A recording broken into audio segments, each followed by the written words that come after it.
Concerning the historic northern frontiers, they certainly included one of the two main sources of the River Jordan, namely the one situated at Banias.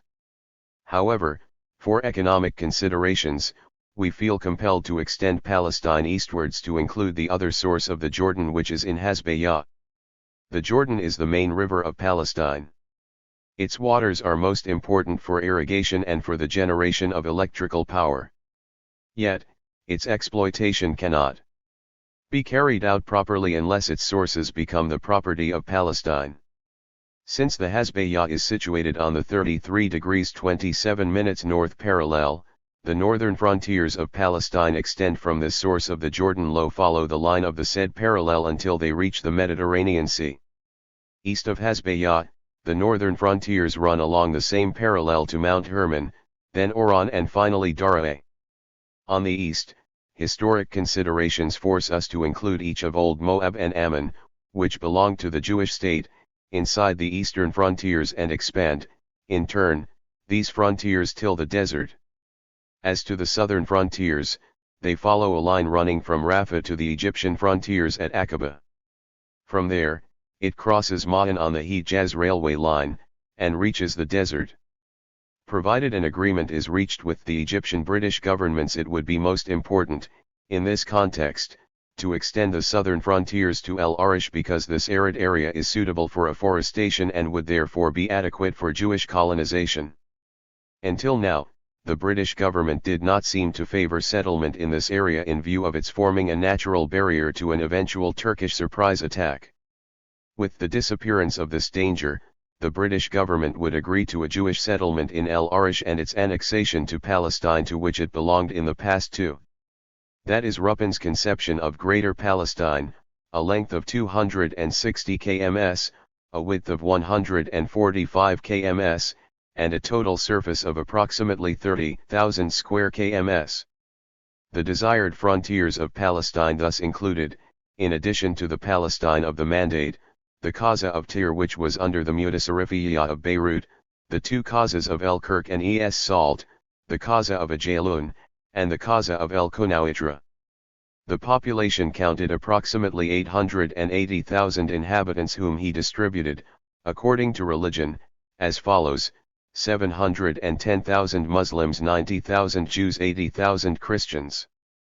3. Lotus Brandeis offers the third example of the search for the historic frontiers of the Jewish national home.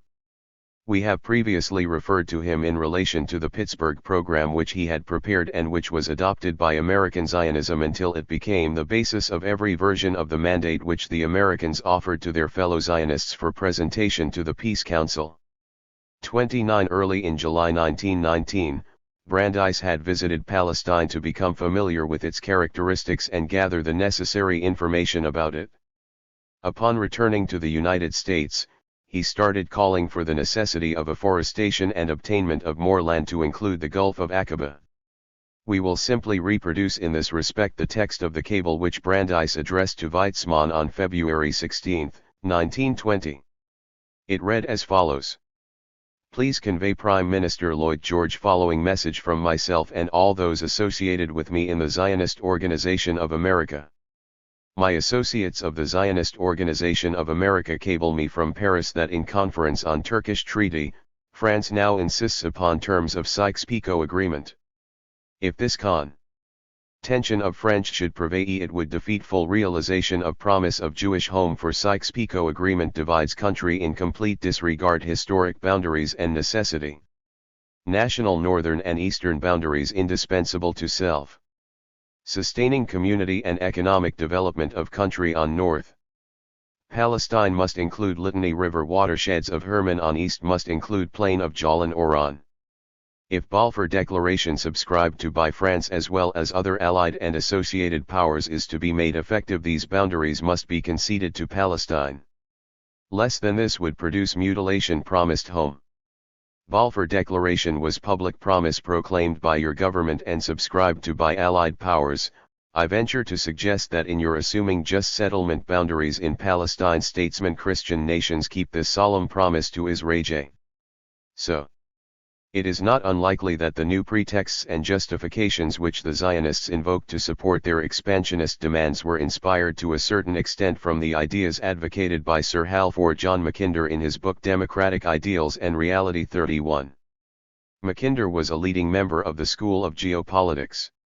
He wrote this book at the end of the war period with the aim of presenting his views on the world geopolitics and enlightening the minds of the peacemakers of the Congress of Versailles.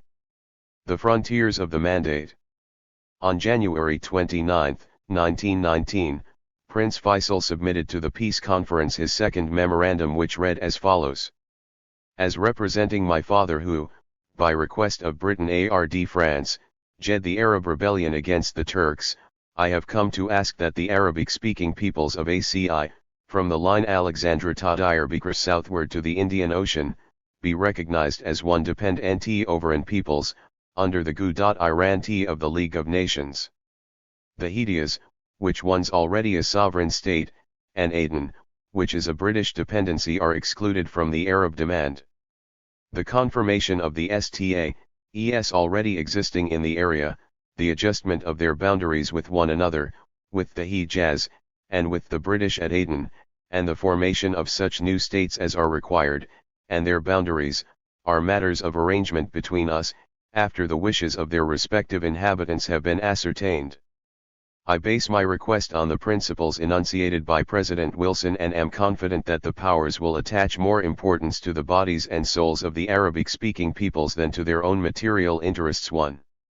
Early in February of the same year, in an address to the same conference, Faisal defined the claims of the Arab peoples to self-determination in conformity with the principles of the mandatory system. He summed up these demands in the following manner. L. Recognition of the geographical unity and independence of the Arabic-speaking peoples of Asia, under the rule of his father, King Hussein. 2. Fulfillment of the promises for complete independence previously made to the Arabs, and 3. Recognition of the independence of Syria, provided the latter will seek the help of foreign counselors whenever necessary and will work in close cooperation with the government of the Hejaz for matters of foreign policy. 2. Britain and France succeeded in making Wilson incorporate a new article related to the mandatory system into the Treaty of Versailles. It was Article 22 of the Covenant of the League of Nations which the American president had brought with him from Washington. Thus, the implementation of the terms of the Sykes-Picot Agreement was made possible under the banner of the League of Nations. Membership in the League was conditional to the ratification of the Covenant. King Hussein rejected the Covenant and refused to sign the agreement related to the mandate system, considering it as a new imperialist device. He was consequently denied membership in the League. 3. As soon as Wilson returned to pursue the work of the peace conference after an absence of 1 month in the U.S., the Allies renewed efforts to gain American approval of the secret agreements related to the partition of Turkey and to solve the Syrian question. Britain had, on February 15, 1919, already secured the formal consent of France to transfer the Vilayet of Mosul to the British sphere of influence and to British control of Palestine instead of internationalization. 4. Negotiations for the appointment of an inter-allied commission of inquiry to visit Syria and Palestine and ascertain the wishes of the population regarding the mandate, began taking place. Wilson insisted on finding out whether the French and the British mandates would be welcomed in Syria and Iraq respectively. The matter was submitted to formal discussion at a meeting held by the Big Four on March 20, 1919, and on March 25, agreement was reached, in spite of British and French reluctance to send a commission representing the US, Britain, France, and Italy. The Zionist organization opposed the idea and sided with the two allies, which made President Wilson insist more and more on an exhaustive investigation on the spot. An American delegation, known as the King Crane Commission, was thus sent alone and arrived at Jaffa on June 10 of the same year. Zionist fears grew stronger and they made every effort to complicate the work of the commission. Felix Frankfurter was asked to write President Wilson on their behalf, expressing his fears lest the appointment of the Inter-Allied Commission would postpone the Near Eastern settlement beyond Wilson's stay in Paris and lead ultimately to a disposition of the problem contrary to the Balfour Declaration, on which Zionist hopes had centered. 5. In answer to Frankfurter's request for renewed assurance of Wilson's adherence to the declaration, the American president remarked that he did not deem it necessary. Meanwhile, Faisal had left for Syria. He landed at Beirut on April 30, and upon returning to Damascus, issued a statement on May 1 to the Sons of Dear Syria in which he announced to them that it had been agreed, in principle in Paris, to grant Syria its independence and to send an international commission of inquiry. On July 2 of the same year, the General Syrian Congress, composed of delegates from the three zones and furnished with credentials duly authorizing them to represent the inhabitants of the country, submitted a list of the people's aspirations to the American section of the Inter-Allied Commission. It began as follows. 1. We desire full and absolute political independence for Syria within the following boundaries: on the north, the Taurus Range; on the south, a line running from Rafah to Al-Jaf and following the Syria-Hejaz border below Aqaba; on the east, the boundary formed by the Euphrates and Khabur rivers and a line stretching from some distance of Abu Kamal to some distance east of Al-Jaf; on the west, the Mediterranean Sea. The resolutions of the General Syrian Congress went on to express the people's desire for a constitutional monarchy based on principles of democratic and broadly decentralist rule, and its decision to seek assistance in the technical and economic fields from the United States of America on the understanding that the duration of such assistance shall not exceed 20 years. The sixth clause expressed the denial of the French government's right to any part of Syria. As to the seventh and eighth clauses of the resolutions, they read as follows. We reject the claims of the Zionists for the establishment of a Jewish commonwealth in that part of southern Syria which is known as Palestine, and we are opposed to Jewish immigration into any part of the country. We do not acknowledge that they have a title, and we regard their claims as a grave menace to our national, political, and economic life. Our Jewish fellow citizens shall continue to enjoy the rights and to bear the responsibilities which are ours in common. We desire that there should be no dismemberment of Syria, and no separation of Palestine or the coastal regions in the west or the Lebanon from the mother country, and we ask that the unity of the country be maintained under any circumstances. 7. The King Crane recommendations with regard to Syria, Palestine, and Iraq came on August 28, 1919, confirming the statements of the General Syrian Congress on Zionism and on Palestine. This commission recommended serious modification of the extreme Zionist program for Palestine of unlimited immigration of Jews, based on the actual facts in Palestine in addition to the force of the general principles proclaimed by the Allies and accepted by the Syrians. The commission further recognized that definite encouragement had been given to the Zionists by the Allies in Mr. Balfour's often quoted statement, in its approval by other representatives of the Allies, 8, and suggested a number of modifications to the Zionist program after the following had been made clear to its members. The fact came out repeatedly in the Commission's conference with Jewish representatives, that the Zionists looked forward to a practically complete dispossession of the present non-Jewish inhabitants of Palestine, by various forms of purchase. 9. The American Commission pointed out that the non-Jewish population of Palestine, nearly 9/10 of the whole, are emphatically against the entire Zionist program. The Commission further explained that there was no one thing upon which the population of Palestine were more agreed than upon this. 10. It also found out that the hostility to this program was not confined to Palestine, but shared very generally by the people throughout Syria. In fact, more than 72% 1,350 in all the petitions in the whole of Syria were directed against the Zionist program. Based on the opinion expressed by British officers in Palestine, the commissioners pointed out that the Zionist program could not be implemented except by force of arms. The officers believed that a force of not less than 50,000 soldiers would be required to initiate the program. That of itself, the commissioners argued, is evidence of a strong sense of the injustice of the Zionist program, on the part of the non-Jewish populations of Palestine and Syria. As to the Zionist claim to a 2,000 years historic right to Palestine, it could hardly be seriously considered.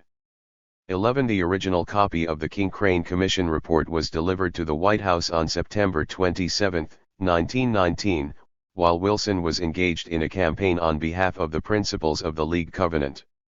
When he returned to his work in the autumn of the same year, he was stricken with paralysis.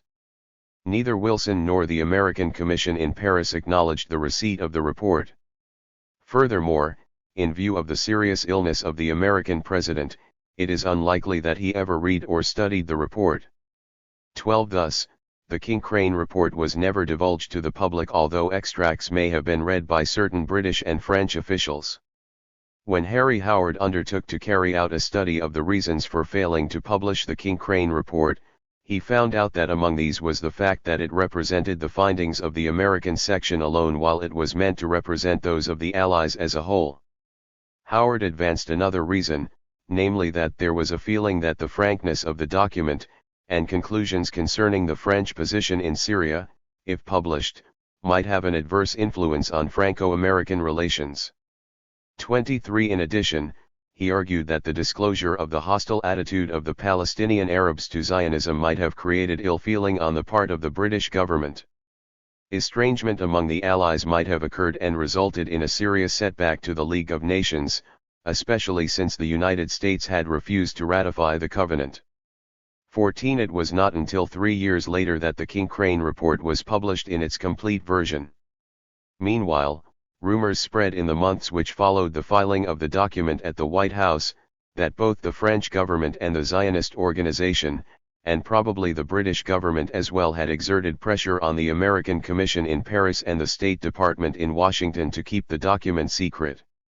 Harry Howard pointed out that no statement concerning the report was ever made by the Department of State. 13.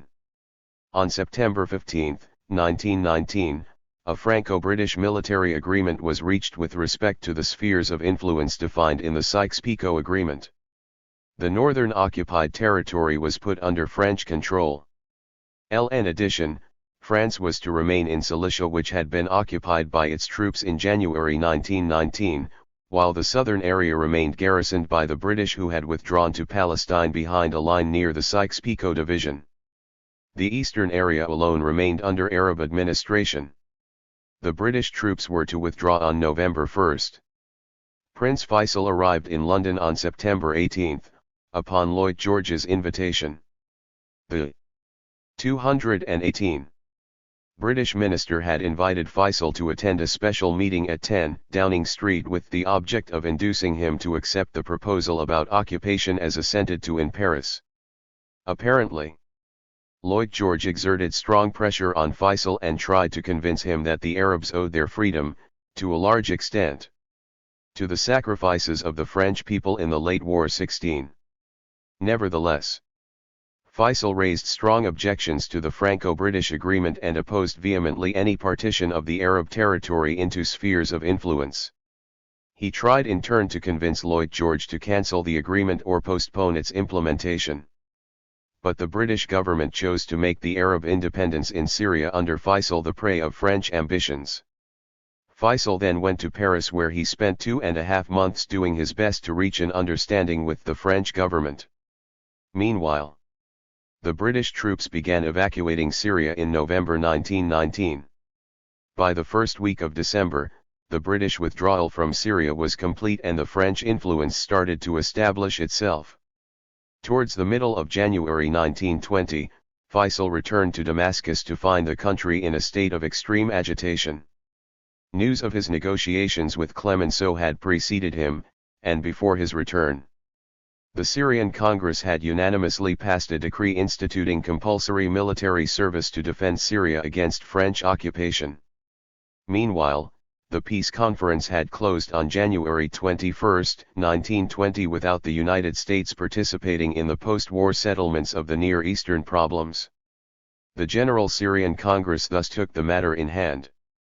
At a meeting held on March 6, the members expressed the aspirations of the Syrian nation for self-determination and full independence. The following day the Congress, representing the Syrian Arab nation, drew up a historic resolution in answer to Faisal's address. Having reviewed the aim of the Arab revolt, the Arab sacrifices during the war, and the promises made by the Allies on the principle of self-determination, The resolution went on to express the wish of the people of Syria to put an end to their doubts and uncertainties and obtain their independence.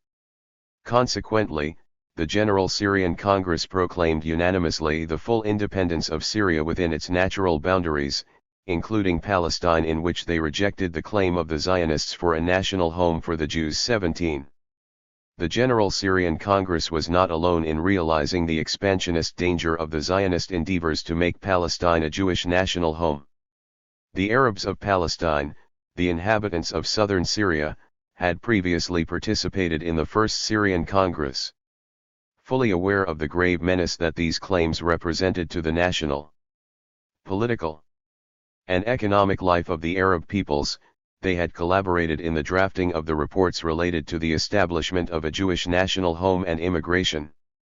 On February 27, 1920, the Second General Palestinian Congress met in Damascus. The First Syrian Congress was considered as the first of the Palestinian Congresses, with the participation of the delegates of the High Commission of National Defense and of the various political parties and associations, in addition to a number of leaders and notables. The four resolutions which were then adopted can be summed up as follows. 1. The inhabitants of the littoral and of northern Syria consider southern Syria-Palestine to be a complementary part of Syria. 2. Rejection of the Zionist immigration because it constitutes a threat to the political entity of the country, and the refusal to make Palestine a Jewish national home. 3. Non-recognition of any national government in Palestine before the recognition by the local authorities of the two Palestinian demands submitted to the American Commission of Inquiry, namely the non-separation of Palestine from Syria and the prohibition of Zionist immigration. 4. The national movement for the independence of Syria with its natural boundaries seeks, a. the evacuation of the occupiers from the littoral, and b. the evacuation of the occupiers from Palestine.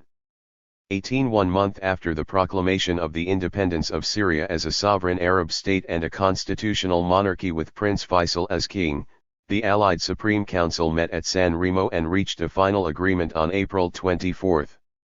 Syria and Lebanon were to be placed under a single mandate to be entrusted to France, while Great Britain was to hold a mandate for Iraq and another for Palestine. 19. In his telegram to Faisal, Lord Allenby explained that Syria and Iraq were to receive help and assistance from the mandatory power, until such time when they would be able to stand alone. Britain was ready to recognize in principle Faisal as the head of an independent Syrian state, but the question of his kingship would very likely be submitted to the peace conference for consideration. Meanwhile, the Zionist Committee of Palestine was doing its best to impose on the British military occupying forces attitudes in harmony with the ambitions and aims of the movement. Earlier in this study, we mentioned the Jewish Legion, which had over 5,000 soldiers towards the end of the war. A number of them participated in military operations in the Jordan Valley during the 7 weeks which preceded the signature of the armistice.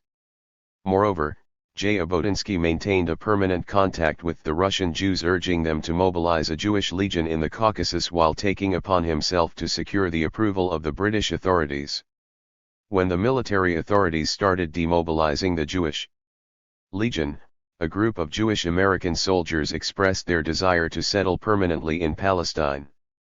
On January 15, 1919, Jabotinsky addressed a cable to Nahum Sokolow insisting that such discharge should not take place until the Zionist Commission will be able to give them land and work.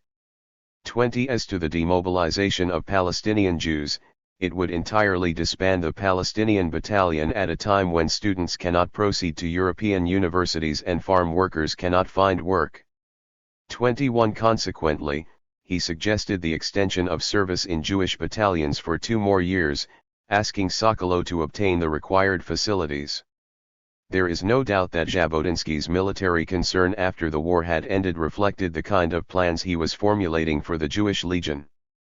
When the American and Palestinian legionnaires began to demand demobilization, he insisted that these were advised that it is in their own interest to remain in the army until the status of Palestine is definitely decided upon and the Zionist organization is able to begin the work of systematic colonization. 22. Finally, pointing out the part which they would play during the next phase, he said, Every Jewish volunteer must realize that the mission of the Jewish battalions in Palestine is much more important now than it ever was before. 23. Jabotinsky undertook to work on this basis. After the convening of the General Syrian Congress on the eve of the Declaration of Independence and the establishment of the Arab Syrian Kingdom, plans for the expanding of the Jewish regiment by recruiting in Palestine or by enrolling young men from abroad were presented once more at a meeting of the Zionist Commission on March 25. The Zionist leaders from Weizmann to Dr. Eder and Ussishkin unanimously decided that the only capable man for this task is Jabotinsky and that he ought to go to London and launch a press campaign to this effect. Jabotinsky was discharged from the Zionist Commission in February 1919, while General Allenby decided to discharge him from the British Army in August of the same year. Also, most of the members of the Zionist Commission who had arrived in Palestine in the spring of 1918, had left the country in the autumn of the same year. Dr. Eder, as well as Commander Bianchini and Viktor Jabotinsky, were the only members of this commission who remained in Palestine. Since the end of the war, Jabotinsky had worked in close cooperation with the members of the Zionist Commission. For several months, he was on excellent terms with Dr. Weizmann and Dr. Eder. When he came to present his program for Palestine, he emphasized the role of world Jewry and stressed that the promise for a national home contained in the Balfour Declaration was not confined to the Jews of Palestine, but rather included world Jewry as a whole. The outline for the Provisional Government of Palestine, incorporating essential features of Jabotinsky's scheme, demanded that 221. Palestine should be recognized as the Jewish national homeland in the affairs of which the Jewish people as a whole shall have a determining voice. 24. This demand was not included in the official statement of the Zionist organization regarding Palestine, however. Politically, Jabotinsky and the official Zionist leaders began drifting apart. Skechtman relates that Jabotinsky grew increasingly apprehensive of the political situation in Palestine and critical of Dr. Weizmann's conciliatory and appeasing policies, while the latter apparently disapproved of Jabotinsky's methods of dealing with the British authorities. 25. We will return to Jabotinsky's attitude and stands later in this study. Now we will discuss the previously mentioned Franco-British military agreement, which was concluded in the middle of September 1919. According to the provisions of this agreement, the enemy territory was divided into the three following zones. 1. The southern zone including Palestine north to Acre and east to the Jordan. 2. The northern zone along the Syrian littoral and Alexandretta, and 3. The eastern zone Transjordan and the Syrian hinterland. Upper Galilee remained under the French military command until the boundaries of the Mandate zones were defined towards the end of 1920. In late 1919, unrest grew in the area situated on the frontier between the occupied zones. The 4 Jewish settlements in Upper Galilee were exposed to armed Bedouin raids. The defense of the endangered Jewish positions was thus discussed at length in Zionist circles in Palestine, and put before the session of the Vi'ad Zamani on February 22, 1920. Ussishkin had been appointed chairman of the Zionist committee since the preceding September. Jabotinsky had suggested recalling the Jewish settlers from the endangered area, since defending the Galilee settlements without the British could not be considered. His stand was rejected by the other members of the Vi'ad Zamani, who decided that defense of Upper Galilee was a matter of national honor, and that men and money must be mobilized. 26. When Trump Elder and his 6 comrades fell at Tel Hai on March 1, Jabotinsky went back to the object of his long-cherished wish and violently criticized the Zionist leaders. He accused them of inefficiency in military matters and expressed his eagerness to defend the Galilee settlements and if necessary die there. To him, Trump Elder and his comrades had been victims of the leader's thoughtless and irresponsible attitude, and in his article in H.D. Eretz on February 22, he minimized the political value and political influence of martyrdom in our days. We will mention here the provocative attitude of Jabotinsky's units, which led to the outbreak of bloody riots during the Nebi Mousa festival, which coincided with the Jewish Passover and Christian Easter, April 4, 1920. With Ibid, p. 291. Ibid. p. 315. 222. The help of Pinchas Rutenberg and Moshe Smilyansky, Jabotinsky put his idea of a self-defense corps into practice. These corps later became Haganah units. In this respect, Jabotinsky's biographer pointed out that the entire concept of Jabotinsky's Zionist political strategy is clearly recognizable from his early redo, which he expressed in Lil article in Haaretz of March 28. To justify his request for organized Zionist military groups, he wrote, "For the past 2 years, there had been a tendency to bring about events in Pales TME which would prove to London that Mr. Balfour's declaration must be abandoned. This tendency had brought the country to its present state. Jewish public opinion, however, should not exaggerate the danger. The aim of the anti-Zionist forces is a sinister one, but they may be able to achieve it only if we, Jews, continue to be silent. We have made an unparalleled mistake in having kept quiet. This underscore will teach us a lesson. England possesses a sound and deep public opinion, AMF it is on our side. But public opinion is a tribunal which does not interfere in the dispute unless one comes and states his case. If we do it, we shall win. If we fail, we are bound to lose 2t.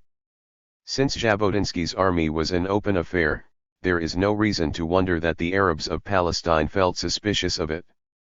The authorities as well as the public knew of the organized existence of the Haganah members and of their being armed.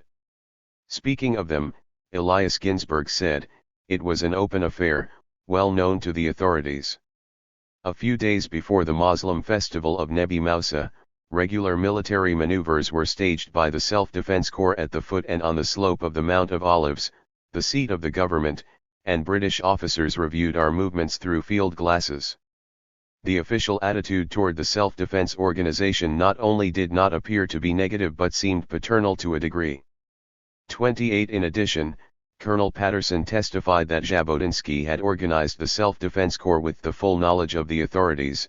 Many weeks before the outbreak, his first act on taking command was to inform the authorities of the existence of the Corps, its arming and its purpose. 29 Obviously, Jabotinsky's army constituted the basis of his Zionist schemes. He had previously gone in 1908, from Constantinople on a short trip to Palestine in his capacity as a journalist, with the aim of reviewing what was described as the Jewish defense measures. There, he decided that the two greatest requisites for a Jewish settler were, 1 to learn to speak Hebrew, and 2 to punch hard. We also know that, during his stay in Constantinople, he developed a feeling of hatred towards the Orient in general and the Ottomans in particular, which he described as a sort of permanent row of a yelling rabble dressed up in savage painted rags. 11 In reality, the riots of the Nebi Mousa festival were expected by Jabotinsky's youth and army. They had been provoked by Jabotinsky's people to show the failure of the military authorities to protect the Jewish settlers or hinder their activities. In point of fact, Arab hostility was not directed against the Jews of Palestine as much as against the new immigrants who kept provoking them during this period. Jabotinsky was arrested with 19 members of the Haganah who had taken part in the terrorist operations of April 7, 1920.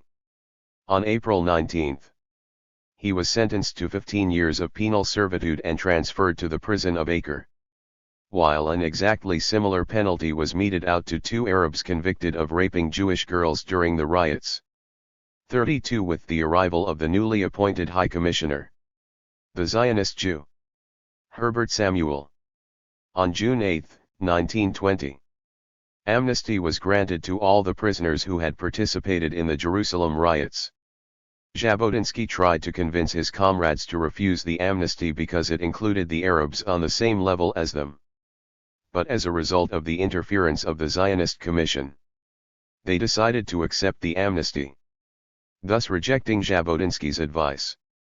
The latter's arrogance grew even stronger and reached its peak when he told the 12th Zionist Congress that he had cabled the High Commissioner warning him not to make the mistake of putting him on the same level with a blackie. 33 Interruptions came from the floor, and he explained that he had in mind moral blackness, not the color of the skin. By so doing, he was trying to attribute the black color to the appellation with which he wished to designate the instigators of the riots and massacres by analogy with the Black Hundred of Tsarist Russia. Then, rephrasing the famous saying of Matsina, he said, "In working for Palestine I would even ally myself with the devil." Jabotinsky's alliances will be dealt with in the next chapter of this study. We will now confine ourselves to the policy of provocation which was devised by the Zionist Commission and put into practice by Jabotinsky. To do this, it is necessary to reproduce the integral text of General Bois' letter to Allenby. Louis Bois had in December 1919 charged Weizmann to transmit a first letter to General Allenby referring to a 10-year development plan in Palestine, with a view to open the doors to Jewish immigration there. Bois had written the second letter on the day of the events in the Nebi Moussa feast, April 4, 1920. It reads as follows: "I cannot allocate the blame to any section of the community or to individuals while their case is still sub iudice, but I can definitely state that when the strain came the Zionist Commission did not loyally accept the orders of the administration, but from the commencement adopted a hostile, critical, and abusive attitude. It is a regrettable fact that, with one or two exceptions, it appears impossible to convince a Zionist of British good faith and ordinary Hohenstein. They seek, not justice from the military occupant, but that in every question in which a Jew is interested discrimination in his favor shall be shown. They are exceedingly difficult to deal with. In Jerusalem, being in the II majority, they are not satisfied with military protection, but demandent to take the law into their own hands. In other places where they are in amity they clamour for military protection. It is unnecessary to press my difficulty, in controlling any situation that may ons mte 1f have to deal with a representative of the Jewish community who threatens me with mob law and refuses to accept the constituted forces of law and order. It will be recognized from the foregoing that my own authority and that of every department of my administration is claimed or impinged upon by the Zionist Com 1 SS1 on, and I am definitely of opinion that this state of affairs cannot continue without grave danger to the public peace and to the prejudice of any administration. It is no use saying to the Muslim and Christian elements of the population that our declaration as to the maintenance of the status quo made on our entry into Jerusalem has been observed. Facts witness otherwise: the introduction of the Hebrew tongue as an official language, the setting up of a Jewish judicature, the whole fabric of government of the Zionist Commission of which they are well aware, the special traveling privileges to members of the Zionist Commission, this has firmly and absolutely convinced the non-Jewish elements of our partiality. On the other hand, the Zionist Commission accuse my officers and me of anti-Zionism. The situation is intolerable, and injustice to my officers and myself must be firmly faced. This administration has loyally carried out the wishes of His Majesty's government, and has succeeded in so doing by strict adherence to the laws governing the conduct of the military occupant of enemy territory, but this has not satisfied the Zionists, who appear bent on committing the temporary military administration to a partialist policy before the issue of the mandate. It is manifestly impossible to please partisans who officially claim nothing more than a national home, but in reality will be satisfied with nothing less than a Jewish state and all that it politically implies. I recommend, therefore, in the interests of peace, of development, of the Zionists themselves, that the Zionist Commission in Palestine be abolished. 34.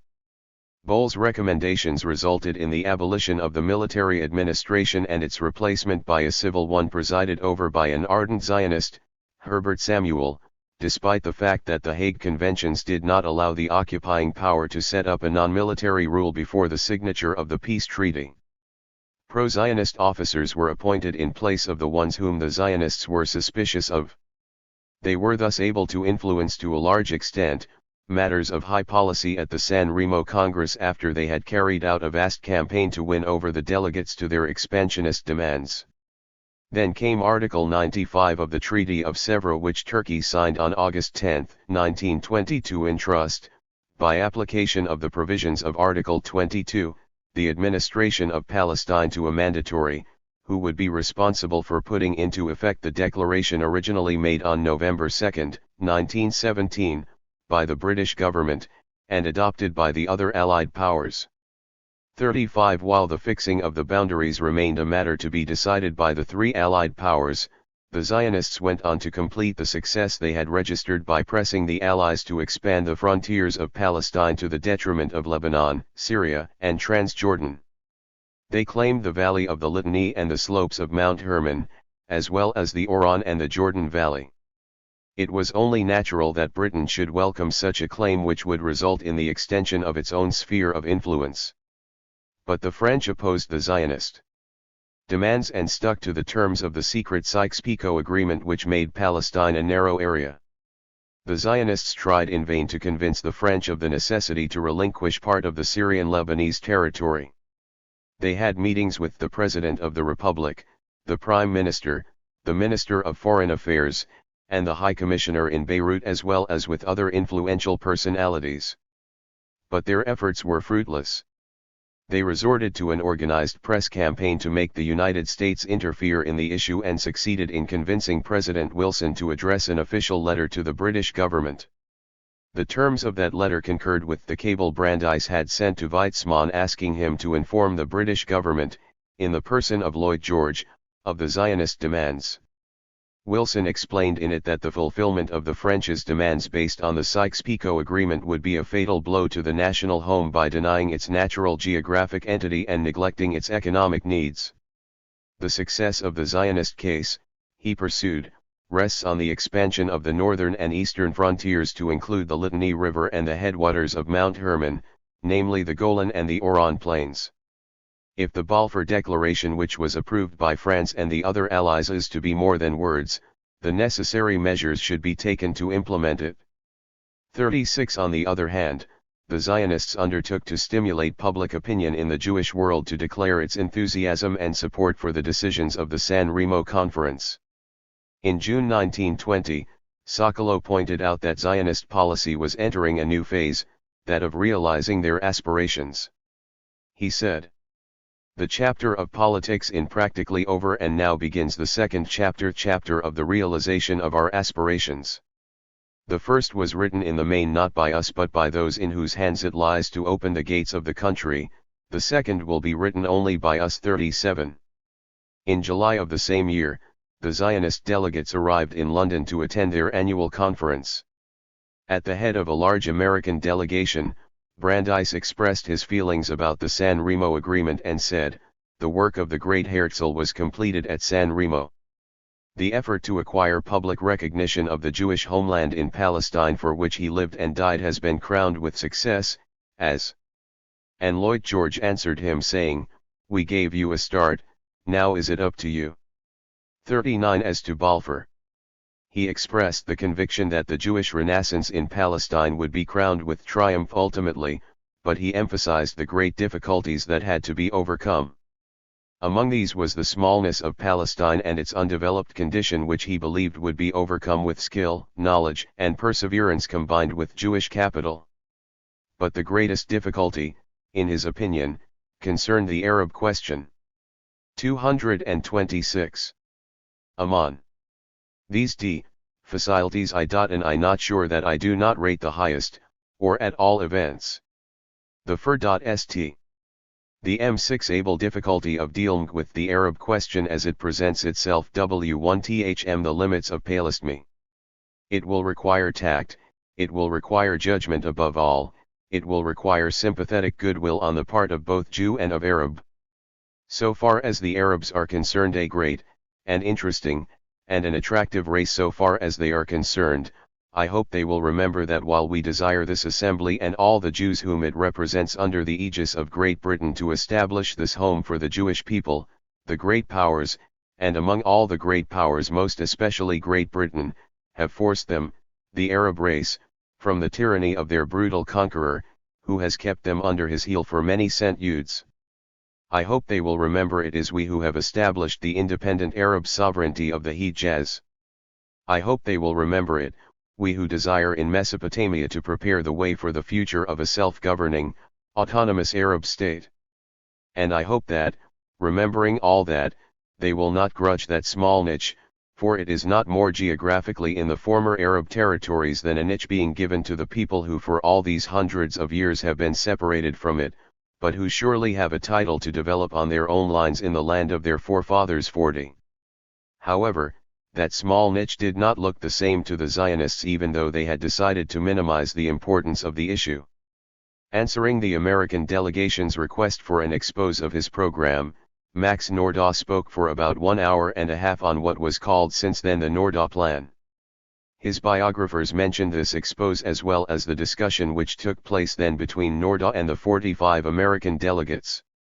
It is imperative to send to Palestine at least 500,000 young men and women determined to make it their fatherland, to settle there at any cost, to toil there, to suffer there if need be, but to affirm with all their might the will of the Jewish people toward a peaceful reconquête of the land of their fathers, which the Allies have promised them. Such is the minimum necessity and such the only way of immediately establishing a majority in Palestine. There is no other effective way of proving our intention to fulfill our part of the contract with England and to parry the Arab danger. The Americans were frightened by the scope of his plan. They made objections. How are these people to be housed? Nordau answered in that climate. They can sleep in tents. And to the question, and who is going to supply the funds for this mass immigration, he retorted, you are. And if they perish? Perhaps some will. But far fewer will than if later on we expose small groups to even graver perils. 41. On September 16, 1920, Nordau returned to Paris to start on the publication of a series of 10 articles in the weekly Zionist paper, Le Peuple Juif. The last article appeared on November 20 of the same year. This series of articles in which Nordau put forward his plan was considered by many as his political testimony. Having realized that developments had fully endorsed its soundness, they affirmed that history has turned it from a plan of irresponsible and facile Zionism into the accepted blueprint for the upbuilding of Israel. 42 Part of Nordau's 10th article was devoted to answering his critics. He assailed the Zionist leaders with reproaches for their neglect in acquiring the greater amount of land necessary for a wide-scale realization of his plan. He said, when last year I sounded the alarm and showed that we must at any price become a majority in Palestine and should consequently send thither without delay. And only in the space of months, 600,000 souls, that otherwise our national home would remain a delusion and a will-o'-the-wisp, the official press of the organization covered me with jeers and insults and gave me the character of a Bolshevik and unscrupulous demagogue. Nevertheless, after some reflection, Dr/Exciusman admitted that we should try to send to Palestine not the 2,000 Jews per annum allowed by the calculations of our clever experts, but 20, 30, 60, even 100,000. Only so it was said that was physically impossible. Why? Because we had neither the needed land nor the money. But why had we not land? Because our eminent statesmen did not trouble to ask for it and continued to do nothing toward obtaining it. 3. But the control of the undertaking was in the hands of the two allies by the summer of 1920. The mandate system which Lloyd George had described as the substitute for the old imperialism, was to assume the responsibility of the implementation of the Zionist demands. There was no great difference, though, between Nordau's idea of the civilizing mission by which the Zionists would extend the frontiers of Europe to the Euphrates, and the politico-economic protection the underdeveloped countries were to enjoy within the framework of the League of Nations. It was thus natural that the Zionists should enthusiastically welcome the decisions of the San Remo Conference in July 1920, the French armies, unconcerned with the decisions of the Peace Conference and the principles of the League of Nations, entered Damascus. King Faisal left Syria for Palestine after his departure to London had been organized on December 23 of the same year. The British reached an agreement with the French over the boundaries between Syria, Lebanon, Palestine, and Iraq. It allowed for the implementation of the Sykes-Picot Agreement and came to supplement the decisions of the San Remo Conference. The boundaries of the two mandates were defined along the following lines. On the east, the Tigris from Jazirat ibn Omar to the boundaries of the former vilayets of Diyarbakir and Mosul. On the southeast and south, the aforesaid boundary of the former vilayet southwards as far as Rumlan Kowi, thence a line leaving in the territory under the French mandate the entire basin of the western Khabur and passing in a straight line towards the Euphrates, which it crosses at Abu Kamal, thence a straight line to Imtar to the south of Jebel Druz, then a line to the south of Nasib on the Hejaz Railway, then a line to Samak on the Lake of Tiberias, traced to the south of the railway, which descends towards the lake and parallel to the railway. Dirat and its environs will remain in the territory under the French mandate. The frontier will in principle leave the valley of the Yarmouk in the territory under the French mandate, but will be drawn as close as possible to the railway in such a manner as to allow the construction in the valley of the Yarmouk of a railway entirely situated in the territory under the British mandate. At Samak the frontier will be fixed in such a manner as to allow each of the two high contracting parties to construct and establish a harbour and railway station giving free access to the Lake of Tiberias. On the west, the frontier will pass from Samak across the Lake of Tiberias to the mouth of the Wadi Masadai. It will then follow the course of this river upstream, and then the Wadi Jaraba to its source. From that point it will reach the track from El Konatra to Banias at the point marked Skek. Thence it will follow the said track, which will rear end in the territory under the French mandate as far as Banias. Thence the frontier will be drawn westwards as far as Metala, which will remain in Palestine territory.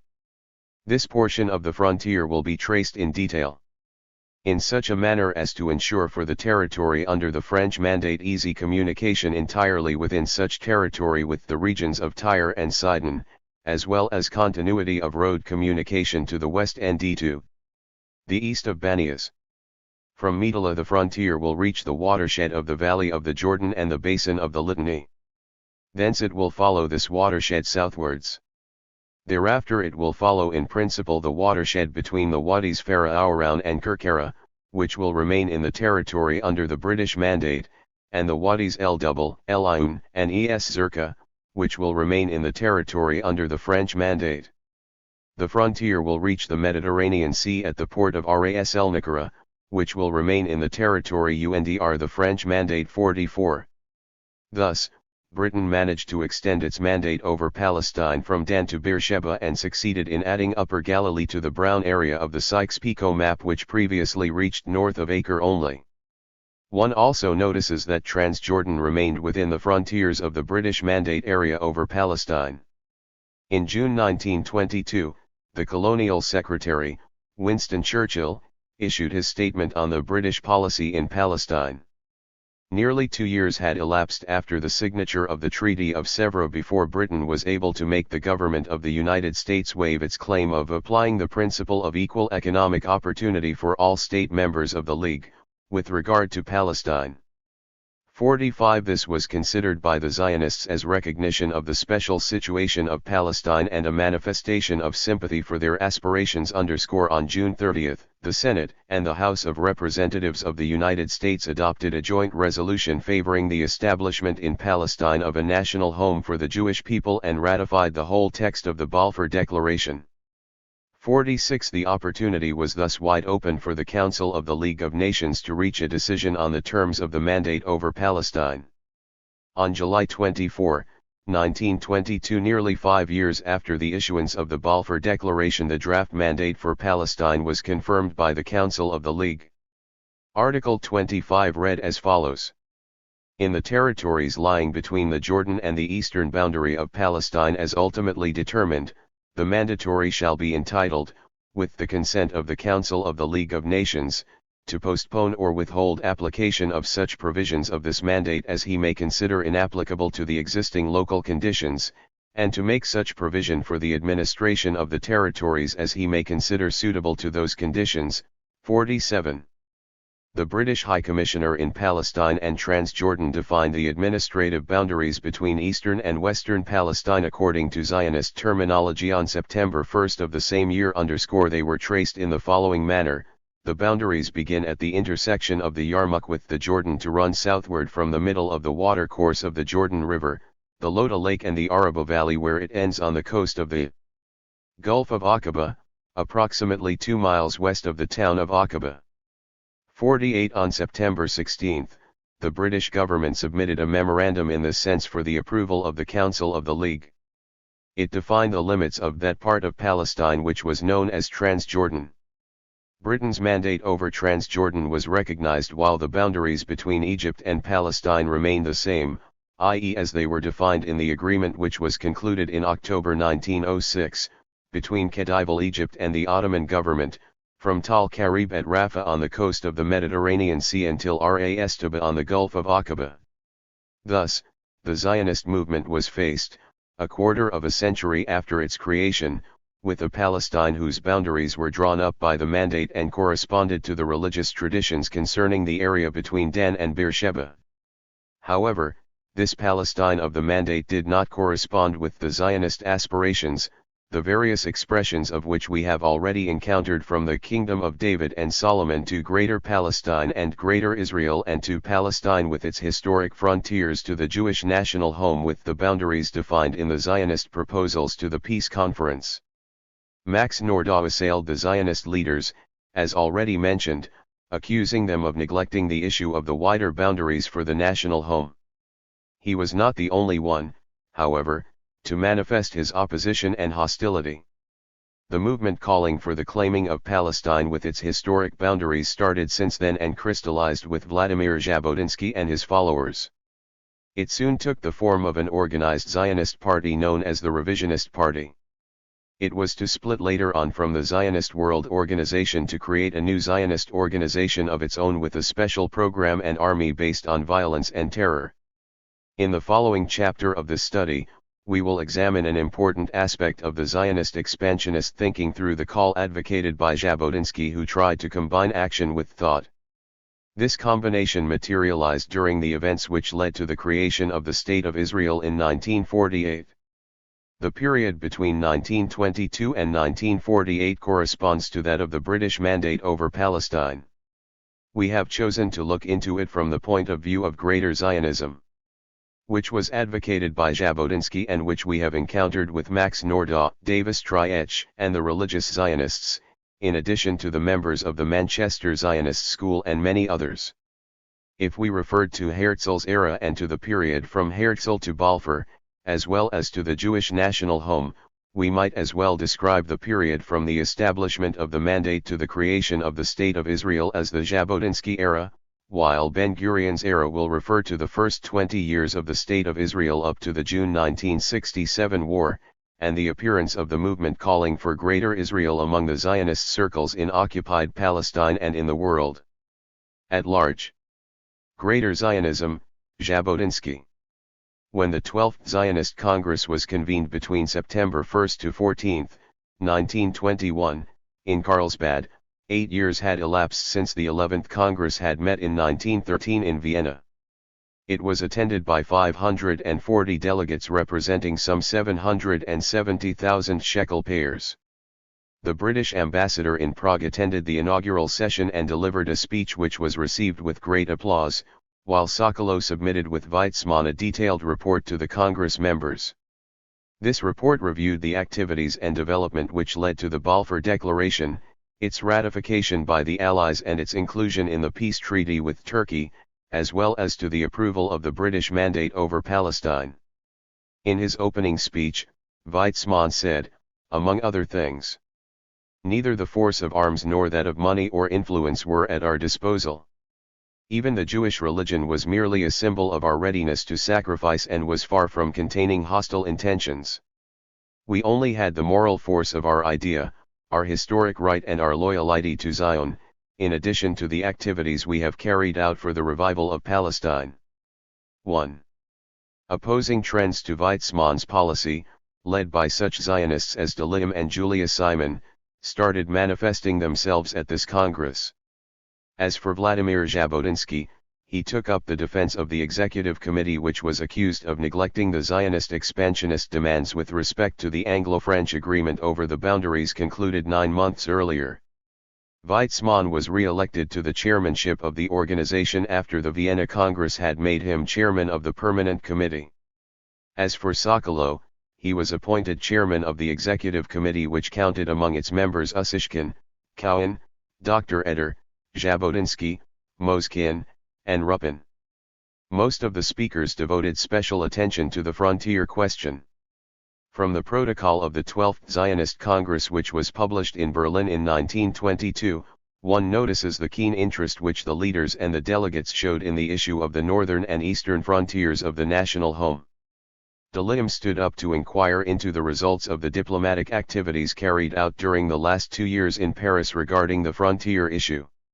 While insisting on the great economic importance of the northern frontier, he expressed his growing fears about the eastern one in view of the political developments which were then taking place in the Arab area. In addition, he admitted that the Zionists had protested to the Allies about the prejudice shown against them by the division of the spheres of influence. He also pointed out that his fears were justified since the outcome was not quite satisfactory.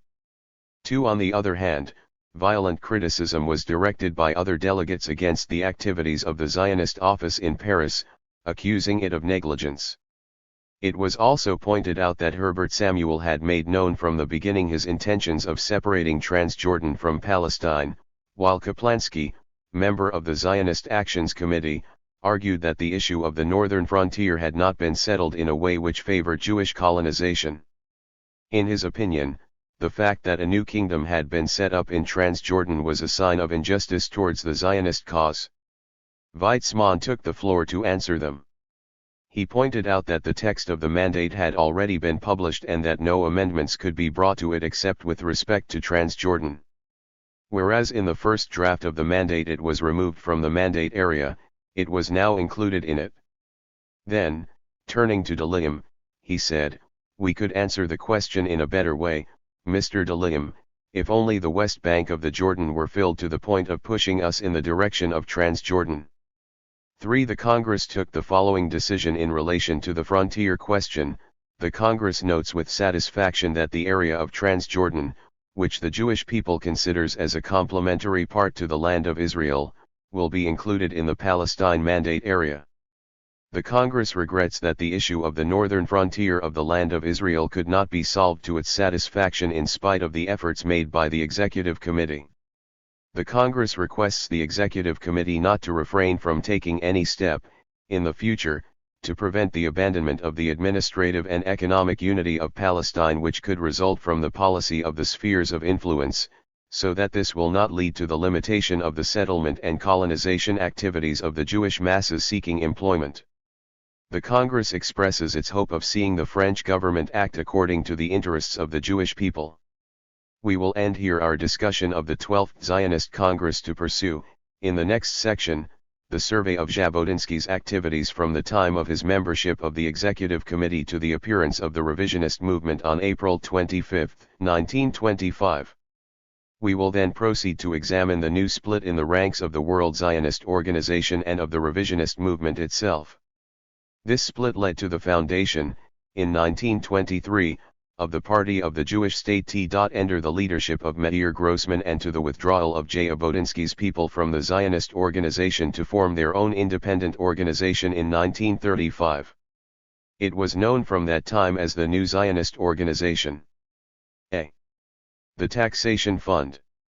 After his release from Acre, Jabotinsky left Palestine for London where he arrived on September 1, 1920, to resume his Zionist activities. He had decided to integrate himself fully and unreservedly with the collective Zionist effort and was willing and eager to cooperate wholeheartedly in every major aspect of this effort. He soon cooperated actively with the Keren HaYesod by joining the board of directors and assuming the responsibility of the press and propaganda department. His biographer gave him the credit for preparing the standard work on the Keren HaYesod book. For quoting Nadich, he stated that Jabotinsky went over every single article in this collective work with the utmost care and invested much of his ability in this book, which has become the very basis of the Keren HaYesod activities. 5. Although his name as editor does not appear on the cover, this was typical of Jabotinsky according to Skechtman. Furthermore, the anonymous editor had been most lavish in mentioning dozens of names connected with the preparation of the book and with the various fields of Zionist work. The book commences with an appeal to the Jews of the world, manifesto of the Karen HaYesod signed by Rothschild, Alfred Mond, Joseph Cowen, Redcliffe N. Solomon, Chaim Weizmann, Nahum Sokolow, Bertold Fewell, Vladimir Jabotinsky, Isaac Nadich, and Hillel Zlatopolsky. It mentioned that the mandate for Palestine, which is at once a pledge and a challenge to the Jewish people, is about to become part of the law of nations. The moment has arrived for the concentration of Jewish effort on the upbuilding of the Jewish national home. The purpose of the Karen HaYesod is to bring about the settlement of Palestine by Jews on a well-ordered plan and steadily increasing numbers, to enable immigration to begin without delay. The gates of Palestine are no longer barred from within. The key is in the hands of the Jewish people. 6. The manifesto also indicated that no casual charity will suffice. It argued that the exceptional effort which is called for today must take the form of self-taxation, steady, persistent, systematic, inspired by the noble Jewish tradition of the tithe. 7. Then came the introductory note which stressed that the Karen HaYesod is an amalgamation of two essential ideas, the Maaser principle, which is a return to one of the oldest Jewish traditions, and the unity of effort. 1/10 at least of all you possess must go to the treasury of the nation for the rebirth of our land. This must be done in spite of the world's financial crisis, of the low rates of exchange, of the terrible disasters in Eastern Europe. In spite of all, 1/10 at least of all you own and earn belongs to Palestine. This is demanded of every Jew, Zionist or non-Zionist. No Jew has done his duty until he has paid the Maaser. This is the old Jewish law.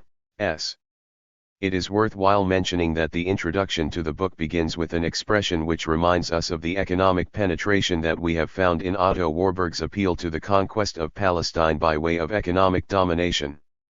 The Karen HaYesod people now said in Tum that the peaceful method of conquest called colonization has, in our days, undergone the same transformation as the methods of conquest by force of arms called war. 0. It is not unlikely that the article entitled "The Political Position" was written by Jabotinsky himself, while it is certain that he is the author of the chapter on the Jewish troops. What is most relevant to our study, however, is the chapter which examined the political position in the light of the Balfour Declaration, the San Remo Resolution, the Franco-British Convention concerning the boundaries of Palestine, and the draft of the Mandate, in addition to the ordinances of the High Commissioner for Palestine. The author of the article envisaged at first the actual political position resulting from the above-mentioned acts from 2 points of view.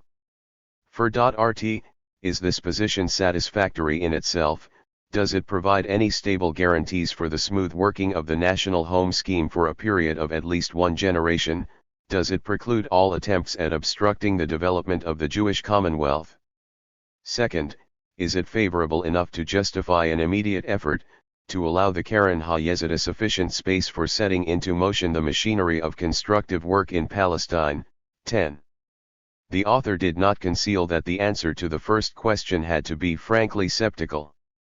The mandate, he stated, is still not sanctioned at the moment of writing, but the official draft is undoubtedly couched in terms which encourage restrictive interpretation. The word national home is a vague expression belonging by right to rhetoric rather than to politics. When he proceeded to discuss the boundaries in relation to the first question, he expressed his opinion with frankness and clarity. The waters of the Litani River, the richest reservoir of Palestine, are cut off altogether. The Yarmouk is left outside of the Jewish national home, and its water can only be used if a foreign government finds it desirable to grant a concession. The upper sources of the Jordan are in the same position. It is, by the way, ironically curious that such an essential part of the Holy River should be refused the honor of Bains included in the Holy Land 11. However, he did consider that the boundaries of the mandate, unsatisfactory as they were, would afford sufficient space and protection for immediately starting the work of colonization. One should note that the area he was discussing included Transjordan on both sides of the Hejaz railway line. He considered the land of Gilead one of the richest parts of Palestine in water supplies, quality of soil, and vegetation, but one of the poorest population. He was seeking to fill this truncated Palestine, as he called it, with Jewish immigrants to the maximum of its capacity. He expressed his regrets that we must abandon, for the present, all plans concerning the Litton, while he called for immediate interest in the waters of the Jordan between the Lake of Howley and the Dead Sea, since both sides of the river are within the boundary and Transjordan was part of the mandatory area under the same High Commissioner as Judea, Samaria, and Galilee. In Jabotinsky's opinion, there were no legal obstacles to the liquidation of the special regime which had been set up in Transjordan, as he considered it, legally speaking, a one-sided act of the British government.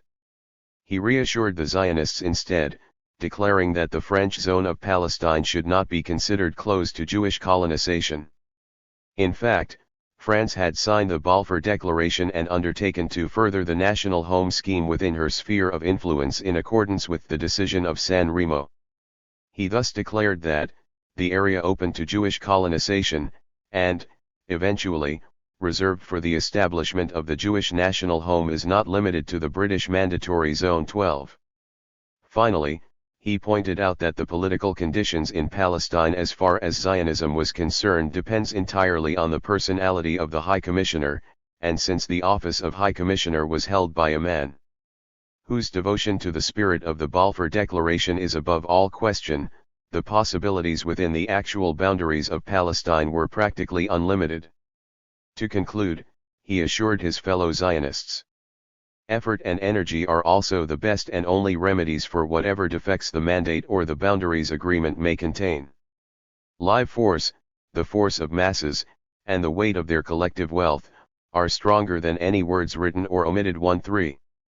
Since the live force reminds us of Jabotinsky's past and future ideas equally, we must look into the call to greater Zionism which he advocated during the last part of his life in view of his demand for a new Jewish region and his appeal to create a great Zionist cabinet including the leading personalities in the movement with the aim of organizing and uniting efforts for the common goal. His biographer attempted to demonstrate that Jabotinsky had dedicated himself, during the period of his membership in the Zionist executive, to the success of his experiment of broader Zionist cooperation. B. The Zionist Garibaldi. Born at Odessa in 1880, Jabotinsky left Russia for the first time in the spring of 1898, for Switzerland. He soon enrolled in the law school of the University of Bern, but his sojourn in the city was to be quite brief. The autumn of the same year saw him in Italy which, according to his biographer, played a decisive role in his spiritual formation. If I ever had a spiritual fatherland, he later said, it was Italy more than Russia. As a university student in Rome he took a number of courses in Roman law, political economy, and statistics, while he attended Professor Antonio Labriola's conferences on history and philosophy. Though a Marxist, Labriola never confined himself to any one system of ideas. To him, there was no predetermination in human life, progress is not fated. He rather believed that men themselves must produce the future. It might very well be that Jabotinsky owed his Zionist outlook to this professor. Even more important was Perry's influence on his thinking. A professor of penal law, Enrico Ferri, was an outstanding exponent of the positive school in criminology and the founder of the science of criminal sociology. On the other hand, Jabotinsky admitted having acquired a lot from Benedetto Croce's philosophy. He said, Benedetto Croce was perhaps the first who taught me to discern the vibrations of the aesthetic nervous system which underlies the clockwork that drives the wheels of history. It is evident that Jabotinsky was keenly interested in Italy's struggle for national unification. Of the famous triad, Matsunikov or Garibaldi, his preference went to the latter, whom he considered the decisive force in Italy's resurrection. Although his concept of proper national existence was due mainly to the inspiring effort of Italy's struggle for unification, he manifested no interest in Jewish Italian affairs. The Jews of Italy had been assimilated to a large extent into Italian society, and Barzilai, the parliamentary leader of the Irredentist movement which aimed at annexing Trieste and Trento to the Italian mother country, was a Jew. It was his admiration for Garibaldi which led him to adopt fanatic nationalism, which he attributed to the Italian leader. To him, Garibaldi's personality was the synthesis of ardent, fanatic nationalism with the broad-mindedness of a citizen of the world.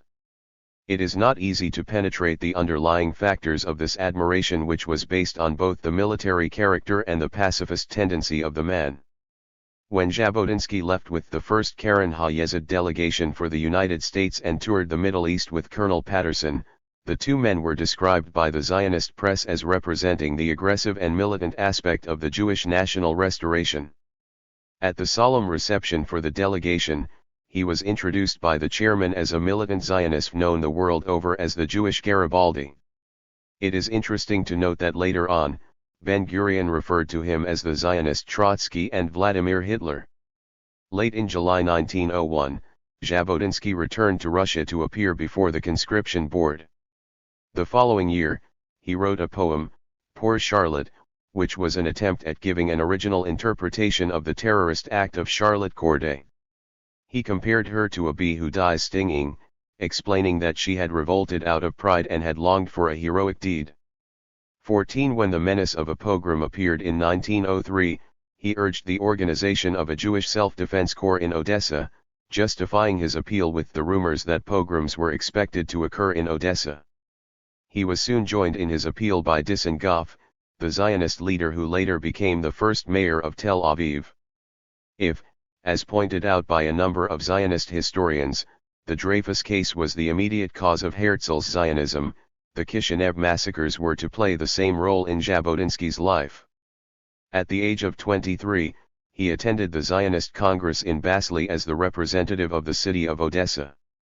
His biographer, Skeckman, points out that the experience of his first Congress was anything but a happy one. Dr. Weizmann, then leader of the opposition, disappointed him. When, in a cafe, Jabotinsky saw him surrounded by friends and engaged in a spirited discussion, he asked him, "Would I disturb you?" Weizmann answered him saying, "You are disturbing me 10." It is interesting, however, to note that Jabotinsky had voted against the Uganda plan, although he declared later that he did not know the innermost motivation of his vote, since at that time he had no romantic love for Palestine.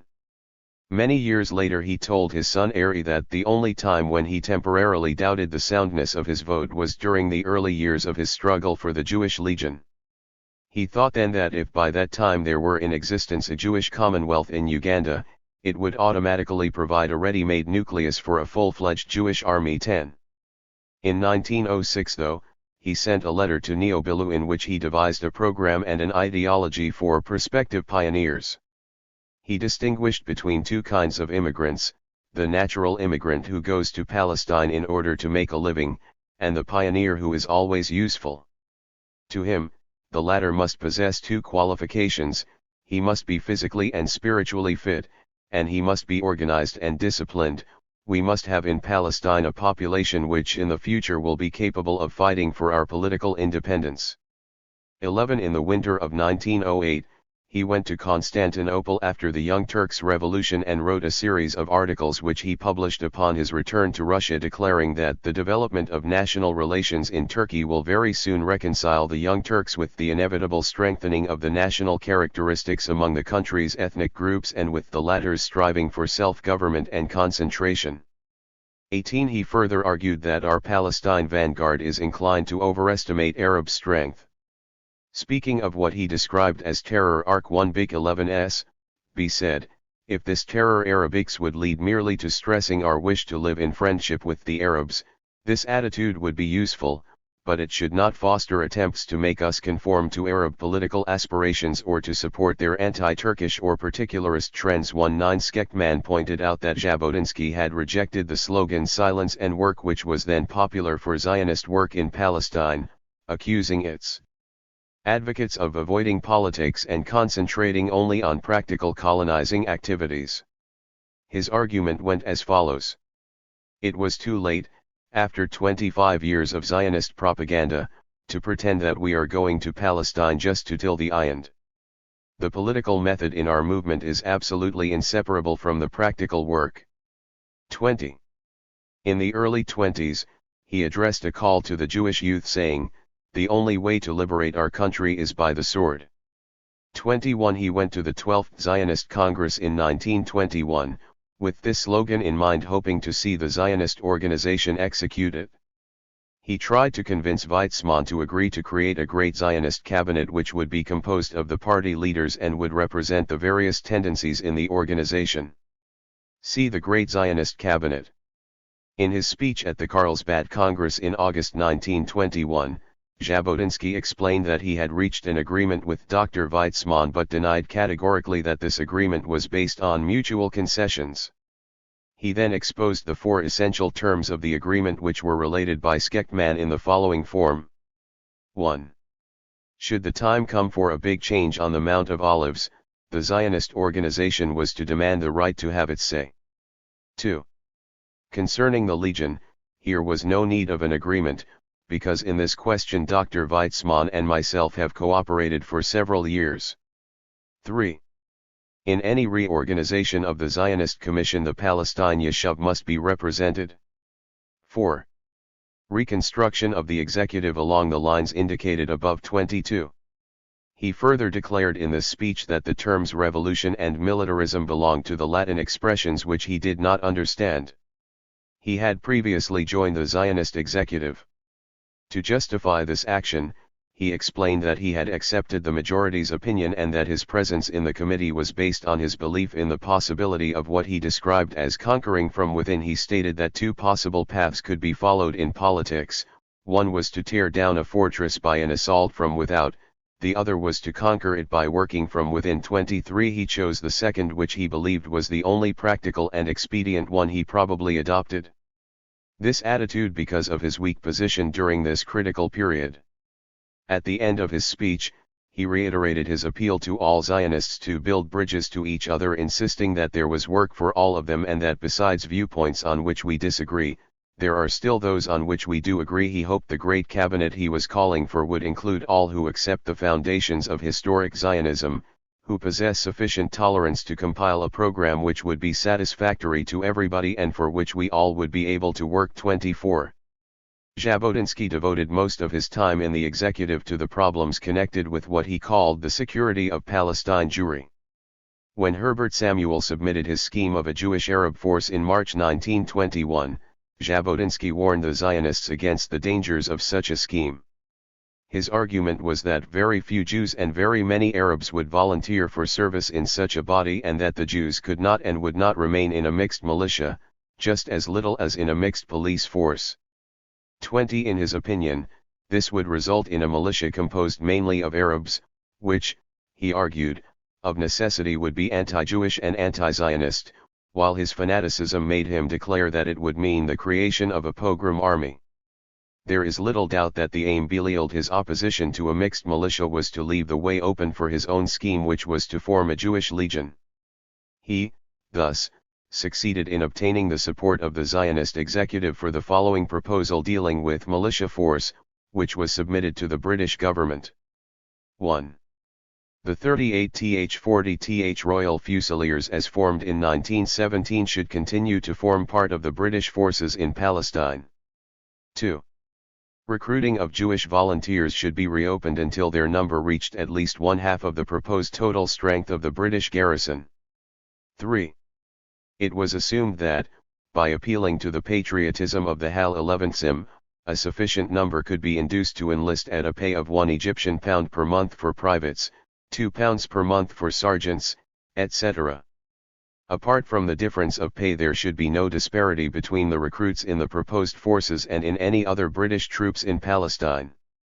Only single yen would be enlisted, so that family allowances would be out of the question. 20. We know a controversy took place between Jabotinsky and the advocates of the Haganah as the only Zionist defense corps. We also know that his proposals were unanimously accepted by the executive except for the proviso in his original resolution which stated that the Zionist organization should contribute toward the upkeep of the Judeans a sum sufficient to cover enlisted men's pay. After the Jaffa troubles of May 1921, the Haganah leaders undertook to organize the Haganah so that hundreds of workers could be converted into a secret army, arguing that the question of arms is now not less important than the question of legion. The dispute between them and Jabotinsky grew in scope and intensity. To him, Jewish self-defense in Palestine must not be a clandestine body, it could serve its purpose usefully only if legally recognized by the Palestine government.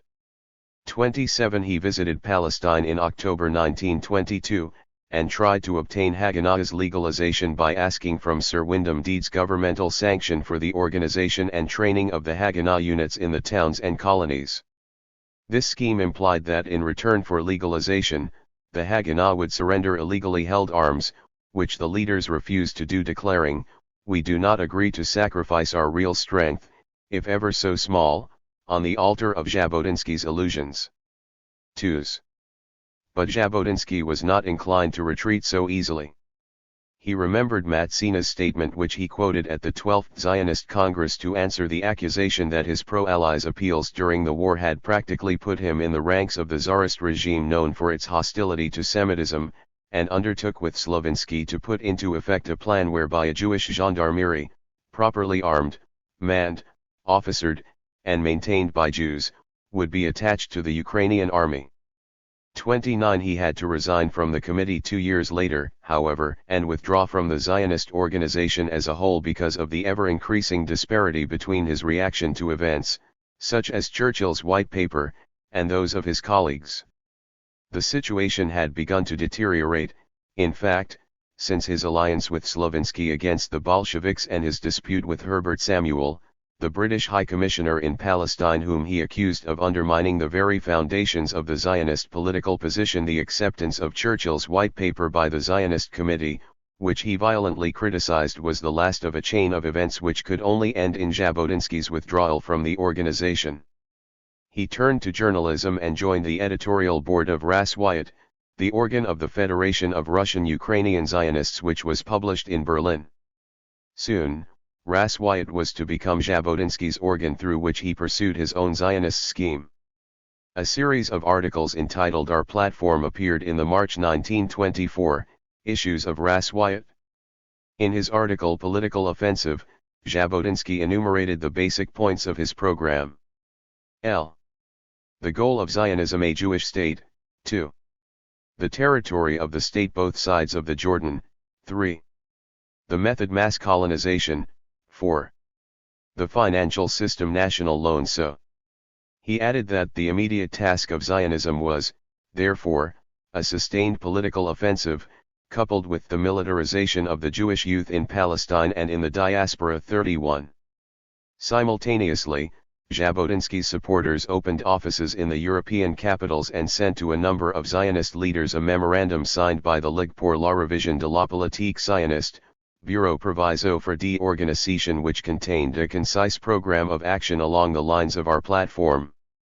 By May 1924, Razzouk closed down for financial reasons, while Jabotinsky established his headquarters in Paris instead of Berlin. There, he founded a movement which he named the Revisionists, and whose mission, he explained, was to revise the program and tactics of the Zionist organization in accordance with the new situation, while Razzouk resumed publication in that same city. A central committee of 12 members was formed and Jabotinsky was elected president. The point at issue then was whether the Union of Zionist Revisionists was to become an integral part of the world organization. In spite of Jabotinsky's option for independence, the committee convinced him that the former attitude would serve their purposes better, while the movement reserves to itself the right of independent propaganda in Jewish and non-Jewish circles. 32. The new program of the movement was based on the following. The aim of Zionism is the gradual transformation of Palestine into a Jewish commonwealth, that is, into a self-governing commonwealth under the auspices of an established Jewish majority. Any other interpretation of Zionism, especially the White Paper of 1922, must be considered invalid. A. The Central Committee further decided that the Revisionist Union should participate in the 14th Zionist organization. Thus, Jabotinsky was again in the Zionist official political arena. He agreed to head the revisionist list in the Congress elections in Palestine partly because of his friend's pressure. Another major factor in his yielding to the decision of the committee was his concern lest the World Zionist Organization lose its control over its most valuable political instrument, the Jewish Agency.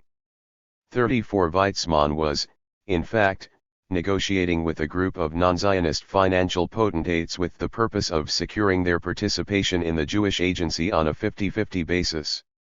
The only possible way to combat this scheme, thought Jabotinsky, was to attend the Congress and defend his views on the question there. It is worthwhile mentioning though, that while the Zionist revisionists assigned themselves the mission of revising the Basi program, they were, in fact, disclosing and stating openly what official Zionism was reluctant to declare for fear of revealing its true intentions. It was not Weizmann 1M's trend, but his method, which was different from Jabotinsky's. One should note in this respect that certain Arabic sources of the 30s referred to the members of the new movement as the reformists, not the revisionists. Expansionism is not the attribute of one Zionist section alone.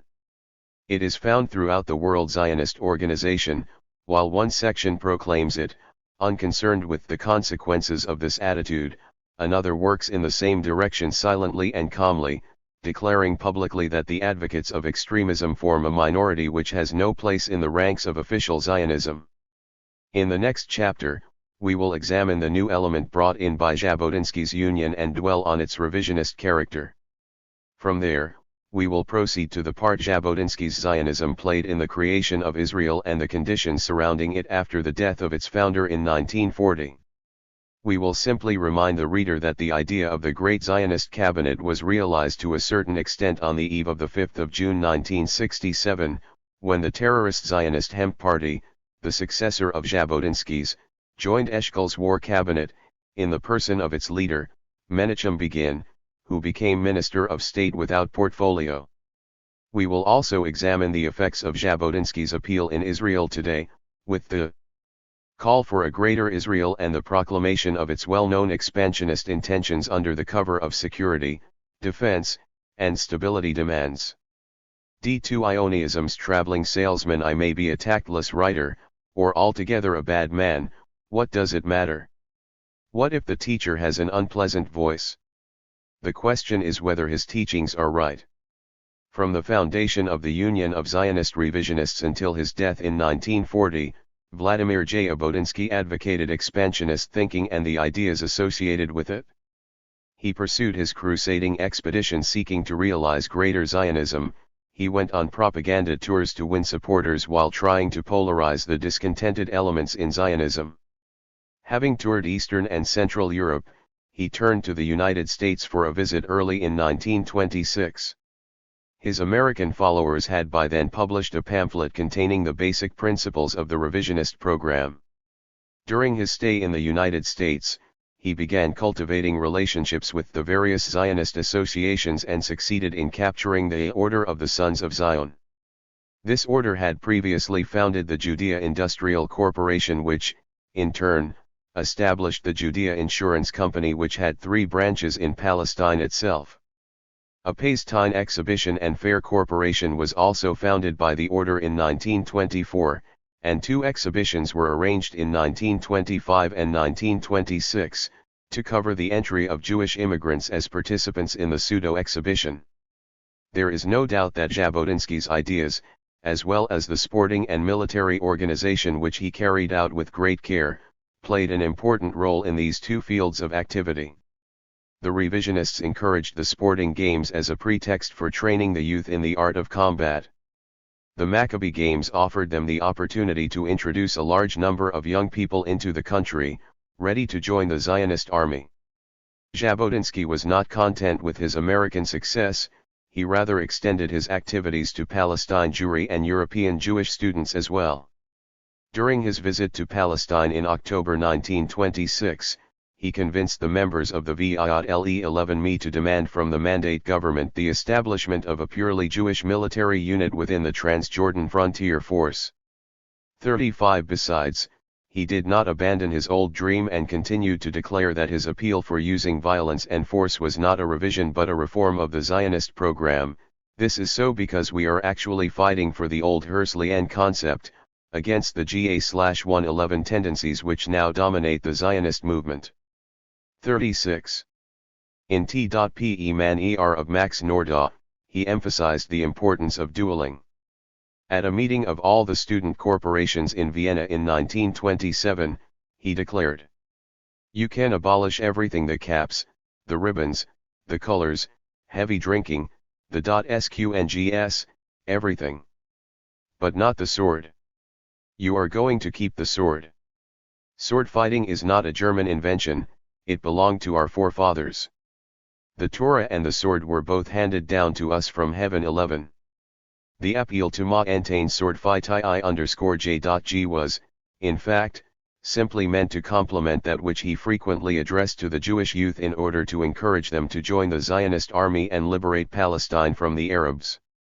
How often did Jabotinsky declare that Jewish troops in Palestine are indispensable not only to prevent the recurrence of anti-Jewish riots, arguing that TQE justification of THEIR maintenance lies far deeper. 38. In 1929, Jabotinsky attended the 16th Zionist Congress at Zurich and St. and wrote his address with the definition of the basic ideas of Zionist terminology.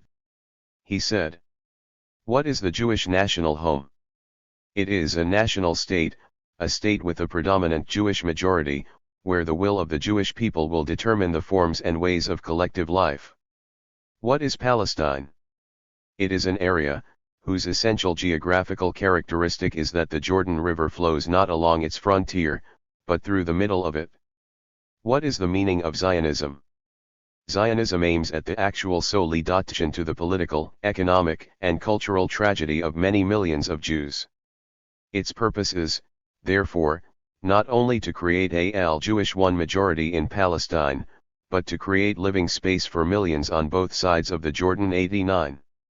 After reading these statements, one cannot hesitate to place Jabotinsky among the advocates of the type of expansionism in which the Nazi and fascist movements abounded.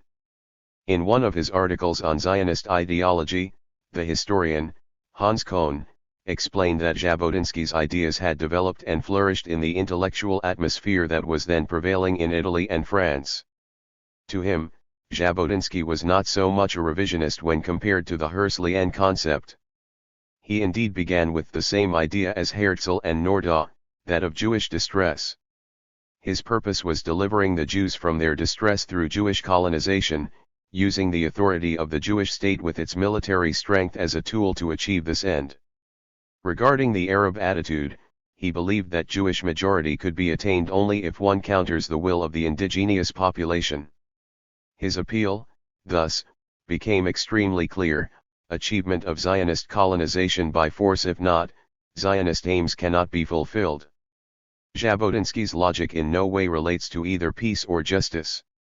His crusading spirit is essentially founded on minimization of the national awakening of the Arab population and on inculcating eternal antagonism between Arabs and Jews, while his fascist attitude towards Arab aspirations led him to declare openly that his heart would be filled with joy for any failure of this movement, not only in Transjordan or Syria, but also in Morocco. 40. Hans Kohn commented on Jabotinsky's thinking and fanatical hostility to all that was Arab or Oriental, and his statement proved to be true 40 years later with the June 1967 aggression. He said, "Among the extraordinary ironies of destiny is that the people which lived in the West as outcast Orientals should have been intoxicated with the assimilationist policy of the last century to the point of wishing to return to the East as the superior and master people of the West." 41.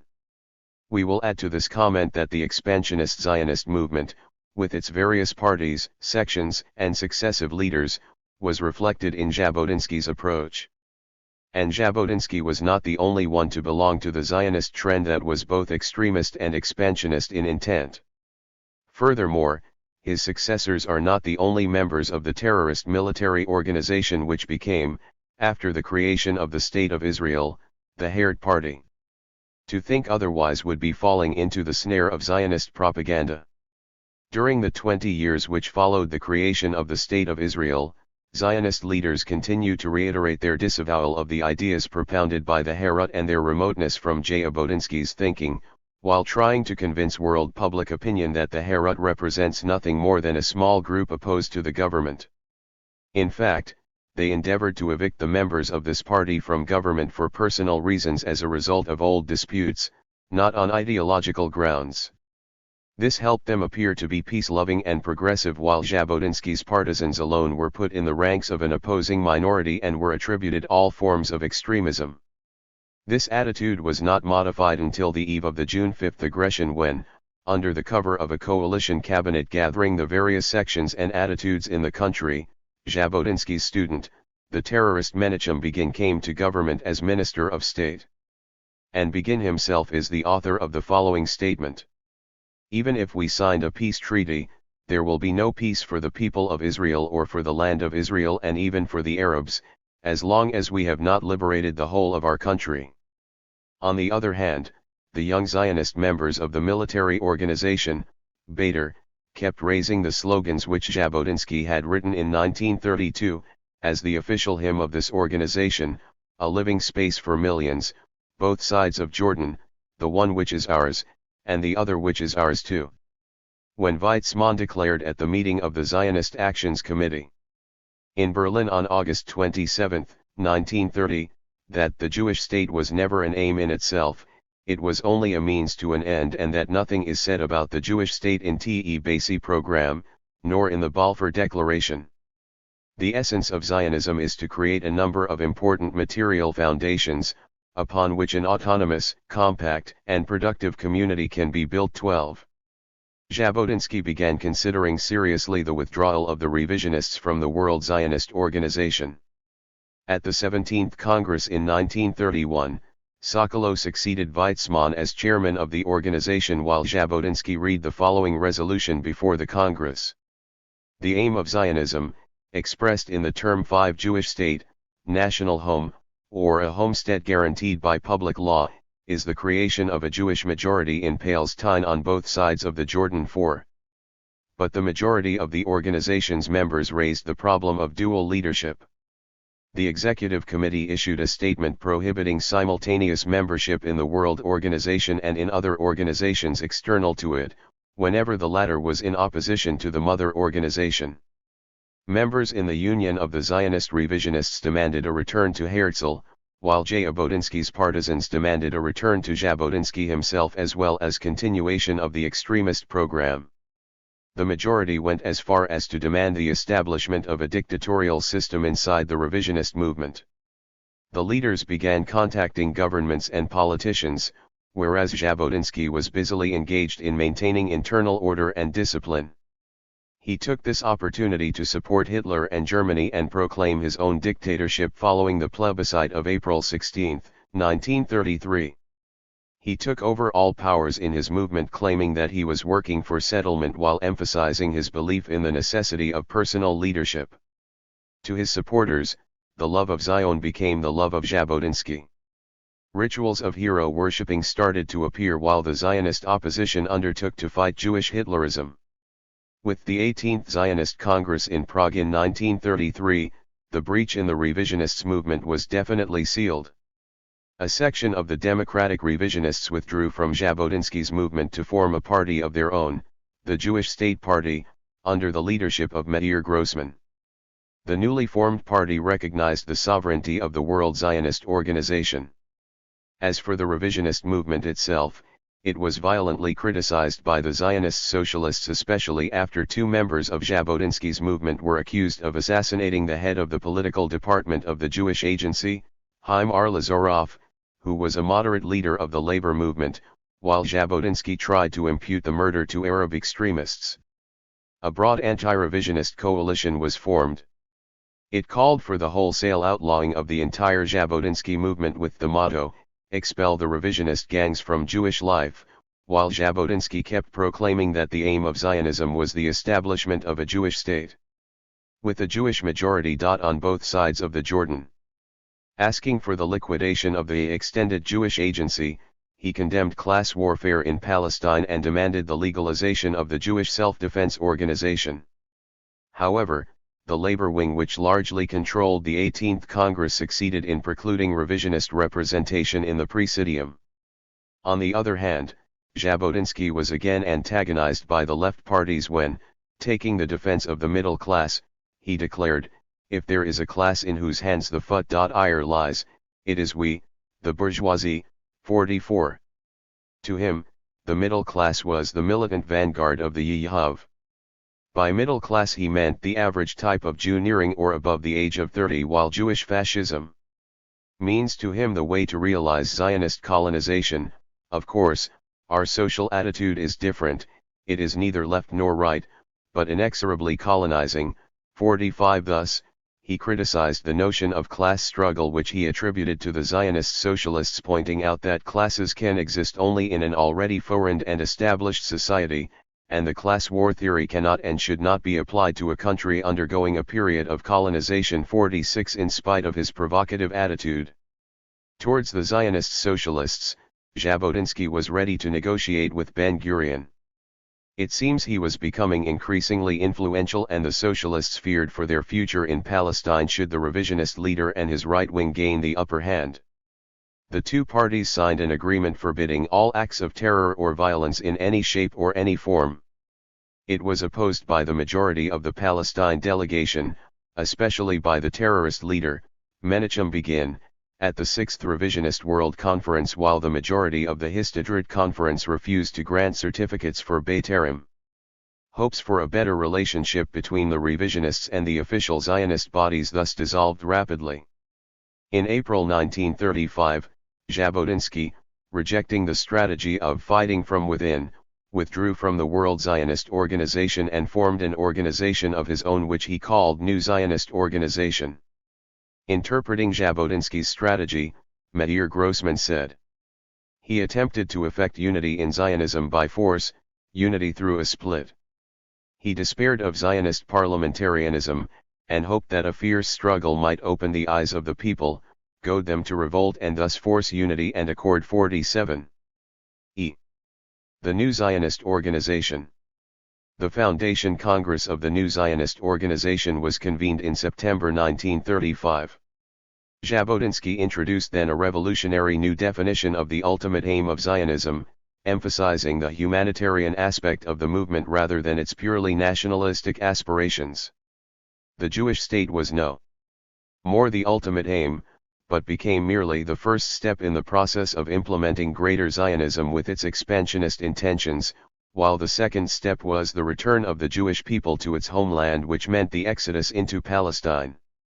To him, the real meaning of Zionism became exodus, or the liquidation of the enforced dispersion, the gradual repatriation of all those Jews who want it. 4s He came out of the Congress with a new scheme inspired from Max Nordau, consisting of preparing a 10-year plan for the transfer to and settlement in Palestine of 1,500,000 new Jewish immigrants within a period of 10 years. Moreover, Jabotinsky's new Zionist concept included a religious aspect which was meant to obtain the support of the Orthodox circle. It is no wonder Jabotinsky realized the important role played by religion in the Zionist organization and decided not to ignore it despite his claims of rationalism. He resorted to a new maneuver of introducing religion and tradition into the framework of the basic principles of the new revisionist movement, knowing that such a step constituted a departure from the fundamental principle of Zionistic monism. When the headquarters of the new Zionist organization were transferred to London in 1936, Jabotinsky began issuing statements against the establishment of the Legislative Council in Palestine. Once more, he considered seriously offering the mandate to Italy instead of Britain and centered his efforts on freeing Palestine from the British, claiming that the mandate would then fall into Jewish hands once the Irgun Leumi organization had imposed itself on the Palestinian territory. At the 20th anniversary of the foundation of Jewish battalions in the British Army, he gathered with Sidebotham, who expressed his hope of seeing the two camps of the Zionist movement unite. Jabotinsky then led an anti-partition crusade. He went to South Africa, where he conducted a lecture campaign insisting on the urgency of immediate evacuation of Jews inhabiting the belt of F11 Denot in the eastern part of Europe. Furthermore, he denounced Weizmann's willingness to sacrifice 9/10 of the Jewish national territory, while in a letter to Nahum Levin he ironically charged that for Weizmann and co., the Zionist program now reads as follows. The aim of Zionism is to partition Palestine and give the Arabs 95% of the country, including the historical and biblical land of Israel. 49. Jabotinsky did not favor the idea of an Arab-Jewish state. He maintained instead his original plan of establishing a Jewish majority in Palestine, while being fully aware that it would have to be achieved against the wish of the country's Arab majority. Unconcerned with these considerations, he insisted on the creation of an iron wall, a Jewish armed force to protect the process of achieving a majority by way of violence and terrorism. Seduced by Nordau's suggestion of transferring the Arabs of Palestine to Iraq, he adopted and supported it in his book The War and the Few, which was published in New York, in 1942. 51. Upon reading the various statements uttered by the Zionist leaders from the creation of the State of Israel until now, one has to admit that their common and unique position vis-a-vis the Palestinian Arabs who were chased out of their country to become refugees, is in no way different from that of Jabotinsky or his followers. For now the revisionist's attitude has been officially adopted by Zionist leaders of all trends and tendencies. All of them are demanding the solution of the refugee problem through their settlement in the vast stretches of Arab territories which, still suffering from underpopulation, can absorb more inhabitants. It is also evident that the factors which Jabotinsky took into account have not undergone any substantial change since his death and after the creation of the State of Israel. He stressed the importance of the time factor for Zionism and was perfectly aware of the demographic considerations and the proportional annual increase of the Arab population of Palestine. He insisted on the urgency of Jewish settlement. Israel was to do the same after 1948, and also after the June 5 aggression. We read regularly everyday statements to this effect on behalf of the Israeli leaders and officials. All of them call for the urgent settlement of new Jewish colonizers in the occupied territories. Expansionism through aggression and occupation of conquered territories is achieved under the cover of peace and security requirements. Obviously, demographic considerations play an important role in the expansionist calculations of Zionist colonization. Also, it is not unlikely that demographic conjectures were at the origin of the Zionist appeal before June 5, 1967, namely that the number of Arabs living in Palestine would be able to constitute, in the course of the next 50 years, the majority in the country, or at least a significant force capable of being compared with the Jewish one, and thus threaten to possess exclusive power over the area. Nothing can induce us to believe that Zionists have abandoned, or intend to abandon, the implementation of the plan which Jabotinsky took from Nordau. More and more appeals are addressed to the Jews of the world urging them to immigrate into occupied Palestine.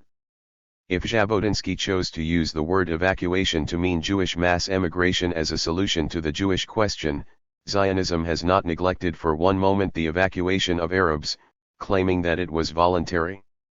Furthermore, the revisionist leader included evacuation among the aims of Zionism, pointing out that his scheme was nothing but the implementation of both Herzl's fundamental Zionist concept of 1896, and Nordau's plan of 1920.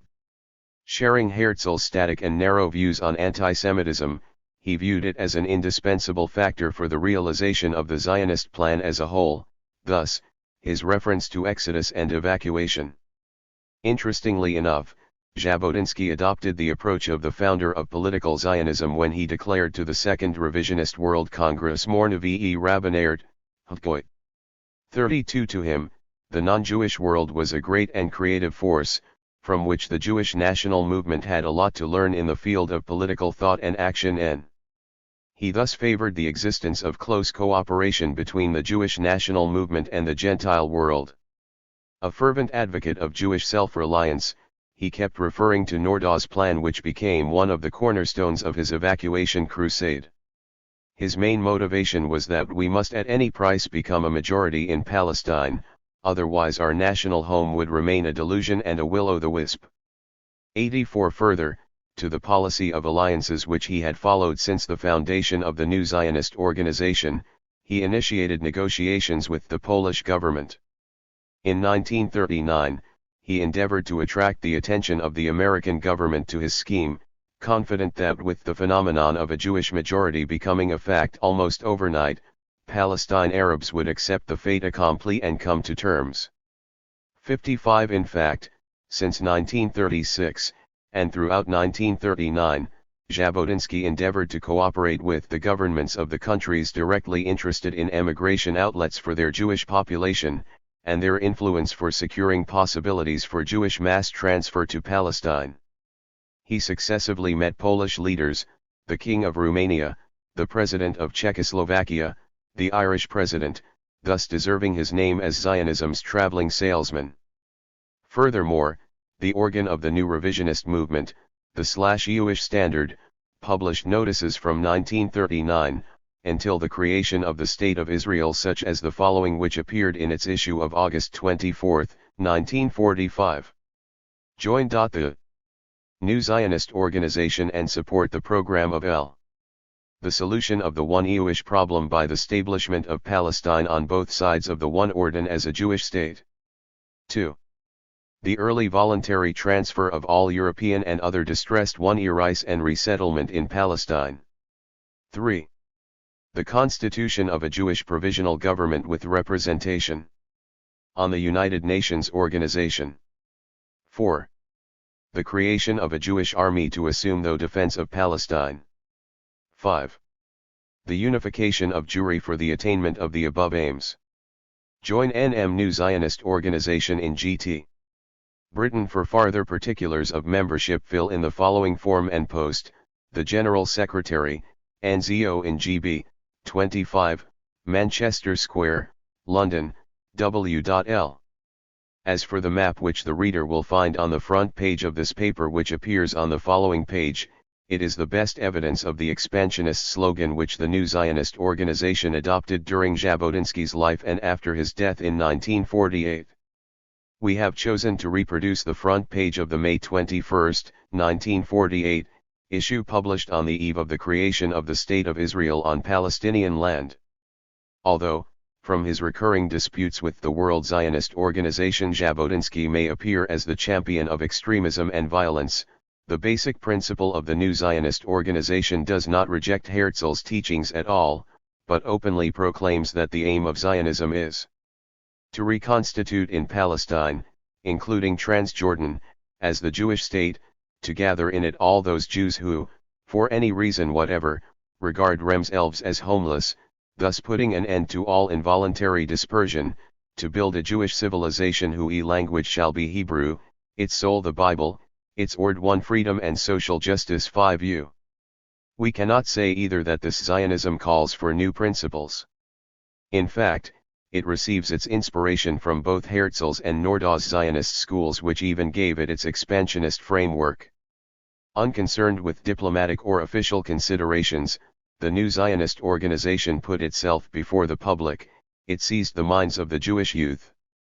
Practicing violence and terrorism, it proclaimed Jabotinsky's leadership and began implementing this Zionist school of thought, putting into practice the teachings of its revisionist leader.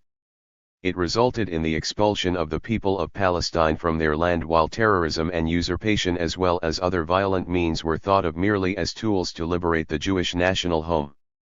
This picture does not differ from the one drawn by Herzl at the end of the 19th and the beginning of the 20th century. Expansionism is not only a facet of extremist Zionism, which the other Zionists considered as a mere revisionist trend moved by personal aspirations and dominated by Jabotinsky's dictatorial prestige. It rather forms the basis of Zionist thinking. No wonder Zionism, by its very nature and by virtue of its origin and goals, cannot be easily dissociated from expansionist intentions and imperialist ambitions, no matter how successful it is in camouflaging its real intentions and appearing as a progressive poor little state wishing nothing but calm and peace, and extending a friendly hand to its neighbors. We would thus be correct in stating that Zionism, with its expansionist tendencies, and both its revisionist and official wings, does not constitute a departure from Jabotinsky's concept. Rather, it has followed in his footsteps, looking into the direction of Herzl, Nordau, and Jabotinsky through its actual leaders, from Ben-Gurion to Eshkol and from Weizmann to Chertok, Eben and others.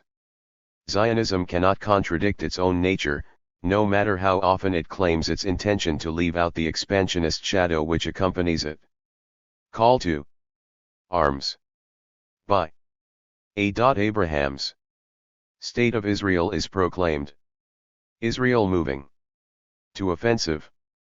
Striking successes reported. Jewish Army headquarters have just reported the linking up with the Java 1 and the Old City and the capture or Mount Zeton, which commands the road from Hebron and the entry into Jerusalem from the south. 70 Arab soldiers. Air captured in the attack on the Old Jlty. The Arab Legion outlet Jerusalem had been haken by the steady advance of the Jewish forces, which are acting according to a plan. While the Arab troops seem to be operating without coordination and frequently without agreement among the Rent unit and two kinds of recognition. Britain avoiding the $UEL Plum and UC Oma, the Rekigal Yuan of the state of Yaril by the United States. Guatemala and 4 Soviet Ruola. Was followed during Tile Week by recognition OA the part OT Poland, Uruguay, and Czechoslovakia. The French government LV and S expected to BLVE recognition before the end of TBA week, as it was known that the Pyrancal cabinet wu alroti Uanlmo 1181 il revur of it. It W1.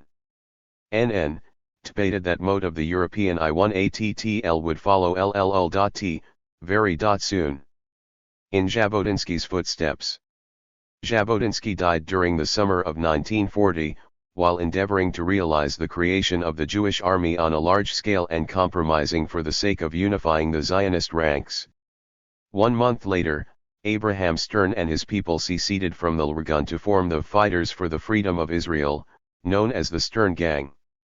Less than a year after Jabotinsky's death, appeals were made again for unification of the Zionist ranks and settlement of disputes between the new Zionist organization and the World Zionist Organization. A roundtable conference was suggested for this purpose, while the policy of the NZO was summarized as follows by A. Abrahams, leader of the NZO Directory Board, in a letter to the Jewish Chronicle. The creation of an independent Zionist army. The constitution of a Jewish National Committee as a provisional government for the war period. The adoption of a plan for voluntary emigration from the European countries and resettlement in Palestine. The proclamation that the aim of Zionism is the establishment of a Jewish state on both sides of the Jordan. The constitution of a unified Jewish representation at the Peace Conference. 1 The author of the letter went on to express the N.Z.Os readiness to participate in the roundtable conference with the other Zionist organizations in order to reach a unified and firm membership in the general Zionist ranks.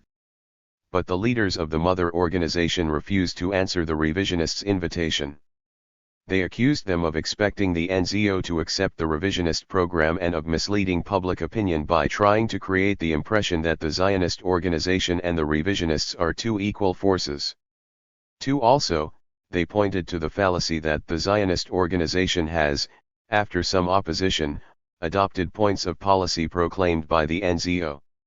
And stressed the following: it so happened, however, that the Feudin State was written by Theodor Herzl, and not by Jabotinsky VIII. To conclude, they argued that the philosophy and propaganda methods of the revisionists are strange to the Jewish tradition and the ideals of democratic society. 4. The leaders of the old Zionist organization thus set out to block their competitors' path. They fought them with their own weapons and chose to reveal their hidden plan at the appropriate time, namely on the eve of the 25th anniversary of the Balfour Declaration. An extraordinary Zionist conference was held at the Hotel Biltmore in New York on May 8, 1942. It was attended by delegates from all parts of the United States in addition to Dr. Weizmann, Ben-Gurion, Nahum Goldman and Rabbi Stephen Wise, as well as other leading Zionist personalities. The resolutions then adopted formed the Biltmore Program. They were an expression of the views of the American Zionists and constituted the basis of the official Zionist policy for the following years. The 6th, 7th and 8th resolutions read as follows. 6. The conference calls for the fulfillment of the original purpose of the Balfour Declaration and the mandate which, recognizing the historical RO 1111 etition of the Jewish people with Palestine, was to afford them the opportunity, as stated by President Wilson, to found there a Jewish Commonwealth. The conference affirms its unalterable rejection of the White Paper of May 1939 and denies its moral or legal validity. The White Paper seeks to limit, and in fact to nullify Jewish rights to immigration and settlement in Palestine, and, as stated by Mr. Winston Churchill in the House of Commons in May 1939, constitutes a breach and repudiation of the Balfour Declaration. The policy of the White Paper is cruel and indefensible in its denial of sanctuary to Jews fleeing from Nazi persecution, and at a time when Palestine has become a focal point in the war front of the United Nations, and Palestine Jewry must provide all available manpower for farm and factory and camp, it is in direct conflict with the interests of the Allied war effort. 7. In the struggle against the forces of aggression and tyranny, of which Jews were the earliest victims, and which now menace the Jewish national horn, recognition must be given to the right of the Jews of Palestine to play their full part in the war effort and in the defense of their country, through a Jewish military force fighting under its own flag and under the high command of the United Nations. 8. The conference declares that the new world order that will follow victory cannot be established on foundations of peace, justice, and equality, unless the problem of Jewish homelessness is finally solved. The conference urges that the gates of Palestine be opened, that the Jewish Agency be vested with control of immigration into Palestine and with the necessary authority for upbuilding the country, including the development of its unoccupied and uncultivated lands, and that Palestine be established as a Jewish Commonwealth integrated in the structure of the new democratic world. 5. Thus, the principles adopted by the Biltmore program meant the triumph of the proposals previously submitted by Ben-Gurion and Weizmann. The leader of the Jewish State Party condemned the appeasement tactics of the Zionist leadership and derided its unwillingness to embarrass the noble British government that brought about the Struma disaster. He called for a change from the present leadership with its unrelieved record of failures and defeats. Weizmann, answering his critics, said, "As long as British policy in Palestine permits us to acquire land and bring in Jews, I am ready to put up with everything." 7. With regard to the Jewish army, he believed that 200,000 was a somewhat unreasonable figure. He said, "I will be satisfied if not an army but a Jewish contingent of a few Jewish regiments will be organized. There is a nucleus of 12,000 already in the armed services in the Near East. If these receive the badge of the Magen David, such a contingent will increase by thousands, until Palestine is organized." 8. When Dr. Judah L. Magnus, president of the Hebrew University, initiated the establishment of a new organization called Al-Hud, the aims of which were the propagating of the unification of all Zionistic countries, including a binational Palestine, and the incorporation of the Semitic Federation in a democratic world system. The Zionists, old and new, demanded his resignation. Accusing him of utilizing the prestige of his position for harmful political maneuvers. 10. In his report to the Inner Committee of the Zionist General Council in Jerusalem, Moshe Shertok described the Buds program as being in opposition to the activities carried out in the U.S. as well as to the desires of the broad Jewish masses. He argued that any political program which does not include the demand for Aliyah as its main feature opposes the basic aims of Zionism. 11. And went on to describe the Bud as a small sect without any influence on the Yishuv and on Zionist affairs. Nevertheless, he said it is a danger in itself because the members of Ihud appear as outspoken anti-Zionists. 12. If the reaction of official Zionism reached such a degree, it is easy to understand the revisionists' attitude in this respect. The organ of the revisionists, the Jewish Standard, launched a violent campaign against the activities of Dr. Magnus, accusing him of being the echo of the British Colonial Secretary and of the High Commissioner. Returning to the policy of Jabotinsky's successors between 1945 and 1948, we find that their demands had not changed since the establishment of the NZO by Jabotinsky. In 1945, for instance, the revisionists issued an official statement which included among other things a demand for a change in the British policy in connection with Zionism, a warning to the three big powers about the danger of leaving the Jewish question unsolved, a call to Great Britain to create a Jewish state in Palestine while disregarding the fallacy of Arab opposition. 2 months earlier, the Jewish Agency had submitted a statement of policy to the San Francisco Conference. A 5-point program, prepared by Weizmann, asked for the constitution of a free and democratic Jewish Commonwealth, abolition of restrictions on Jewish immigration, development of the country and aid in immigration and settlement. 14. The revisionists tried to outbid the Jewish Agency, asking it to impose itself on the government of the mandate and inform all other governments that its loyalty is to the Jewish people and not to the Palestine administration except insofar as the latter cooperates with the Jews in the creation of a Jewish state in historic Palestine. It was clear from the various articles and comments of the revisionist press then that the ending of the war with the Allied victory would inevitably be followed by another war in Palestine. The revisionist leaders accused Weizmann of accepting Churchill's white paper and renouncing Transjordan for fear of complicating the situation and contenting himself with the West Bank alone.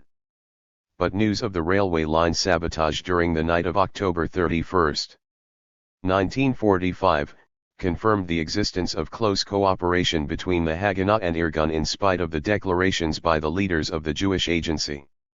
In London and in Washington, imputing the plan to the Sternists and to the Irg-11 Nzvi Lumi. Jabotinsky's successors were again asked to return to the bosom of the old Zionist organization after an absence of 10 years. Since all Zionists, including the responsible body of the old Zionist organization, had proclaimed their acceptance of the principle of the Jewish state. When Ernest Bevin issued his statement on the Anglo-American Committee of Inquiry on November 13, 1945, both the revisionists and the leaders of the Jewish Agency expressed disapproval and went further in their criticism of British policy in Palestine, arguing that the statement was nothing but a surrender to the Arabs' demands.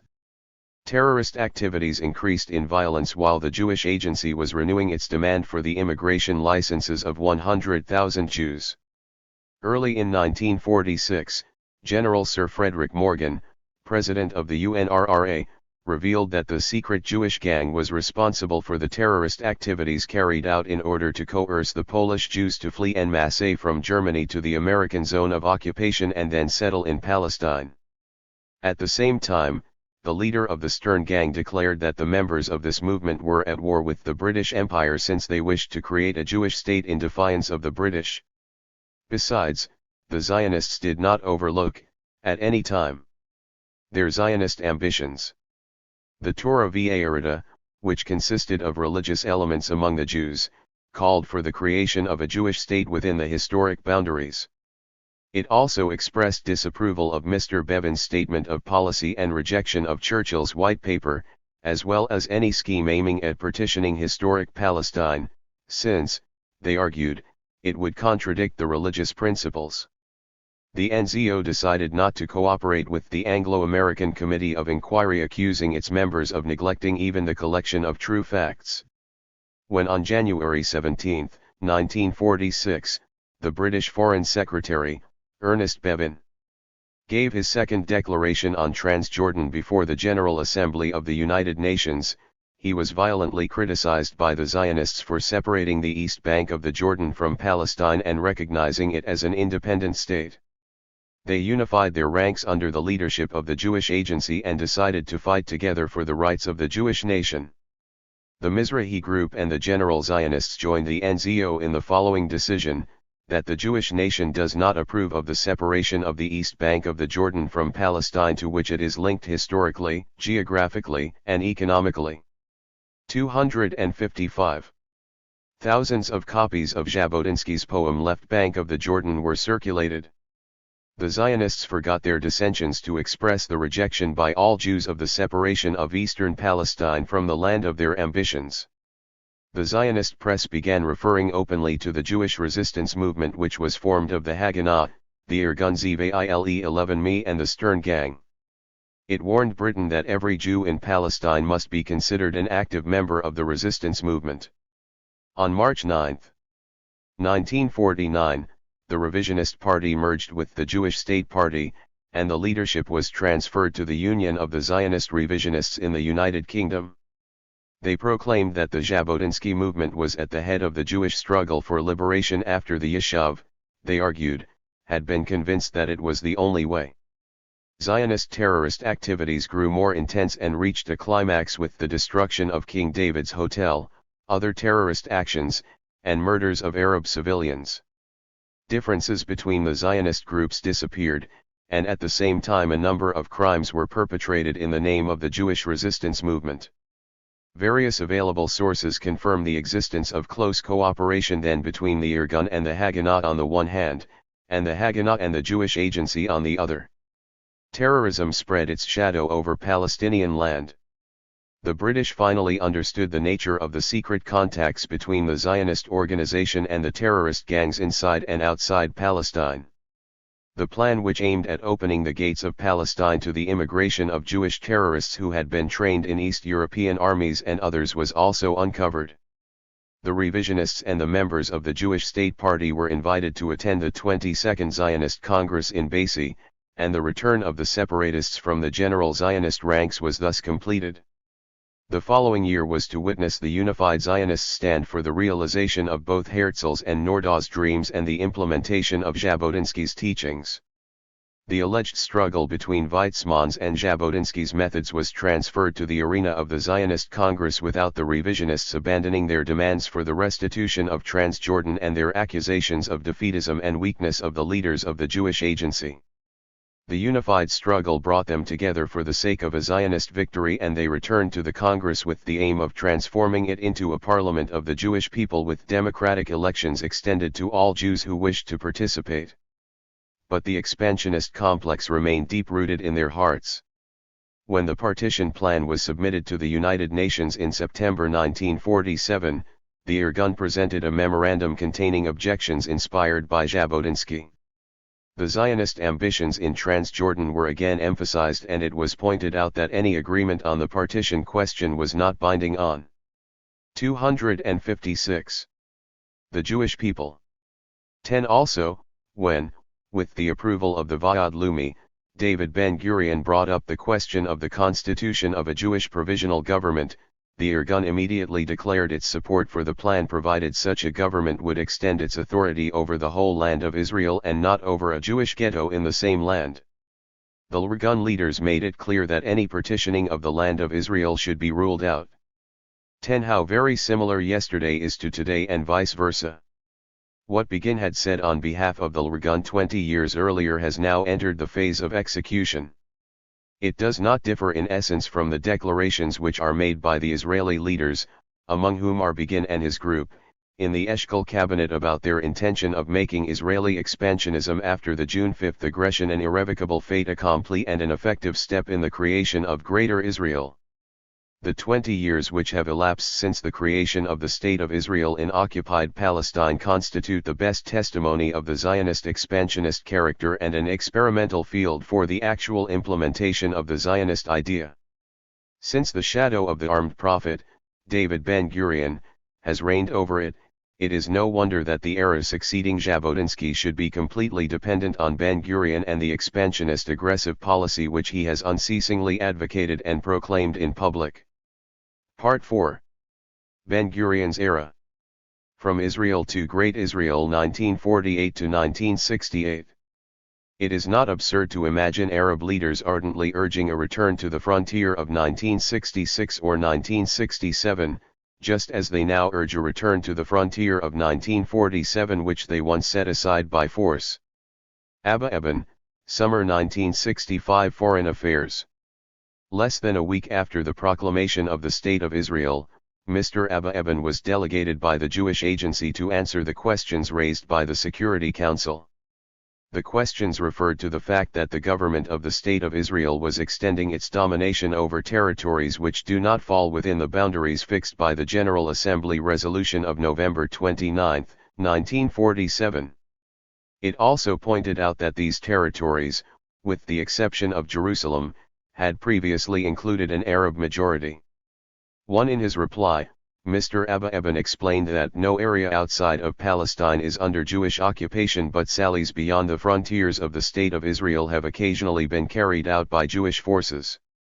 2. He then proceeded to justify these sallies or military operations which, he argued, were carried out for military reasons, and as a part of an essentially defensive plan.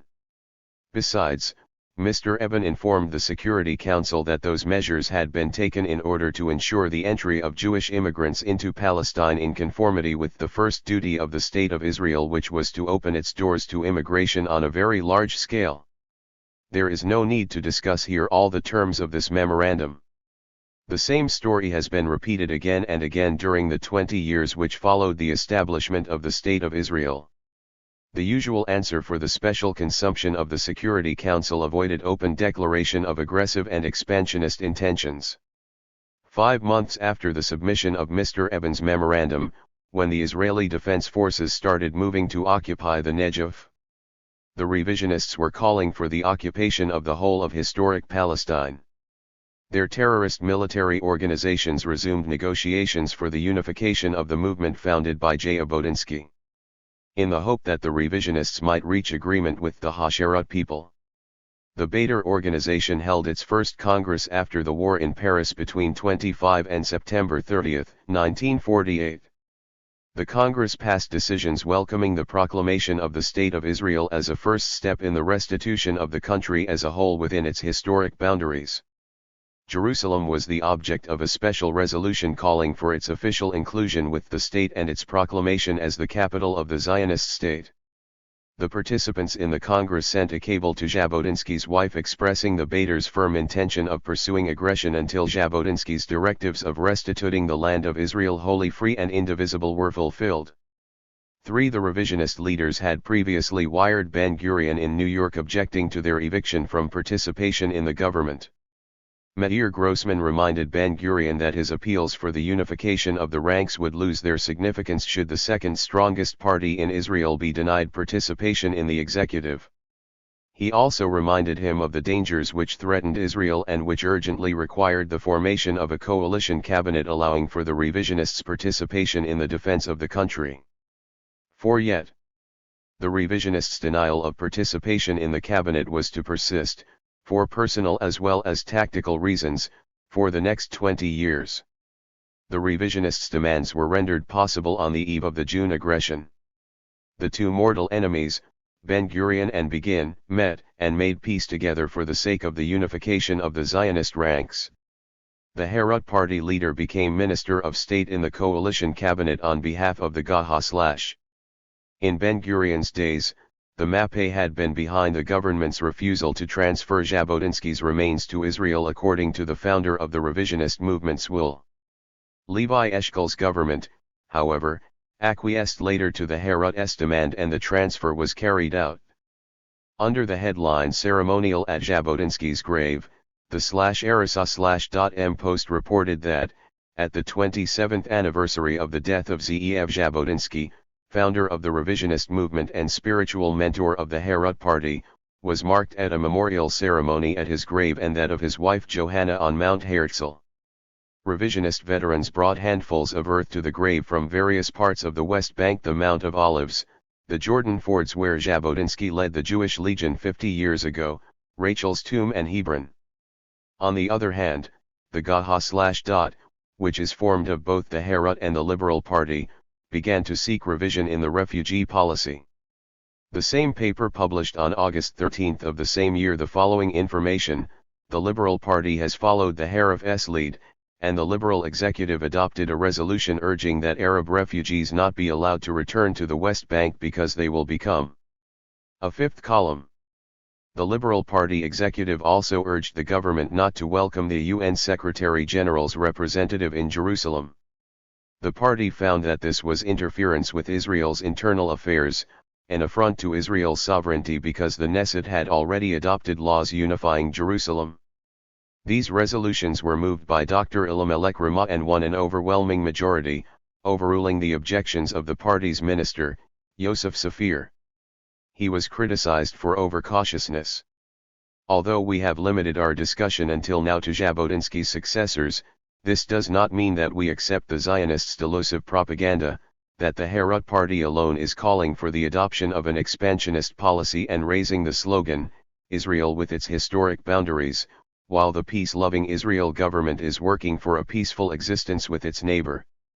The events of the last 20 years have proved the falseness of this statement and have shown the dangerous consequences resulting from following it and falling into the trap. Behind all the various aggressive moves and maneuvers, we find the Israeli expansionist complex, the repeated aggressions over the borders set by the United Nations Partition Commission, the annexation of Arab areas on the pretext of security requirements, the occupation of the Negev, the capture of the Aqaba area, which became the port of Elath, the tripartite aggression of 1956, and now the June 1967 aggression. In the various statements uttered by the Zionist leaders, we can find the expansionist complex hidden behind such terms as the liberation of the Jewish national home as a whole and behind the search for the state of the future which would include the whole of the land of Israel with its historic frontiers.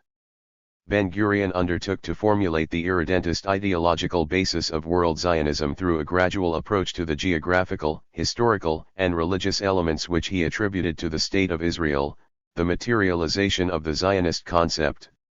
He wrote, "Its is no smaller than was that of the Jewish state during the two commonwealths." He resorted to using negative wording in order to avoid stating that the Israel of today has a far larger area than it had during most of its historical periods and especially during the period of the Second Temple. 9. Obviously, the Zionist opinions expressed by Ben-Gurion in the above passages uncover Israel's intention to look forward to the extension of the area it is occupying on the basis of geographical and historical factors and of artificial comparisons and relationships. It is also evident that expansionist Zionism is seeking to pull history backward after having rewritten it in its own way and in harmony with its own ambitions and leanings. We must, then, consider the following question: how is it that Israel, showing its aggressive nature in the light of the decisions of the United Nations and the rights of the Arab people of Palestine, refuses to go further than 20 years back? Particularly since it insists on going hundreds of years back to link its usurping existence with a Jewish commonwealth which existed for a period of time and died out in the course of history. Is not this Zionist attitude another piece of evidence that Israel, or the Third Commonwealth, is merely a phase in the process of the establishment of a far-stretching Israeli empire as the realization of Greater Israel? Boundaries of the state, boundaries of the nation. When David Ben-Gurion declared in the introduction to the Israel Government Yearbook that the State of Israel has been established in only a portion of the land of Israel, his statement came as new confirmation that Zionist expansionism was among the first aims of the smaller Israel. This same idea was expressed by Ben-Gurion on August 13, 1948, after the proclamation of independence and the establishment of the State of Israel, when he explained that the state was not an end in itself, it was the means to the end, which was Zionism. In his speech to the Knesset, he reminded his colleagues that 9/10 of Jewry were without a homeland, warning them not to fool themselves by using sweet-sounding misnomers. He thus summed up for them once more the concept of the new Zionist irredentism and the meaning of the great introduction to Zionist expansionist thinking, which begins on the basis of smaller Israel, by declaring that the Jewish nation in Israel is still a promise and not a fulfillment.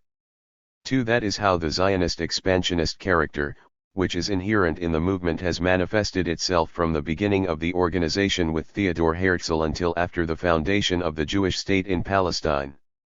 Since the very birth of Israel, we have encountered new aspects of the Israeli logic which have brought out the difference between promise and fulfillment.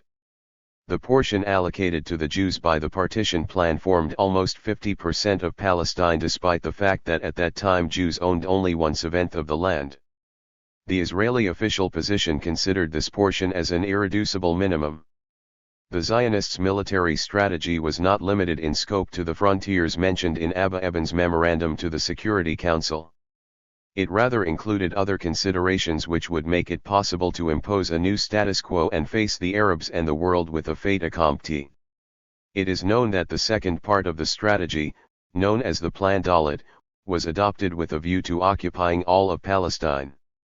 The Hebrew book, Privat 1948, explained that the purpose of the plan was control of the area given to us by the UN in addition to areas occupied by us which were outside these borders, and the setting up of forces to counter the possible invasion of Arab armies after May 15. 3. but the frontiers of the status quo after the signature of the armistice were, in Ben-Gurion's opinion, transitory and temporary since the boundaries of the state did not correspond to those of the nation. The map of the Promised Land, as drawn by the Zionists, was still larger by far than the areas which were occupied by the force of arms. Besides, the religious wing in the Zionist movement would not abandon the idea of an Israeli empire which would bring back the glories of David and Solomon in an area extending from the Nile to the Euphrates. On the other hand, the revisionists kept insisting on the historic frontiers of Palestine, including Transjordan as the other bank of the Jordan. Ben-Gurion himself gave a clear expression to Zionist irredentism when he pointed out that the state, the land, and the Jewish people did not coincide.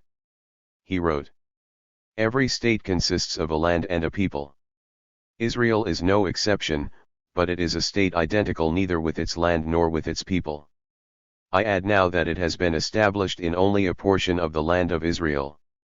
Some are hesitant as to the restoration of our historical frontiers, fixed and set from the beginning of time, but even they will hardly deny the anomaly of the new lines, for a large number of Zionist studies and writings have been dedicated to examining the mission of Israel, the nation which is in Zion, the return of Jews to their ancestral land, or to comparing the characteristics of the first, second, and third Jewish commonwealths.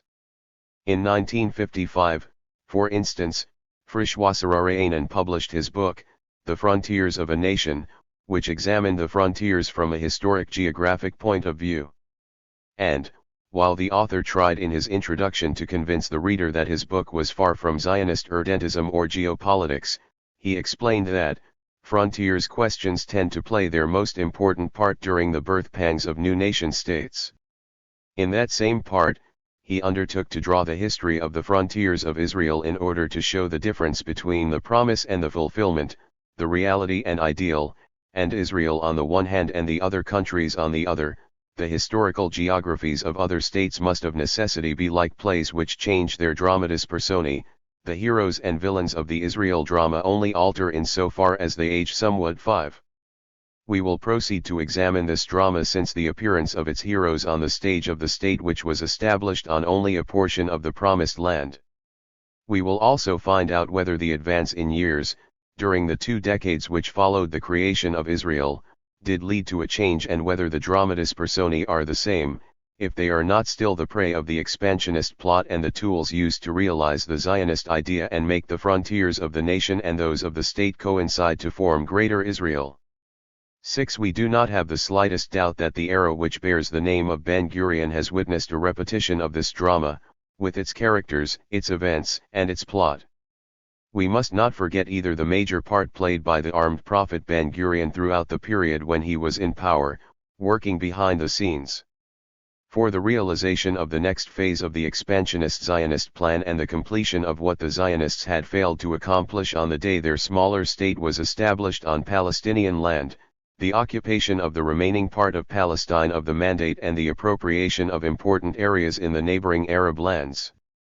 The Zionists' insistence on distinguishing between the boundaries of the state qualified as the armistice or ceasefire lines, and those of the status quo and the frontiers of the nation which form Greater Israel, again revealed the expansionist intentions which the Zionists sought to put into practice whenever circumstances permitted.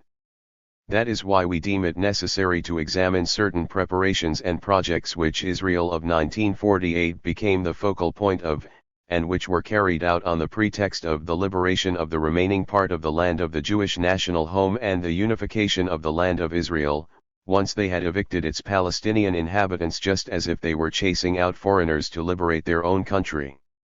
In the next chapter, we will examine the Israeli moves since the early 50s regarding the consolidation of the Zionist occupation of Palestine until the June 5 aggression and the open claim to Greater Israel, as well as the refusal to allow Arab refugees to return to their homes. Let us remember how Ben-Gurion tried to justify the establishment of the Jewish state and the emigration of tens of thousands of Jews or their immigration by way of the Zionist organization's networks with the return to what he called the vision of the Messianic redemption. In this way he tried to conceal the Zionist colonialist nature and disguise its expansionist characteristics. He explained, It is impossible to understand everything that has happened in our days: the renewal of the Jewish state and the immigration of tens of thousands of Jews who never read Hess, Pinsker, and Herzl, and perhaps had never even heard the name of Zionism, without considering the vision of messianic redemption which is implanted deep in the heart of the Jewish people, not only since the destruction of the Second Temple, but ever since the days of the first literary prophets, if not before the departure from Egypt. 7. But, how did the immigration of this large number of Jews to occupied Palestine take place? If Zionism did not urge them to come to Palestine, how can we then reconcile the teachings of scientific Zionism with this deep-rooted religious tendency according to Ben-Gurion? Since when does the vision of the messianic redemption find its perfect fulfillment by way of force of arms and attachment to worldly possessions to the point of creating a state in another people's country?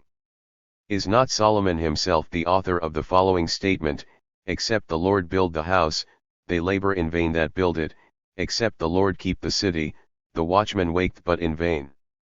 It is by no means unlikely that practical Zionism should have resorted to arousing religious feelings in the hearts of the Jews and using them for its own interests, urging them to join the waves of emigration in the name of the ascension to the land of Israel, so that a total merger would take place between the fanatical religious feelings and the military spirit of the groups of pioneers.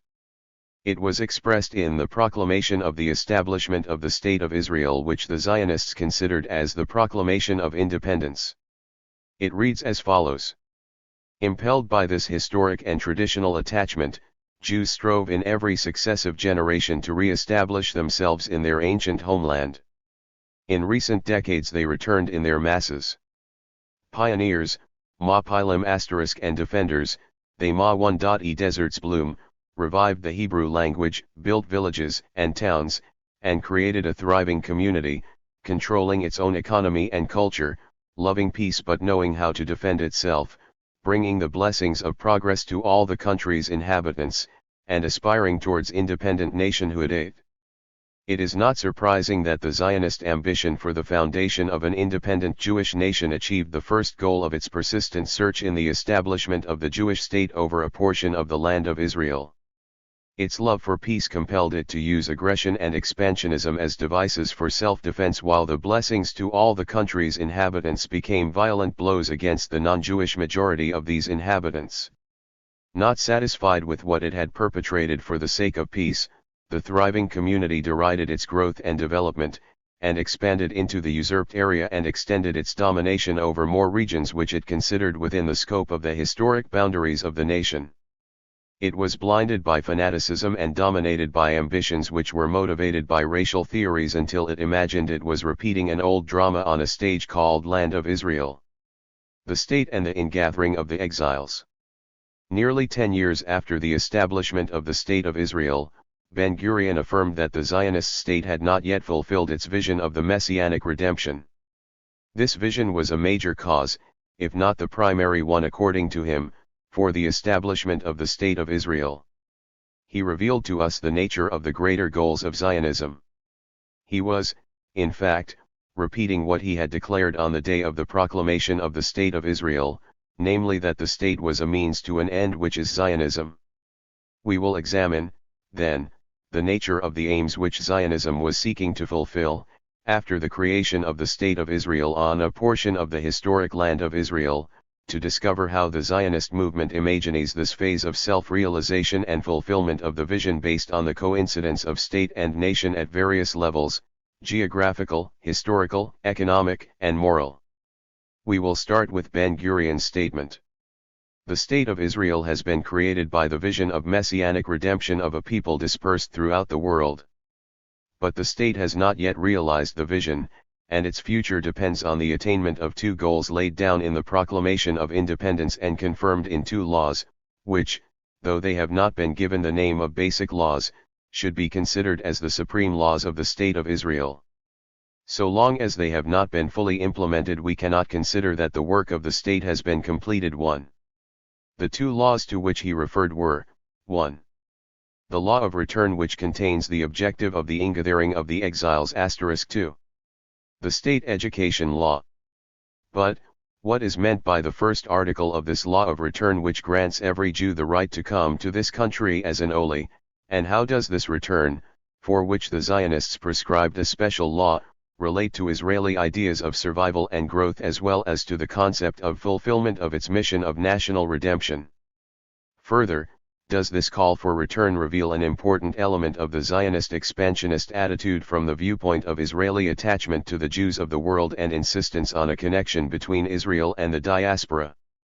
His previously mentioned article, Ben-Gurion answers all of these questions. He states, "The law of the return is not like those immigration laws in force in other countries which lay down the conditions under which the state accepts certain classes of immigrants from abroad. The law of the return is the law of the historic permanence and continuity of the bond between our people and the land of Israel. It lays down the principle of state by virtue of which the state of Israel has been revived, and by virtue of which it will survive and grow and fulfill its mission of national redemption too. And he leaves it for the future to show what proportion of our people will be both willing and able to return to the homeland. Yet, this future behind which Ben-Gurion protects himself started before the establishment of the state and extends, with the issuance of the law of return up to the present day. Moreover, nothing can persuade us to believe that their position will not extend beyond the limits of the present until it reaches its proper basis." Ben-Gurion appears reluctant in this article at least to explain his concept of survival and growth, as well as that of national redemption. Another Zionist had previously carried out this task and clarified certain results which would be derived from accelerating the pace of Jewish emigration to Palestine, during the British Mandate and after its occupation by the Zionists. The Zionist revisionist, Joseph Skechtman, member of the Executive Committee of the Jewish Agency, published in the spring of 1948, a series of articles concerning what he called the issue of Arab emigrants. After admitting that the Arabs had always formed an important majority in Palestine, he explained that the major objective of the Zionist movement was the establishment of a Jewish state with a Jewish majority in spite of Arab opposition to Jewish immigration. 8. He proceeded to enumerate the events and changes which occurred in Palestine up to May 1948, and which led to Arab emigration from their country, denying that terrorism had been responsible for such emigration. He adopted the slogan which the Zionists wished to spread, namely that the Arabs had willingly left the country and that the responsibility fell entirely on the Arab leaders themselves. He even stated that the emigrants did not listen to the Jewish leaders' appeals to remain or return.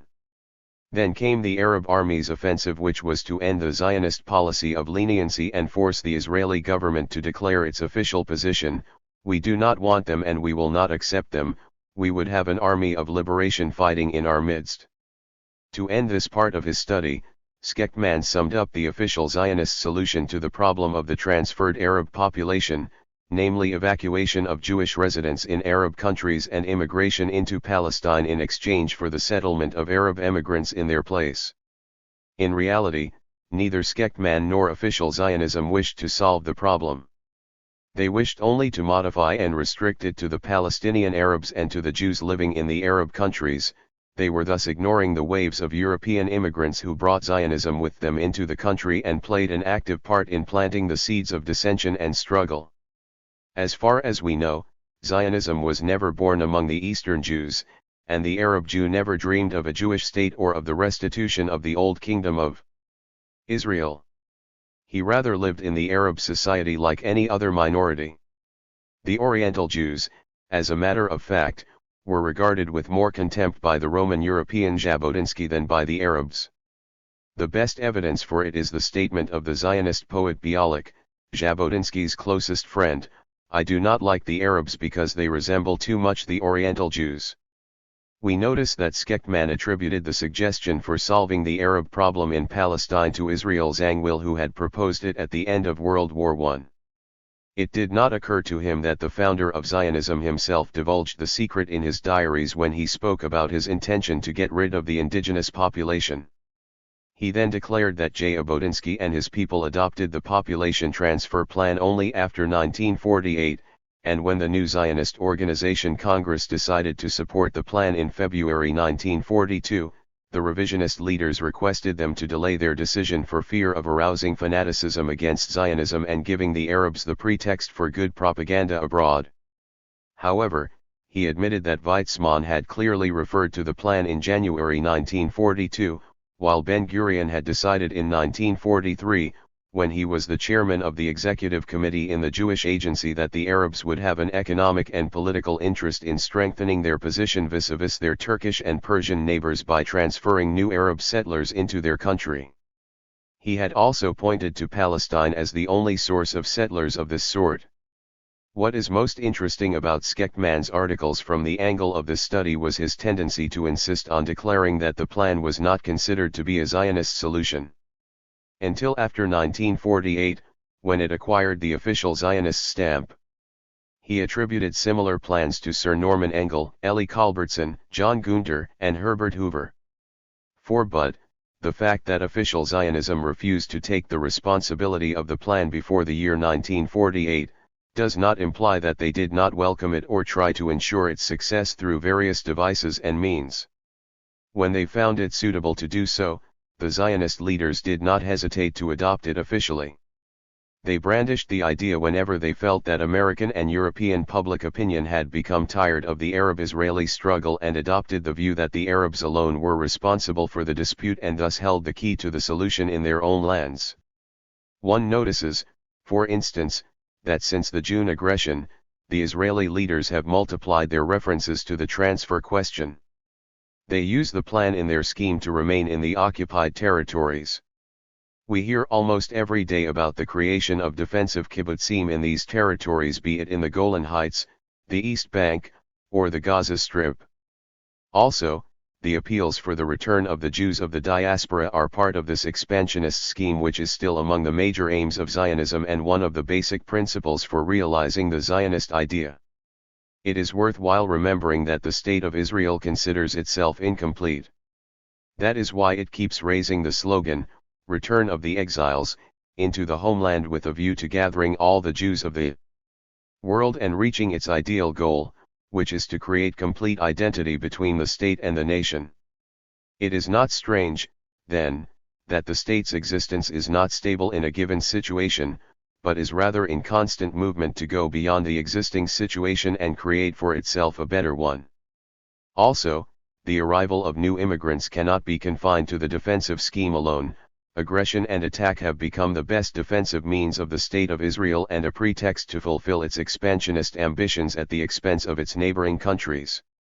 If the call for gathering the exiles constitutes one of the foundations of greater Zionism in the existence of the State of Israel, in its search for the whole Jewish nation, the principle which gives it importance and makes it dangerous is reflected in the state education law. Ben-Gurion himself declared that these two ideals were linked by an inner bond and each of them reinforces the prospects of the realization of the other. He pointed out that Israel was the only country in the world which has no relatives from the point of view of religion, language, origin, or culture. Concluding with the remark, "We are a people that lives alone." 6. What is this lonely existence and why are Israel and the Jewish people alone? An American Jew who refutes fanatical Zionism wrote the following. It is one of the ironies of history that, at the very moment when the ingathering takes place, the existence of Jewish culture itself turns out to be so questionable. 6. It is, in fact, an irony of history that the state which is gathering the exiles should be still looking for a common culture for these returning emigrants. Judaization thus becomes a search for a common Jewish culture, or as Patuchowski describes it. It is the realization of this dilemma which is undoubtedly responsible for the feverish search for common cultural roots in which Israel is engaged. It accounts for the role which archaeology plays in the life of the young state, a role which almost amounts to a religious one. In the ruins of the remote past, in the foundations of the ancestors' buildings, and in the remnants of their artifacts, one finds a common cultural bond for their latter-day descendants. And, of course, the land in and by itself, is milked for its very last drop of historical associations if only it can be shown that the nation that dwells in Zion today is composed of the very people which inhabited this region in biblical antiquity, spanning the intervening centuries and millennia with a blithe silence and a blissful ignorance. 7. It is not coincidental that one of the favorite hobbies of the Israeli military leaders should be archaeology. Yet, this is not the only way to search for a common civilization, to gather the exiles. The slogan which Zionism has adopted since its foundation by way of Pinsker, Herzl, Nordau, Jabotinsky, and Ben-Gurion, warned against the danger of assimilation, although the Jewish religion survived for thousands of years without the service of the Israeli state. To end this part of our study, we will quote Patuchowski's statement pointing out the differences in the background of the returning exiles. In Hungary, a man will be pointed out as a Jew, in Poland, a man will be pointed out as a Jew, and in Romania, a man will be pointed out as a Jew. But, when these three Jews come to Israel, the first will be pointed out as a Hungarian, the second as a Pole, and the third as a Romanian. It is in fact one of the ironies of history that we should find the outstanding dissimilarity between the aim of the Israeli state, which is the successful realization of the gathering of world Jewry in the historic land of Israel under the banner of the return of the exiles, and the absence of a unique Jewish culture. Law of Return. 1950. 1. Every Jew has the right to come to this country as an 2. Aliyah shall be by Olia's visa. An Olia's visa shall be granted to every Jew who has expressed his desire to settle in Israel, unless the Minister of Immigration is satisfied that the applicant is engaged in an activity directed against the Jewish people, or is likely to endanger public health or the security of the state. 3. A Jew who has come to Israel and subsequent to his arrival has expressed his desire to settle in Israel may, while still in Israel, receive an Oliya certificate. The restrictions specified in Section 2 shall apply also to the grant of an Ataya certificate, but a person shall not be regarded as endangering public health on account of an illness contracted after his arrival in Israel. 4. Every Jew who has immigrated into this country before the coming into force of this law, and every Jew who was born in this country, whether before or after the coming into force of this law, shall be deemed to be a person who has come to this country as an Oli under this law. 5. The Minister of Immigration is charged with the implementation of this law and may make regulations as to any matter relating to such implementation, and also as to the grant of Oliyas and Oliya certificates to minors up to the age of 18 years. Ibid. p. 27. 271. The organization, the agency, and the state. When Ben-Gurion declared in a voice borrowed from the prophets of the Old Testament, that the state of Israel was only the beginning of redemption, he was, in fact, trying to make an association between the survival of the Jewish state and the fulfillment of its mission, and the continuation of the ingathering of the exiles. Picturing the relationship between Israel and the diaspora, he wrote, "The fate of the state is involved in the fate of world Jewry, and vice versa. Without mutual bonds between Israel and the diaspora communities, it is doubtful whether Israel will survive, and whether Jewry in the diaspora will not perish by euthanasia or 5U. Vocation 1. What is the Zionist doctrine on which the movement is based with its various associations and agencies, now that 70 years have elapsed since the first Zionist Congress and that the Jewish state has been established in occupied Palestine? Or, what is the nature of the relationship between the World Zionist Organization, the Jewish Agency for Palestine, and the State of Israel? The basic laws of the Zionist organization, as adopted by the 12th Congress, stipulated the following. 1. The aim of Zionism is to establish a Jewish national home in Palestine, guaranteed by international law. 2.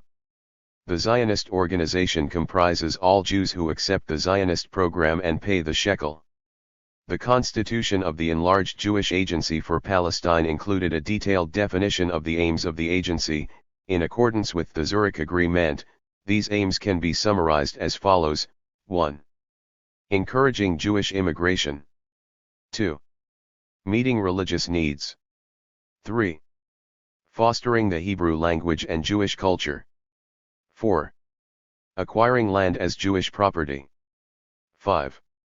Promoting agricultural colonization based on Jewish labor. In fact, the Jewish Agency was created for a political task to serve as a tool of the mandate government. Based on the terms of the mandate, it never really existed independently, but continued as a skeleton facade until Lewis Marshall's death and the American financial support was stopped. 2. In spite of the Zionists' abstention in America, for instance, from recognizing it as a branch of the World Zionist Organization or as the World Zionist Organization itself, the WZO never lost control over it, and altered its structure according to the needs of the moment. The activities of the agency and the organization did not end with the creation of the State of Israel. The 23rd Zionist Congress adopted a resolution authorizing the Zionist General Council to examine the question of the continued existence of the Jewish Agency and the adaptation of its structure to present conditions, and to decide on the basis of the executive's proposals upon the necessary changes. 8. Besides, Article 3 of the state's law adopted by the Israeli Knesset on November 24, 1952, stipulated that the World Zionist Organization is also the Jewish Agency for Palestine, while the covenant between the government of Israel and the Zionist executive was made in accordance with the declaration of the 23rd Congress, which read as follows. The Congress declares that the practical program undertaken by the World Zionist Organization and its agencies for the fulfillment of its historic tasks in Eretz Yisrael calls for the fullest degree of cooperation and coordination on its part with the state and government of Israel, in consonance with the law of the land. The Congress considers it essential that the State of Israel grant status to the World Zionist Organization as the representative of the Jewish people in all matters that relate to the organized participation of Jews the world over in the development and upbuilding of the land and the rapid absorption of its newcomers. 4. This basic notion was also expressed by Ben-Gurion on behalf of the Israeli state. The boundaries of the nation go beyond and are wider than that of the state. Also, Dr. Nahum Goldman, chairman of the American section of the Jewish Agency, declared at a meeting in 1954, of the World Jewish Congress in Vienna that there is no other state in the world where 90% of the people live outside it. 6. What is the basic notion shared by the Zionist organization and the State of Israel? According to Moses Lasky, it may be summed up as follows. All Jews of the world form one nation. The State of Israel is the lawful representative of that portion of the nation dwelling in Zion, and the Zionist organization is the authorized representative of the nation dwelling elsewhere throughout the world. The two are coordinated representatives of one nation and thus make covenants and treaties and cooperate with each other to a common end. 6.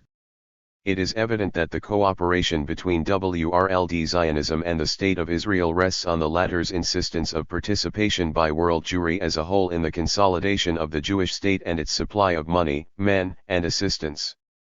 The first article of the state's law stipulates that the State of Israel considers itself as the creation of the entire Jewish people, while it is, in fact, the result of Zionist efforts and alliance with colonialism, and not the creation of the entire Jewish people in the minds of the large number of Jews who do not see the necessity of a Zionist movement. It will be sufficient, in the context of our discussion on the coordination of efforts between the Israeli state and the World Zionist Organization, to enumerate the fields of activity of the World Zionist Organization on the basis of the status granted to it. The organization of immigration, and the transfer of immigrants and their property to Eretz Yisrael. Participation in the absorption of immigrants. Youth Aliyah. Development of agricultural settlements. Acquisition and improvement of land by the Karen Kameth Le'Iriel. Participation in development projects. 7. And we further know that the Coordination Board of the Israel government and the executive of the World Zionist Organization and the Jewish Agency coordinate the operation of the above-mentioned activities. Obviously, the aim of all these activities is enabling the Israeli state to realize the ultimate Zionist goal and make its frontiers coincide with the historical frontiers of the nation. It is the best evidence of the deep-rooted Zionist tendency to look for the Laban Dotrum of the Jewish state and give it the expansionist character. The forces consolidated by the Zionist movement united to make of the State of Israel a dynamic center and an evolutionary yeshuv endeavoring to gain territorial acquisitions on the pretext of a preventive war and self-defense. Thus, after the June 5 aggression, the movement for a greater Israel resulted from efforts spent and plans in execution since the establishment of the Israeli state over a portion of the land of Israel. The Zionists could not avoid open declaration of their expansionist intentions in the name of peace and security. They kept expressing their wish to introduce stabilization in the Middle Eastern area while, in reality, they did not seek stabilization when they felt they were capable of taking decisive action. At the annual conference of his party, the armed prophet Ben-Gurion warned that the Six-Day War was not the last battle, because the Arabs still planned Israel's destruction. He then proceeded to state that a great wave of Jewish immigration must come to settle the empty spaces, urging that a target be set of 2% a year for every Jewish community abroad. This, he said, would mean an annual immigration from the free countries of 160,000 people, which can only be achieved if the government took immigration into its own hands, away from the Zionist organization. Playing once more on the feelings of the Zionists outside Israel, he indicated that only Israel can provide the attraction for other Jews, and only Israelis can absorb them, and not the Zionists, most of whose leaders never settled here. He accused the latter of having become a society of friends of Israel, and he added, their responsibilities should be in accordance with this. To conclude, he pointed out that the only way the Arabs could be persuaded to make peace was by the side of a strong Israel, and for this immigration was of supreme importance. 8. Meanwhile, the chairman of the Jewish Agency Executive, Louis A. Pincus, pointed out that Israel needed at least 40,000 immigrants a year if she is to cope successfully with her demographic problems.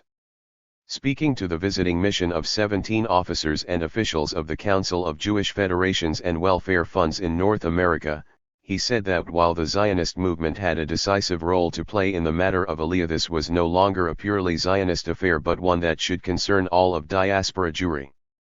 Reassuring the members of the delegation, the Zionist leader declared that the Jewish agency absorption workers were receiving systematic and scientific orientation to the new conditions involved in encouraging and absorbing immigration from the West. 9. We need not examine the question of the facilities the Israeli government decided to grant to the new immigrants with the help of the agency, the World Zionist Organization. 2 months after the June aggression, the Knesset decided to exempt the new immigrants from additional taxation on big apartments and houses for the first 3 years. This was done to encourage immigration at all cost, in spite of the unemployment crisis which Israel faced during 1967. It is evident that any reduction in the proportion of the unemployed since then corresponded to military mobilization and permanent call to arms. On the other hand, the new strategic kibbutzim and settlements absorbed the excess of the unemployed. The director of the Jewish Agency Immigration Department declared on May 19, 1968, that the number of Jewish immigrants for the year ending on March 31, 1968, reached 21,000. The Israeli Broadcasting Service added that 40% of these immigrants were under 17 years of age and that 30% had come from East European countries. 10. Thus, the organization and agency joined hands with the state to realize the Zionist goal and receive the largest possible number of immigrants, especially the youth, among world Jewry under such slogans as the Landgathering of the Exiles, the Return to the Homeland, and the Immigration Move into the Land of Israel. How does the Israeli state wish to convince the world that immigration of Jews into occupied Palestine does not conceal aggressive intentions aiming at more expansion and at waging June-like wars for the acquisition of the necessary vital space? Since the June War, it has been very clear that expansionism constitutes one of the essential bases of the racial Zionist state through its various attitudes, actions, and aggression. The status law. 1. The State of Israel regards itself as the creation of the entire Jewish people, and its gates are open, in accordance with its laws, to every Jew wishing to immigrate into it. 2. The World Zionist Organization, from its foundation 5 decades ago, headed the movement and efforts of the Jewish people to realize the age-old vision of the return to its homeland, and with the assistance of other Jewish circles and bodies, carried the main responsibility for establishing the State of Israel. 3. The World Zionist Organization, which is also the Jewish Agency for Palestine, takes care as before of immigration and directs absorption and settlement projects in the state. 4. The State of Israel recognizes the World Zionist Organization as the authorized agency which will continue to operate in the State of Israel for the development and settlement of the country, the absorption of immigrants from the diaspora and the coordination of the activities in Israel of Jewish institutions and organizations active in those fields. 5. The mission of gathering in the exiles, which is the central task of the State of Israel and the Zionist movement in our days, requires constant efforts by the Jewish people in the diaspora. The State of Israel, therefore, expects the cooperation of all Jews, as individuals and groups, in building up the state and assisting the immigration into it of the masses of the people, and regards the unity of all sections of Jewry as necessary for this purpose. 6. The State of Israel expects efforts on the part of the World Zionist Organization for achieving this unity if, to this end, the Zionist organization, with the consent of the government and the approval of the Knesset, should decide to broaden its basis. The enlarged body will enjoy the status conferred upon the World Zionist Organization in the State of Israel. 7.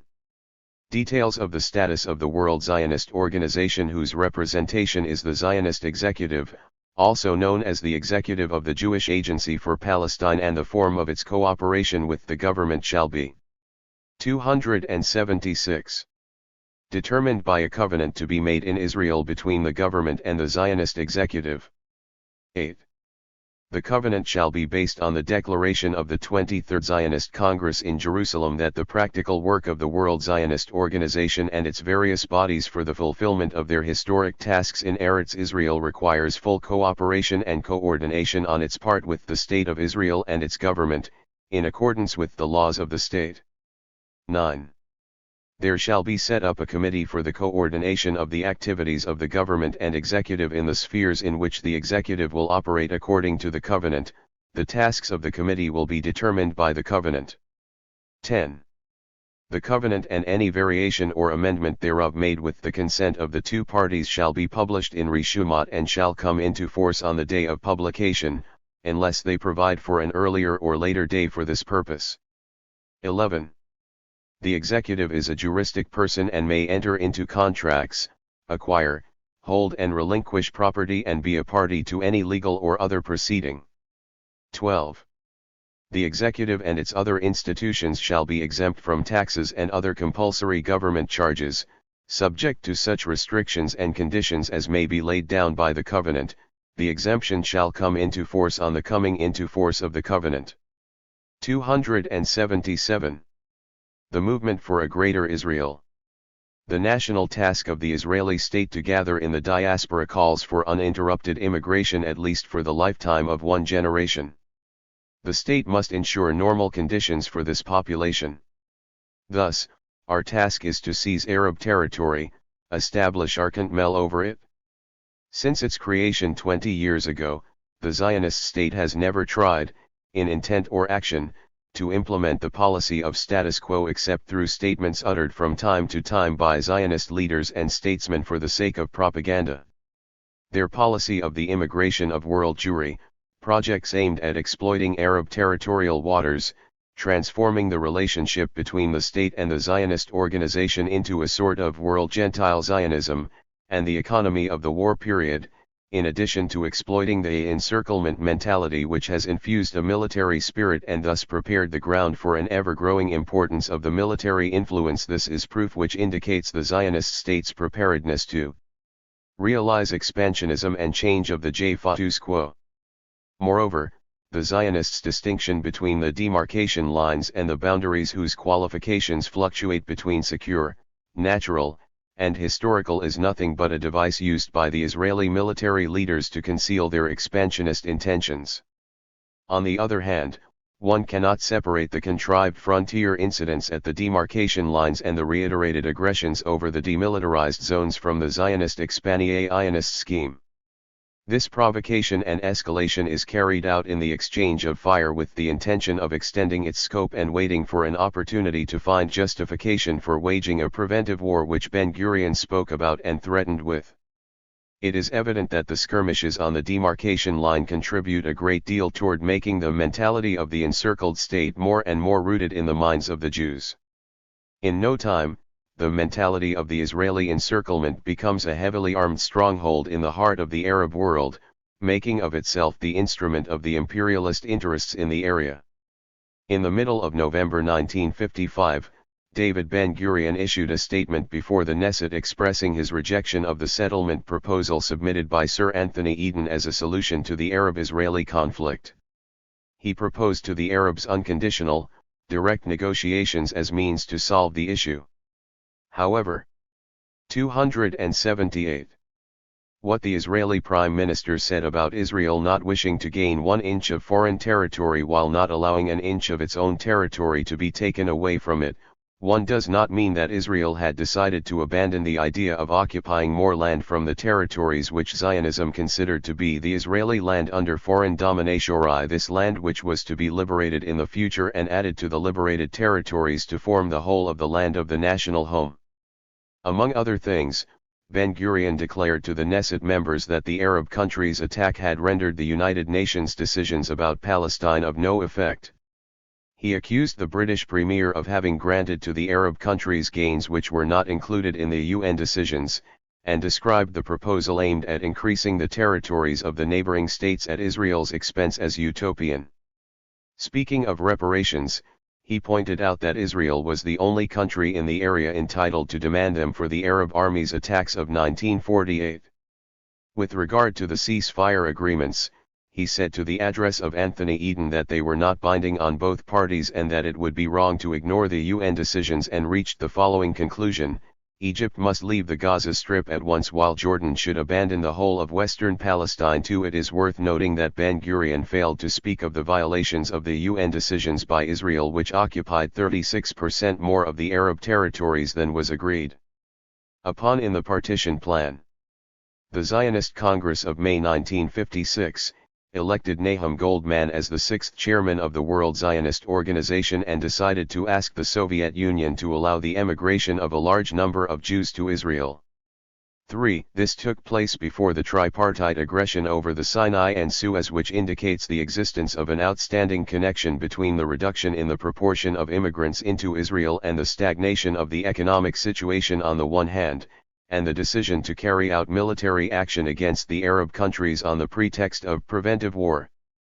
And here is Ben-Gurion, who has no ambition for 1 inch of another's land, declaring before the Knesset after the tripartite aggression of November 8, 1956, our expedition had these objectives: 1.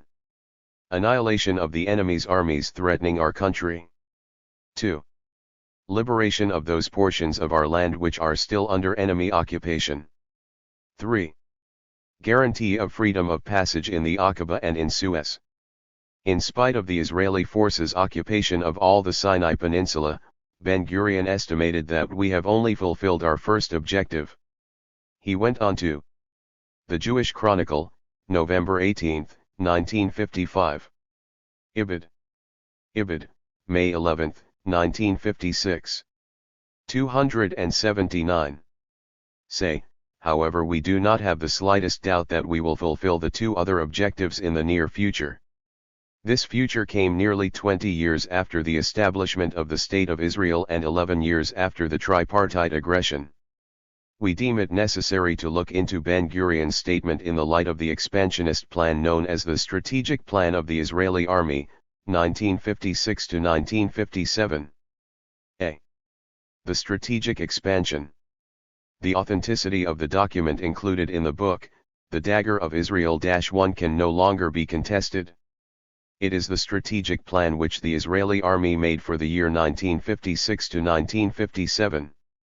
The events which have taken place recently furnish the best evidence of the authenticity of the contents of this book, at least from the viewpoint of expansionist ambitions, while confirming at the same time that the Israeli military defense plan is based on surprise attack and on the expectation of an Arab-Israeli war which would give the Zionist state an excuse for achieving further gains at the expense of the Arab countries which surround it.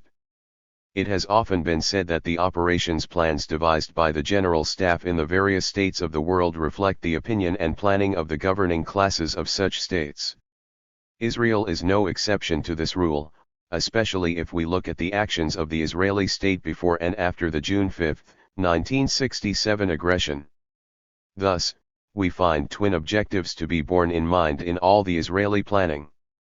The minimum objective of acquiring territory essential for us in wartime, the maximum objective of winning territory that would meet all our requirements. 5.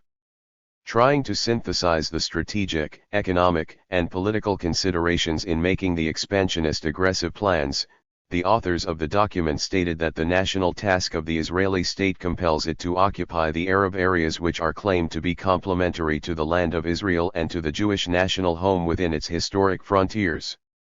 The need to seize the territory claimed by Israel is dictated by Zionism's primary objective: the creation, within a lifetime of one generation, of a state with a population of 3 to 4 million. And through the justification for expansion on both strategic and economic levels, we can find the reasons behind expansionist aggression. The present frontiers of Israel have no natural protection and are very difficult to defend. The purpose of the war between Israel and the Arabs is to change the existing frontier line. The occupation of the territory claimed by Israel will improve our country's economic and political situation. 7. R.K. Karanjia, The Dagger of Israel, Limited, Bombay, 1957.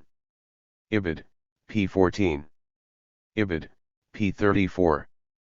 Ibid, pages 33 to 34. 280. In addition, the political aim behind the seizure of Arab territory is to strengthen Israel's political position by seizing control of the strategically important routes in the Middle East, by driving a corridor through the Arab countries, by preventing Arab unity, and by creating propaganda favorable to Israel among Middle Eastern minorities. 8. If we looked closely into what is described in this plan as the defense requirements making possession of Arab territories essential for the survival of the Israeli state, we would find that these territories do not fall outside the scope of the Zionists' understanding of Greater Palestine or the Land of Israel with its historic frontiers, which was expressed in the proposal submitted to the 1919 Peace Conference by the World Zionist Organization. Zionism has not relinquished its claim to these areas since its appearance as a movement at the end of the 19th century. And the State of Israel is the stepdaughter of World Zionism and the heir of the expansionist complex without which it would cease to exist. As to the areas established by the strategic plan as candidates for Zionist occupation by virtue of the defense requirements, they are the following. Somhern Zone, Gaza area. This area would guarantee the security of our vital centers and also enable us to seize the southern section of the Sinai Peninsula and ensure a free outlet from Eilat. The Sinai Peninsula 11/A, its occupation would render an Egyptian offensive impossible. Indeed, Egypt herself would be in perpetual danger of attack. The Eastern Zone 11A, West Jordan, the Hebron Hills and East Jordan, including the desert areas. The capture of these territories would enable Israel to build up her frontiers with Iraq and Saudi Arabia. The Northern Zone, Aleppo, Hermon, Litani, an offensive in this sector would make it possible to seize Golan, Bogan, Hermon, Yarmouk, and North Galilee up to the Litani River. O. We need to go no further into the importance which Israel's strategy attaches to the areas it seeks to occupy for strategic, economic, and political reasons. It seems to us that the idea advocated earlier by Davis Triech was taken up by the Zionist expansionist planning for execution. It was the revisionists who expressed the expansionist intentions and ambitions during the years following the creation of the State of Israel, but the people actually in power carried this expansion out. It did not take long before they found themselves on an equal level with the extremist religious parties and elements. On June 12, 1951, for instance, the revisionists made a statement to the Jerusalem Post confirming their position at the head of the movement demanding a state stretching to our historic boundaries. August of the same year saw Judah Menon, the Minister of Religious Affairs, declaring at a meeting of the Karen HaEmet Fund that the frontiers of the Jewish state extend from the Euphrates to the Nile. However, Abba Eban could not speak about the historic frontiers without certain reservations about the existence of expansionist intentions. In his declaration to the Jerusalem Post on May 2, 1951, he said, "We are not interested in the Nile or the Euphrates, all our interest goes to the Jordan and its sources." Speaking of Israel's interest in the Jordan and its sources in Lebanese and Syrian territories leads us to examine another aspect of Zionist expansionism, the irrigation projects and exploitation of the water supply of the Arab countries adjacent to Israel. b. The expansionist irrigation projects. The Zionists' interest in the water supply in Palestine and the areas adjacent to it goes back to the days of Theodor Herzl. In his play, Aldni 1t, and Herzl described the future of the Jewish society in colonized Palestine in the following manner: the true founders of Alt New Land are the irrigation engineers. 10. Since its birth, the Zionist movement has devoted itself to the fulfillment of Herzl's dreams, and it has claimed the areas rich in water supply in the piece of land which it wished to seize in order to establish Jewish settlers and secure a vital space for colonizing activities. To do this, the Zionist leaders began devising plans based on what they called the historic principles of the Promised Land. In Frontiers of a Nation, Frischwasserarainen summarized the Zionist expansionist plans related to the water resources as follows.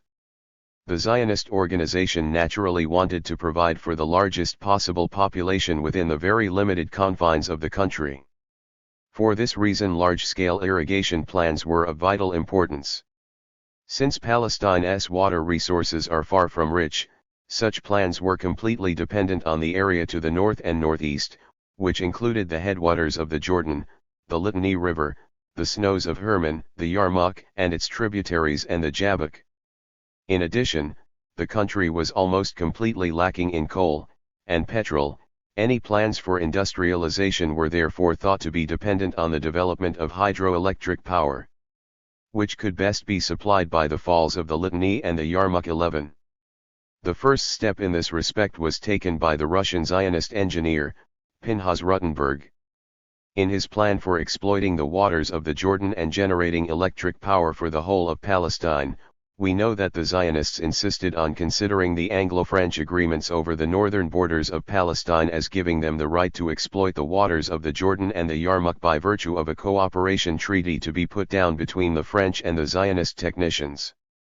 Their insistence was inspired by their desire to include the Yarmouk Valley and the sources in the British Mandate. The following was written by the American Zionist Horace Meyer Collin in his book, Zionism and World Politics. For the economy of Palestine, the number of people it can support, its cultural status and social organization must depend very largely upon the degree of industrialization it can attain. Industrialization depends on power, and in Palestine at the present stage of technical control of power, power on any scale can be nothing except water PWER, and water power is a matter of boundaries, particularly of the northern boundaries. The whole future of Palestine is in the hands of the state which controls the Litani, the Yarmouk, and the headwaters of the Jordan. 12. World Zionism did not limit itself to submitting expansionist proposals to the peace conference, it resorted to a number of means and pressures. In November 1920, the Zionists passed a resolution in the Advisory Council of Jerusalem, stating that representatives of all Palestine's inhabitants unanimously urge that the northern frontier should comprise the lower portion of the Litani, all the territory in the Jordan Valley, and all its streams, and request the High Commissioner to take the necessary steps. 13. But the French persisted in their position, insisting that the Litani originates in and runs entirely in the Lebanese territory under their mandate. Philip Graves pointed out that Zionist influences appear to have inspired a proposal for the inclusion of the lower Yarmouk Valley in the interests of the Rutenberg scheme, but this was not accepted by the French, who, determined, to reserve their rights over its waters. At one time during the negotiations, the surrender of the area north of the waters of Merom in return for a frontier abutting on the river Litani was moot, but the French required the Liant waters for the irrigation of their fertile plain of the Bekaa. 14. Yet, the drawing up of frontiers of the Palestine of the Mandate and its final fixing in 1923, did not obstruct the execution of the Zionist expansionist plans. Among the major attempts to fulfill the irrigation projects we find that which the Turkish expert in irrigation, Loder Milk, demanded for the Jewish Agency. It aimed at forming a body responsible for exploiting the Jordan Valley and the water supply for the irrigation of the area situated west of the Jordan, which would absorb 2 million Jewish settlers. The Zionists sent him again in 1942, when Dr. Weizmann succeeded in obtaining Winston Churchill's approval for the inclusion of the Negev in the Jewish territory. 15 Another plan was formed by the American Tennessee Valley Group in the summer of 1953. The Johnston Plan, as it was called, aimed at the unified development of the sources of the Jordan Valley, and called for the formation of a joint body for the exploitation of the waters of the Jordan made up of members representing Israel and the three Arab countries, Syria, Jordan, and Lebanon. The plan reserved for Israel more water than was needed for irrigation with a view to preparing the ground for the settlement of over 1,350,000 Jewish immigrants, in addition to providing a tremendous capacity for electrical power. Then came John Cotton's plan, which he prepared with the help of Israeli technicians. It was a counter-proposal to the Johnston Plan, which was put down by Charles T. Hine Incorporated in Boston, Massachusetts. It was described in one of the pamphlets circulated by the Israeli Embassy in London as the Cotton Plan for the development and exploitation of the water resources of the Litani and the Jordan rivers.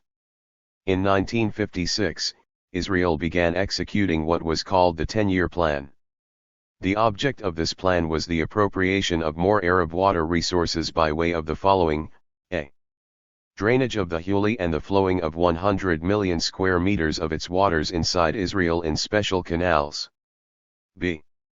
Diversion of the Jordan at the Banat Yaqub Bridge so as to obtain 50 million square meters. c. Diversion of the waters of the Lake of Tiberias and pumping them into canals passing through the Bisan area so as to obtain 70 million square meters. d. Diversion of the salted spring waters of the Lake of Tiberias so as to obtain 30 additional million square meters. With this plan, Israel would possess what corresponds to 50% of the Jordan River. It would not leave the same amount for the three Arab countries, knowing that the proportion of water originating inside the territories Israel occupies does not exceed 23% of the total amount of water contained in the Jordan and its tributaries. From there, we can depict the Zionists' concern about the Jordan and its headwaters. According to Abba Eban, Israel's ambitions for the appropriation of the Litani waters are revealed. The Israeli plan for cultivating the Negev with a view to settling more Jewish immigrants there constitutes an important part of the Israeli scheme, whose object is to make of the Negev the starting point of expansionism. In an article published in Middle Eastern Affairs, Dana Adams-Schmidt made the following statement: "It was clear to the Israelis that their dreams of developing the Negev could not be realized without the Litani waters." 16 Levi Eshkol's statement to the French paper, Le Monde, on July 8, 1967, is the best evidence of the Israeli expansionist dreams.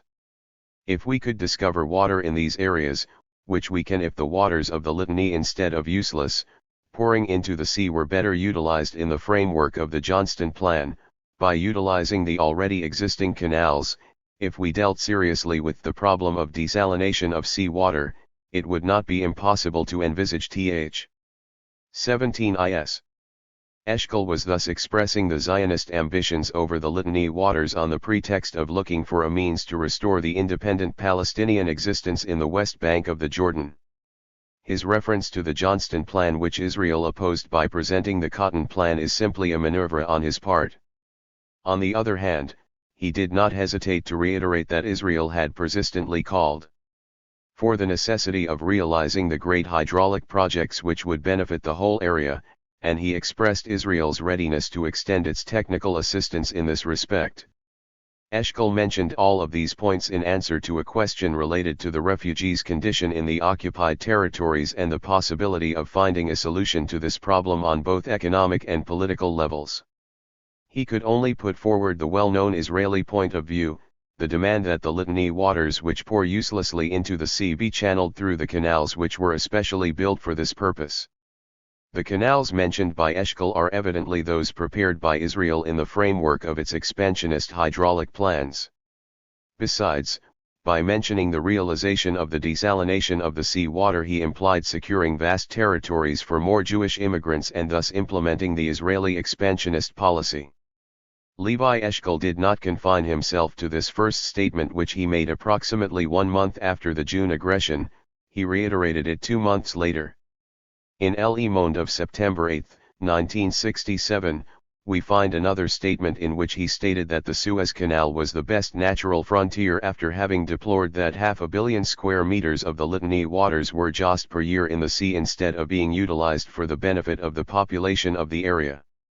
The special correspondent of Le Monde, André Samami, indicated that the last part of the statement aroused the interest of the official milieu in Jerusalem, and more particularly, the diplomatic circles. It is, therefore, not strange that the Israeli expansionist ambitions should be directed towards the Litani waters and to the area in southern Lebanon which is adjacent to occupied Palestine. Furthermore, it is not a matter of mere coincidence that the spy who came from Israel, Eli Cohen, established contacts with a Lebanese engineer in order to study the terms of other hydraulic projects inside Lebanese territory and to examine the nature of the canal to be placed in the framework of the Arab projects for diverting the tributaries of the Jordan, which has its source in Lebanese and Syrian territories. 18. We haven't the slightest doubt that the Zionist expansionist ambitions are not foreign to the aggressive character of the State of Israel. The attempt at seizing rapidly the headwaters of the rivers is simply one aspect of the Zionist expansionist scheme concealed under the call for the ingathering of the Jews in the land of Israel and the cultivation of more land for their settlement in the northern and southern regions pursuant to the requirements of strategic settlement. Here are the governing circles in Israel deciding, after the June aggression, to implement the original Zionist share of pumping the waters of the Jordan. The Fur 11 Salem Post, published in its issue of August 7, 1967, the following information under the title Plan to Pump Water from Bnot to Yaakov. A top-level decision is expected to be taken in the 11-year future on the plans to revive the original project for tapping the Jordan River at the Bnot Yaakov Bridge, envisaged for the national water carrier in 1951. Since 1T will no longer be necessary to go around the former demilitarized zones, the Treasury will be able to save an estimated IL-12M. For the Mishmar Hayarden Tabga channel, this part of the project was stopped in 1953 when the Syrians gained a ruling by the UNSO to discontinue the project. 19. The paper went on to enumerate the advantages of this plan to Israel, stating that the implementation of the project in its original conception would provide the rest of the country with low mineral content water and also eliminate the need for pumping water from Lake Kinneret. Thus, a hydroelectric power station could utilize the 260-meter drop from the channel to Lake Kinneret, which would in turn lead to an increase in the storage capacity of the lake by raising its peak spring levels as much as 1 meter, and the redistribution of the Yarmouk River waters. The appropriation of the Jordan waters and the threat to occupy the territories containing its headwaters and tributaries cannot be dissociated from Zionist ambitions over the Litani waters. The French thinker, A.M. Goichon, pointed out in her publication, Le Problème vital de la région du Jourdain, that a Zionist society known as the Palestine Water Committee prepared in 1943, a study on the Litani waters and concluded that the waters of the Litani River cannot be all utilized in Lebanon. This theme was reiterated many times by Eshkol, thus revealing Zionist expansionist plans northward in the Lebanese territory. If the Israeli leaders have continued to remind us since the creation of their state of the importance of the Jordan and its sources to Israel, the recent statements of Eshkol as well as earlier Zionist declarations have convinced us that the Litani waters are no less important than the Jordan and its headwaters. And who knows? The next Zionist step might very well be directed towards an equal concern for the Nile or the Euphrates. See the geography of Israel. If the strategic plan attributed to the General Staff of the Israeli Army revealed expansionist ambitions of the State of Israel, the Zionist picture of the geography of Israel constitutes irrefutable evidence whose source cannot be contested. The book, Geography of Israel, which was published in Jerusalem by the Israel Program for Scientific Translations, 20 states in the first page of its introduction. These accidental frontiers have roots neither in the physical geography nor in realities of demography, economy, etc., then extant. 21. The introduction to this book went on to speak of the national area or that of the promised land to Abraham, and to call to mind the kingdom ruled by David and Solomon extending from the great river, the Euphrates, unto the river of Egypt. However, it does not find it essential to adhere to the historical truth and neglects to mention that the united Israeli kingdom only lasted for 3/4 of a century at the most. It rather points out the minimal area which was delimited by Jewish sages under Roman and Byzantine rule. It then tries to get out of the historical dilemma by dividing the chapters into the precise political frontiers and the historical aspects, while the chapters dedicated to physical geography go beyond the actual frontiers to include the whole country as an organic unit. Thus, the area which falls under the scope of the geography of Israel includes the following: the area bounded in the west by the Mediterranean Sea, in the east by the Great Syrian Desert, in the southwest and out by the Sinai Peninsula and the Gulf of Eilat, and in the north by that section of the Litani River between its sharp bend and its mouth. 22. The book is full of maps, tables, and figures which are meant to show the wideness of the area of Israel in the days of the first kings and the frontiers in Saul's times and the two kingdoms of Israel and Judah.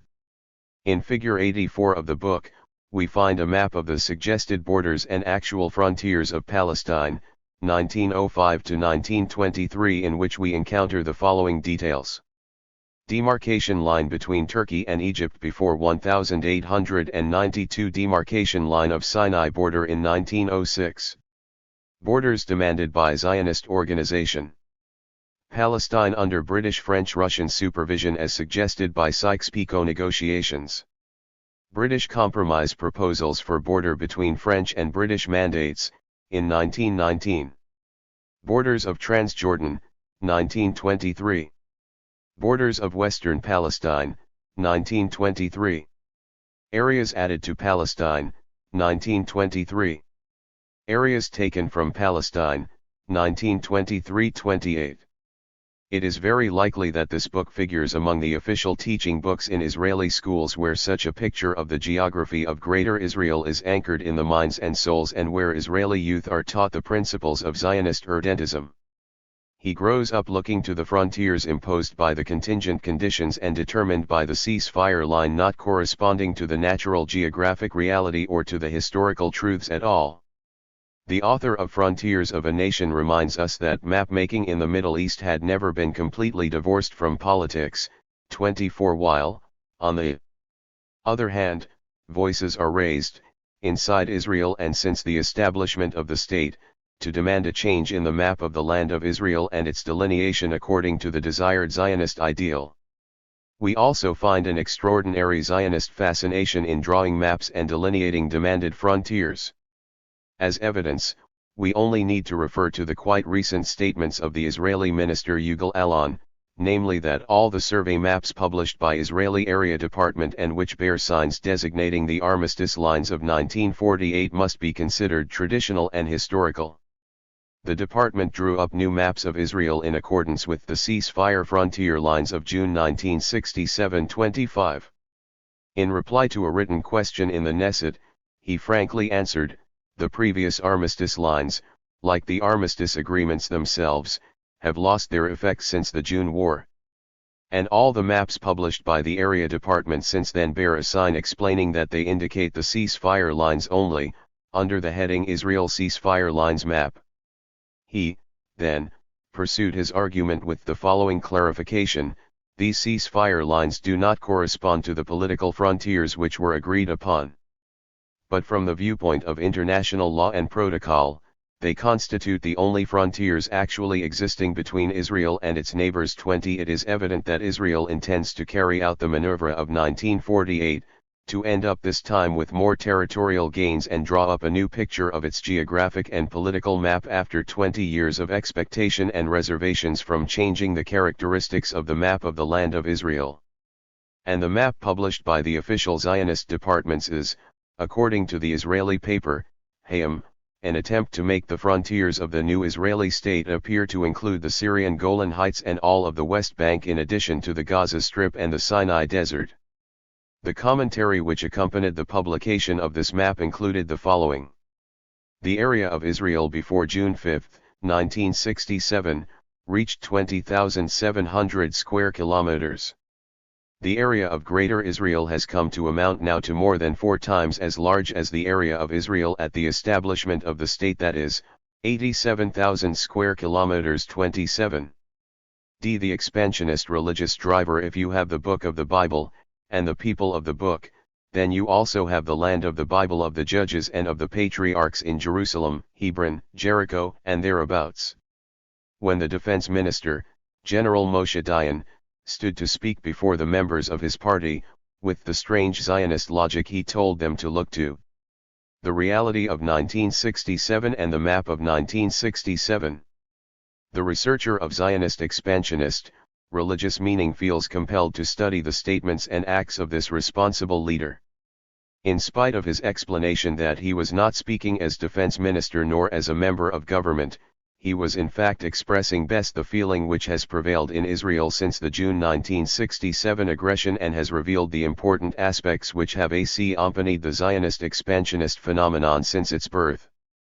Otherwise, what could be the reason behind his following statement? People abroad must realize that with all the strategic importance to Israel of Sinai, the Golan Heights, and the Tiran Straits, the mountain range west of the Jordan lies at the heart of Jewish history. 2s. Moshe Dayan answers our question saying, this may not be a political program, but it is more important. And the extreme importance which he attaches to the Zionist expansionist program is made clear by his definition of the program. It is, he said, the fulfillment of a people's ancestral dreams. When the Sephardi chief Rabbi Yitzhak Nissim heard about Dayan's declaration, he sent him a congratulatory telegram for his remarks about Israel's presence in the new territories as being the fulfillment of a people's dreams. The telegram read as follows: You have lent correct expression to Israel's belief about Eretz Yisrael, and you penetrated the profundity of the Jewish concept. May you be privileged to see all these places settled and flourishing in the hands of Israel. Be strong and of good courage in your stand. 29. On the other hand, we find Labor Minister Yugal Alon calling for Jewish settlement in the West Bank and the Golan Heights at a meeting of the Kibbutz Hamuhad Federation. He then delimited Israel's eastern border at the River Jordan and the halfway line through the Dead Sea, stressing once more that a permanent Israeli presence by settlement of this region will ensure the nation's security. He described the occupied territories as liberated areas and expressed his surprise that a member of the cabinet could have publicly negated the biblical offinity of the Golan Heights and the Bashan Range. The Golan, he pursued, is no less part of ancient Israel than Hebron and Nablus, for did not Jephthah judge there? 81. It is very likely that Alon was pointing to Israel Barzilai, one of the Mapam party leaders and member in the coalition cabinet. Soon after, the French paper Le Monde reproduced a news item to the effect that this minister had for the first time disapproved of the expansionist tendencies of General Dayan and Levi Eshkol. He also declared that this party would form a wide front which would fight against chauvinism and expansionism and would call for peace negotiations. 32. After reading statements by Israeli leaders since the June aggression, one becomes convinced that the waves of fanatic religious feelings had, by then, reached their peak. The great rabbi of the Israeli army, Shlomo Goren, came in turn to ask for the erection of a Jewish synagogue in the square of the Al-Aqsa Mosque and on the debris of the old Temple of Solomon. 33. The great Sephardic rabbi opposed the plan, stating that the question of rebuilding Solomon's temple would take place only with God's will and help. These waves of religious fanaticism were not merely products of the moment of victory. They were, in fact, deeply rooted in the hearts of the Zionists. We will pause a moment to note some opinions and remarks expressed by 3 French journalists, Eric Rouleau, Jean Lacouturc, and Jean Francis, held in their book I.Rel and the Arab.R, The Third Combat. 34. In the last part of their book, the 3 writers tackled the question of the future of the occupied territories and endeavored to classify the Zionist ambitions as follows: A. Maintenance of the occupation of the Sinai Peninsula, the Quneitra, and the Golan Heights for security reasons and possibly a bartering instrument in case of negotiation. B. The West Bank of the Jordan is a completely different matter since it is part of Palestine. It will thus play a basic role in the eventual general settlement with the Arabs. In addition, the West Bank is not a foreign land to the Israeli collective psychology, it is confused with a part of the land of Israel, of the Promised Land, of biblical Palestine. 35. C. In dealing with Jerusalem, the Israelis slough off political reasoning to enter a more passionate field. It is an obsession and a religious hysteria. The rapid annexation of Old Jerusalem is a fundamental aspect of what is being called the re-Yudization of Israel. To the question, does this feeling of carnal appropriation of the Old Jerusalem reflect a revival of a real Jewish integration, Jean Francis Held answered by saying that this formulation might be a bit too intellectual. The reactions of the Israelis are more intimate, although it is true the three writers had witnessed a true recoil. 6.ra6.r What many Israelis and friends of Israel would wish, meaning the secularization of the state, its reaching the adult age, its liberation from old neuroses inherited from the diaspora and from the persecution. 80. They considered that in the religious or pseudo-religious revival one must see a symmetrical reaction to Arab extremism vis-a-vis Israel. They observed the same phenomenon of Jewish reaffirmation which existed in the concentration camps. Thus, the Jews found themselves to be more Jewish after June 5. Jean Lacouture then argued that if we admitted the existence of a link between the feeling of anguish and re-Judization, it does not seem that this religious revival is closely related to the chain of events, while Jean Francis Held expressed his amazement at the occurrence of the opposite. This victory opened the way for an attitude of religious or pseudo-religious reaction. The Jewish consciousness which made Zionism, might very well express and exalt itself outside any proclaimed religion. But what is the attitude of the Israelis in this respect? Jean Francis Held answered by saying, when we point this out to Israelis, they reply that this attitude is not related to religion but to the reconfirmation of their identity, of their authenticity. 37. If we scrutinize this remark, we will find that it is closely connected with Jewish revival and desire for integrity. Zionism inherited from this its aversion for proselytism and even for assimilation of external elements. Assimilation is considered to be the loss of the Jewish identity, it constitutes the prelude to the dissolution and the elimination of the Jewish nation. It follows that auto-segregation is the Zionist answer to Jewish assimilation, for Zionism considers that auto-segregation is the only way to redemption, salvation and fulfillment of the nation. SS. The principle of auto-segregation, in Zionism as well as in Judaism, is not far from the call for the necessity of keeping the purity of the race. Also, the reference to Jewish superiority was clearly reflected in Dayan's statements about Israeli superiority. The Zionist appeal for purification of Jewish land of all that is non-Jewish and liberation from its Arab inhabitants is merely one aspect of the doctrine of the chosen people, on both political and expansionist levels. This brings us to the religious drive behind Israeli expansionism.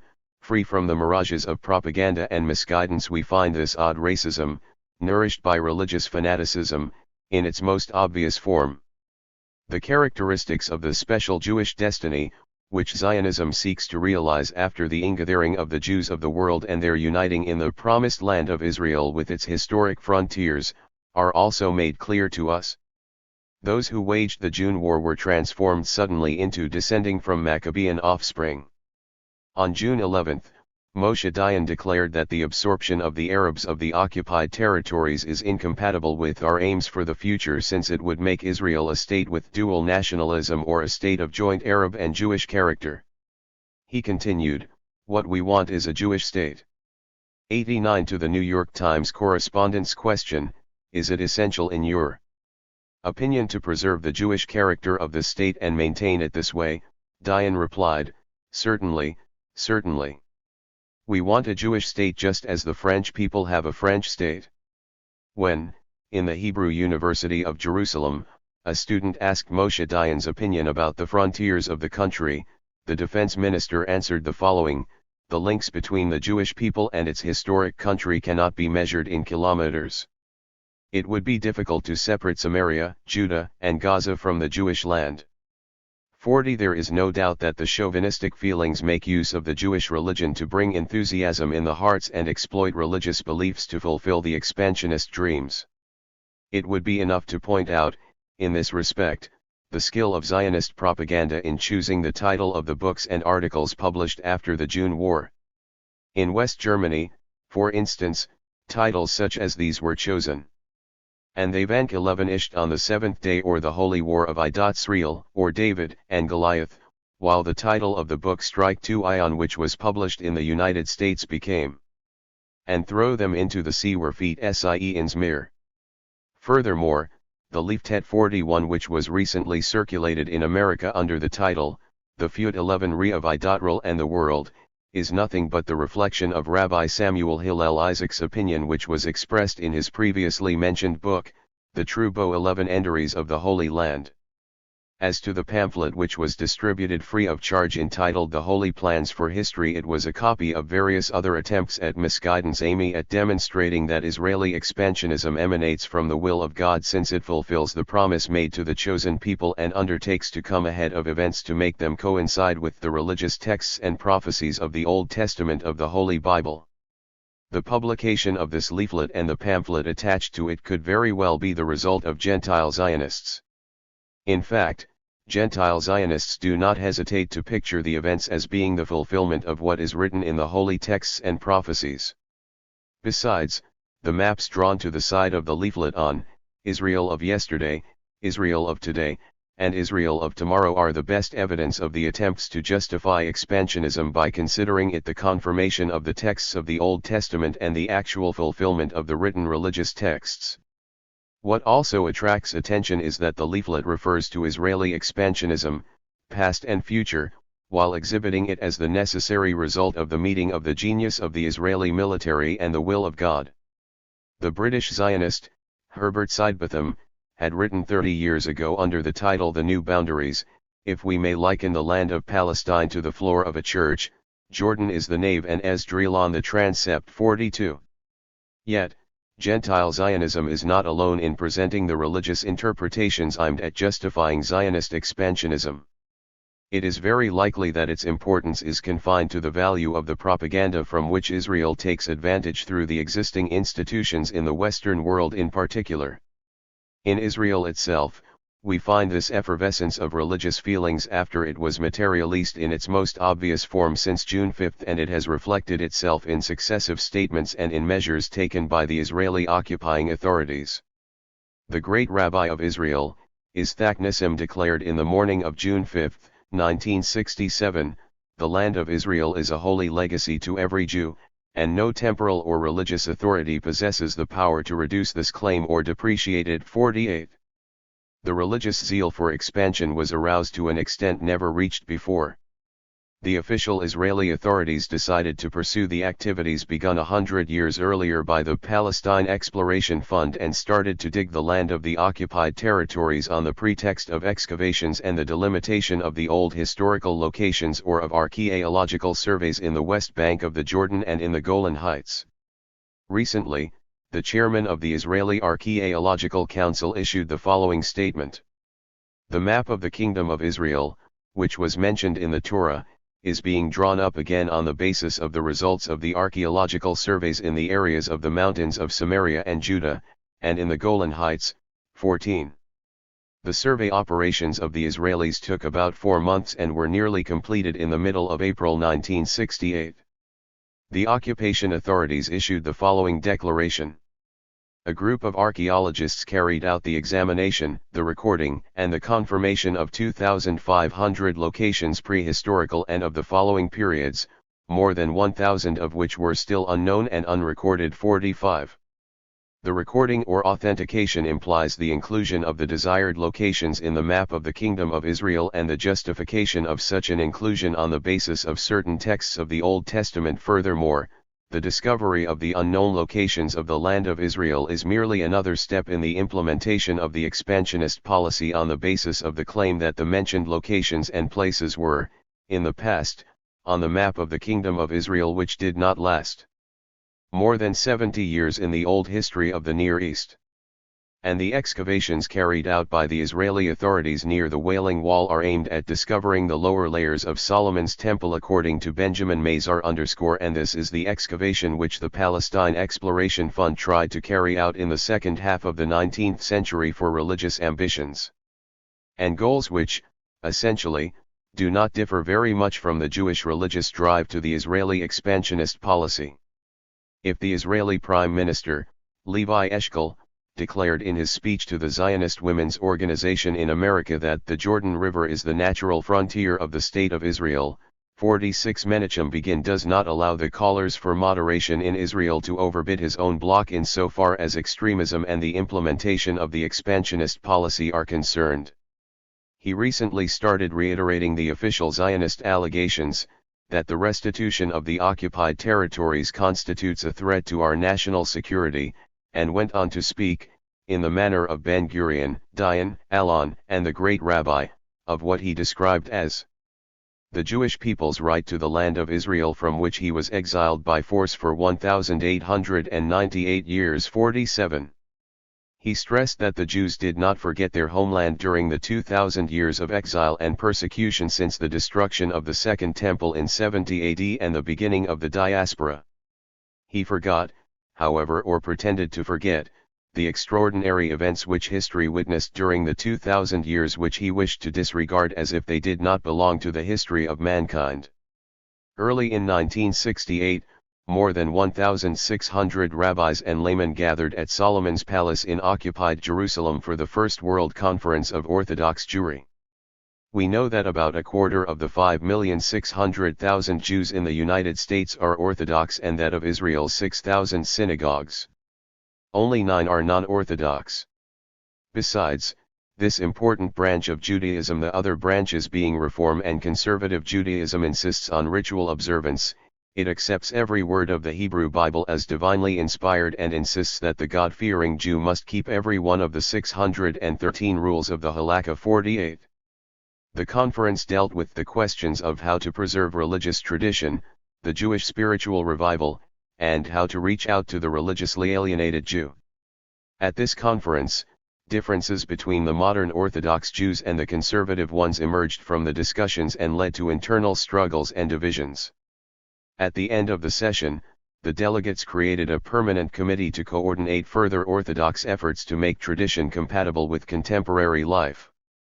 The appeal made at the opening of the session by the foreign minister, Abba Eban, was a call for all the Jews in the world to come and settle in the land of Israel.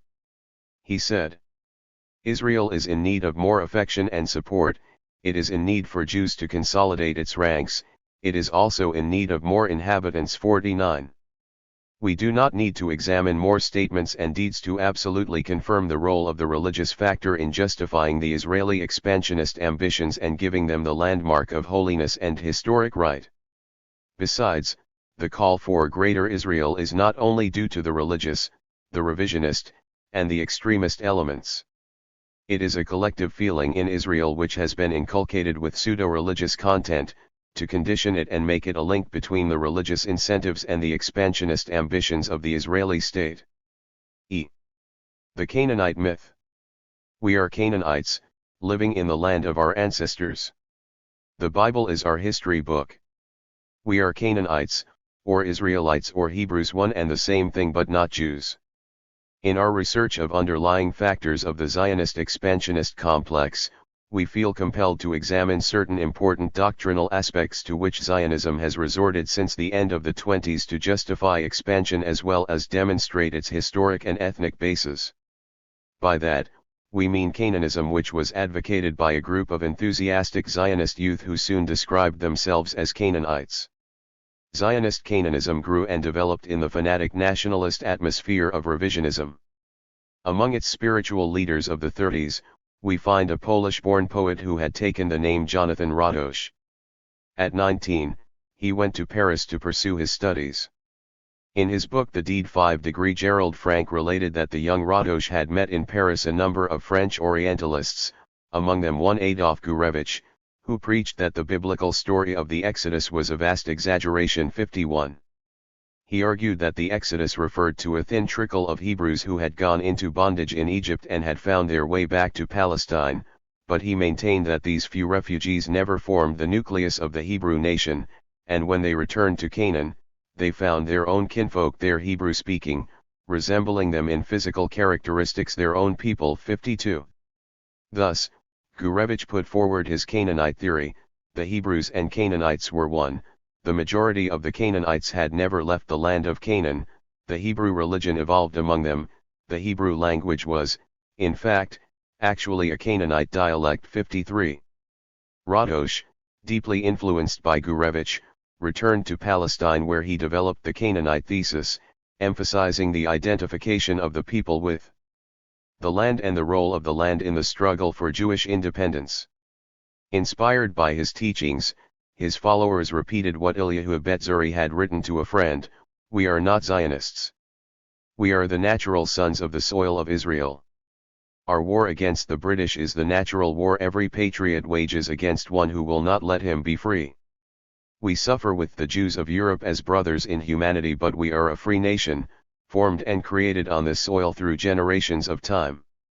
54. While studying the opinions of the Canaanite group, we find a new and dangerous trend of Zionist thinking which contains an expansionist aspect to the Israeli nation in the land of Canaan and to the links which bring the Israelis together and which originate in the Canaanite soil.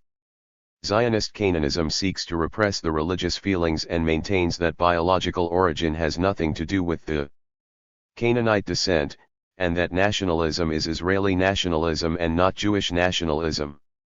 It also believes in the unity of those in the same territory, not the unity of those of the same blood. On this Canaanite soil we are Canaanites, not Jews.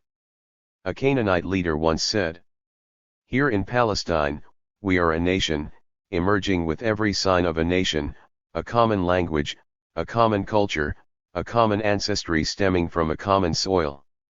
Our cultural patterns, our heritage, are those of ancient Israel. We have nothing to do with the Jews in Poland, England, America. Their language, their cultural patterns, their citizenship, are those of the country in which they live. They are Poles, Englishmen, Americans. We are Canaanites." 55. The Polish-born poet, Razzouk, was a sort of spiritual leader of the Canaanites. The Russian-born Vladimir Jabotinsky was deeply influenced by two Russian writers, Berdichevsky and Chernyshevsky. He adopted some of their opinions and attitudes after having divested of their philosophical aura. 56 and brought into them the soldiering spirit and the love of combat and arms. For this reason, we will try to acquaint ourselves with the most important characteristics of these two writers as well as the Canaanite movement in Zionism from the angle of their teachings and opinions. Berdichevsky. He called himself Micha Joseph Ben-Gurion. Deeply influenced by the Jewish awakening movement in Russia, he abandoned Jewish tradition in an attempt to re-evaluate all values. He acquired a lot from Nietzsche's thinking, whom he considered as the prophet of will to power and of the master man, who proclaimed the need of a new vitality, of overflowing joy of life, of an ecstatic affirmation of primitive nature. In a brief summary of Berdichevsky's ideas, Hans Kohn wrote, "The Hebrew prophets and the long line of rabbis and scholars of the last 2,000 years appeared as the grave diggers, the corruptors and defamers of the true Jewish life, which was represented by the sinful kings, and the men of the soil, and the nationalist zealots of ancient Israel and Judah, whose statesmanlike wisdom and heroic deeds equaled those of other peoples." 37. Thus, Nietzsche's Jewish theory began from this new angle to look for the remnants there of the natural polytheism, of colorful myth and barbaric strength, which the ancient Hebrew tribes had possessed and which prophets and priests later expurgated. 058 Berdichevsky's ideal thus materialized in this pagan life of the ancient Canaanites while the Jews had lost all their natural vitality under the yoke of God's law. It is clear that he was trying to introduce into Judaism the Greek standards praised in Nietzsche's writings. To him, redemption from exile will only come through the rejection of Judaism. Chernyshevsky. He was a poet and a doctor. He came to Palestine after he studied in Germany between 1922 and 1931. Glorifying the ancient rebels of Israel, he attacked what he called the sick spirituality that had sapped the strength of the Jews and exhorted his generation to noble deeds worthy of their ancestors. 60 In his poetry, he celebrated the primitive Hebraism of those tribes which, emerging from the desert under Joshua's leadership, overran and conquered Canaan. To him, they looked virile and beautiful like the ancient Greeks, and it was their Hebrew god which he celebrated in his poem Before the Statue of Apollo, in which he turned his back upon Judaism. I have left the ancient paths, and far behind me in the dark wander the sons of death. See me here, the first who turns to thee. My living earthly soul, which hates the eternal rigidity of dying, will now break the fetters of the spirit. Living sentiment, degenerated in the course of time, breaks out of the prison built by 100 generations. Thine image is a symbol of light in life. I bow before thee, life's strength and beauty, bow before youth which like a whirlwind frights and chases away those withered dried up people who have tried to take my God's life, and who fetter with their prayer straps El Shaddai, the Lord of the deserts, who led Canaan's daring conquerors. We do not need to repeat the changes and additions which Jabotinsky brought to these concepts, but rather limit ourselves to mentioning Hans Kohne's judgment which attempts to throw light upon the expansionist aims which emanated from both the revisionists and the Canaanites. To them, the frontiers of Jewish Palestine were to be extended as far as they had ever reached in any period of history. If the Canaanites in the Zionist movement had, from the start, issued a monthly newspaper called Aleph, the Hebrew letter A signifying starting from the beginning, one should not feel amazed that military organizations should hide behind this paper. Some people say, but we could not determine to what extent the statement is true, that Moshe Dayan belongs to the supporters of this group and is one of its military organizers. In an article in New Outlook, written by an Israeli writer, under the title Meaning of a Homeland/01, it was pointed out that the Committee for the Integrity of the Land of Israel included members of the Canaanite movement. The author, Amos Oz, then indicated the common view of both the Canaanites and the advocates of Jewish nationalism towards the Arabs, which they consider the new and direct materialization of the Amorites, the Ammonites, and the Arameans. Pursuing his analysis of the Canaanites' ideas and claims, he said, but the people who returned to modern Zion did not find in it the ancient Canaanite tribes, et. It found the Palestinian Arab people, in spite of the Zionist slogan, the people without a land to the land without a people. And Palestine is the homeland and the country of the Palestinians, according to the critic who concluded his article with these words. Should the Zionist tendencies, the first of which is the question of the redemption of the land, and which center on the Canaanite and nationalist ambitions to make of Israel a greater Jewish state or a great nation, how these tendencies prevail, then the Arabs would be justified in waging a struggle of life and death against the Zionist danger. Yes. It is evident the Canaanite myth used by the Zionists contains many long-range expansionist aims. We have chosen not to deal with the question of the validity or the invalidity of the Canaanite claims, although we found a similar nationalist movement in the Arab countries which tried to link its concepts of what it described as the Canaanite sin and spoke in not so very different terms about the Canaanite call, except that it considered the Jewish psychic to be in direct opposition with the Canaanite civilization. The Frontiers of 1967. When we learn that on the eve of June 5, 1967, Levi Eshkol hastened to put General Moshe Dayan at the head of the Israeli Defense Ministry, Ben-Gurion's previously mentioned speech instantly comes to mind. In 1964, you will recall, Ben-Gurion had wished that Dayan had been the chief of staff and commander-in-chief of the Zionist forces in 1948. The frontiers of the State of Israel, he thought, would undoubtedly have been wider than they were. 3 years later, his wishes were fulfilled. Moshe Dayan distinguished himself as the leader of the Israeli military expedition which waged aggression on the pretext of a preventive war and came out victorious in the June 1967 war. In the summer of 1965, the Israeli foreign minister, Abba Eban, was to utter prophetic statements in his article Reality and Vision in the Middle East, an Israeli View 1. Many people failed to realize the significance of the opinion he then expressed. It is not absurd to imagine Arab leaders ardently urging a return to the frontier of 1966 or 1967, just as they now urge a return to the frontier of 1947 which they once set aside by force too. He considered that the future still depended on the Israeli expansionist will and that it was not unlikely that the story whose events succeeded themselves since 1948, should repeat itself. What particularly draws our attention in this article, is Abba Eban's mentioning what he calls a constant appeal to the Middle Eastern map. In his opinion, wars are highly ineffective in bringing about desired changes in the political map of an area, and the idea that any conceivable war in the Middle East would substantially change the political or territorial structure deserves a more critical scrutiny by Arab minds. He then proceeded to enumerate the factors which he felt represented obstacles to the realization of territorial gains by waging a new war. 1. Local military deterrence. 2. International respect for the existing frontier structure. 3. World opinion which makes the cry for Israel's liquidation discordant. 3.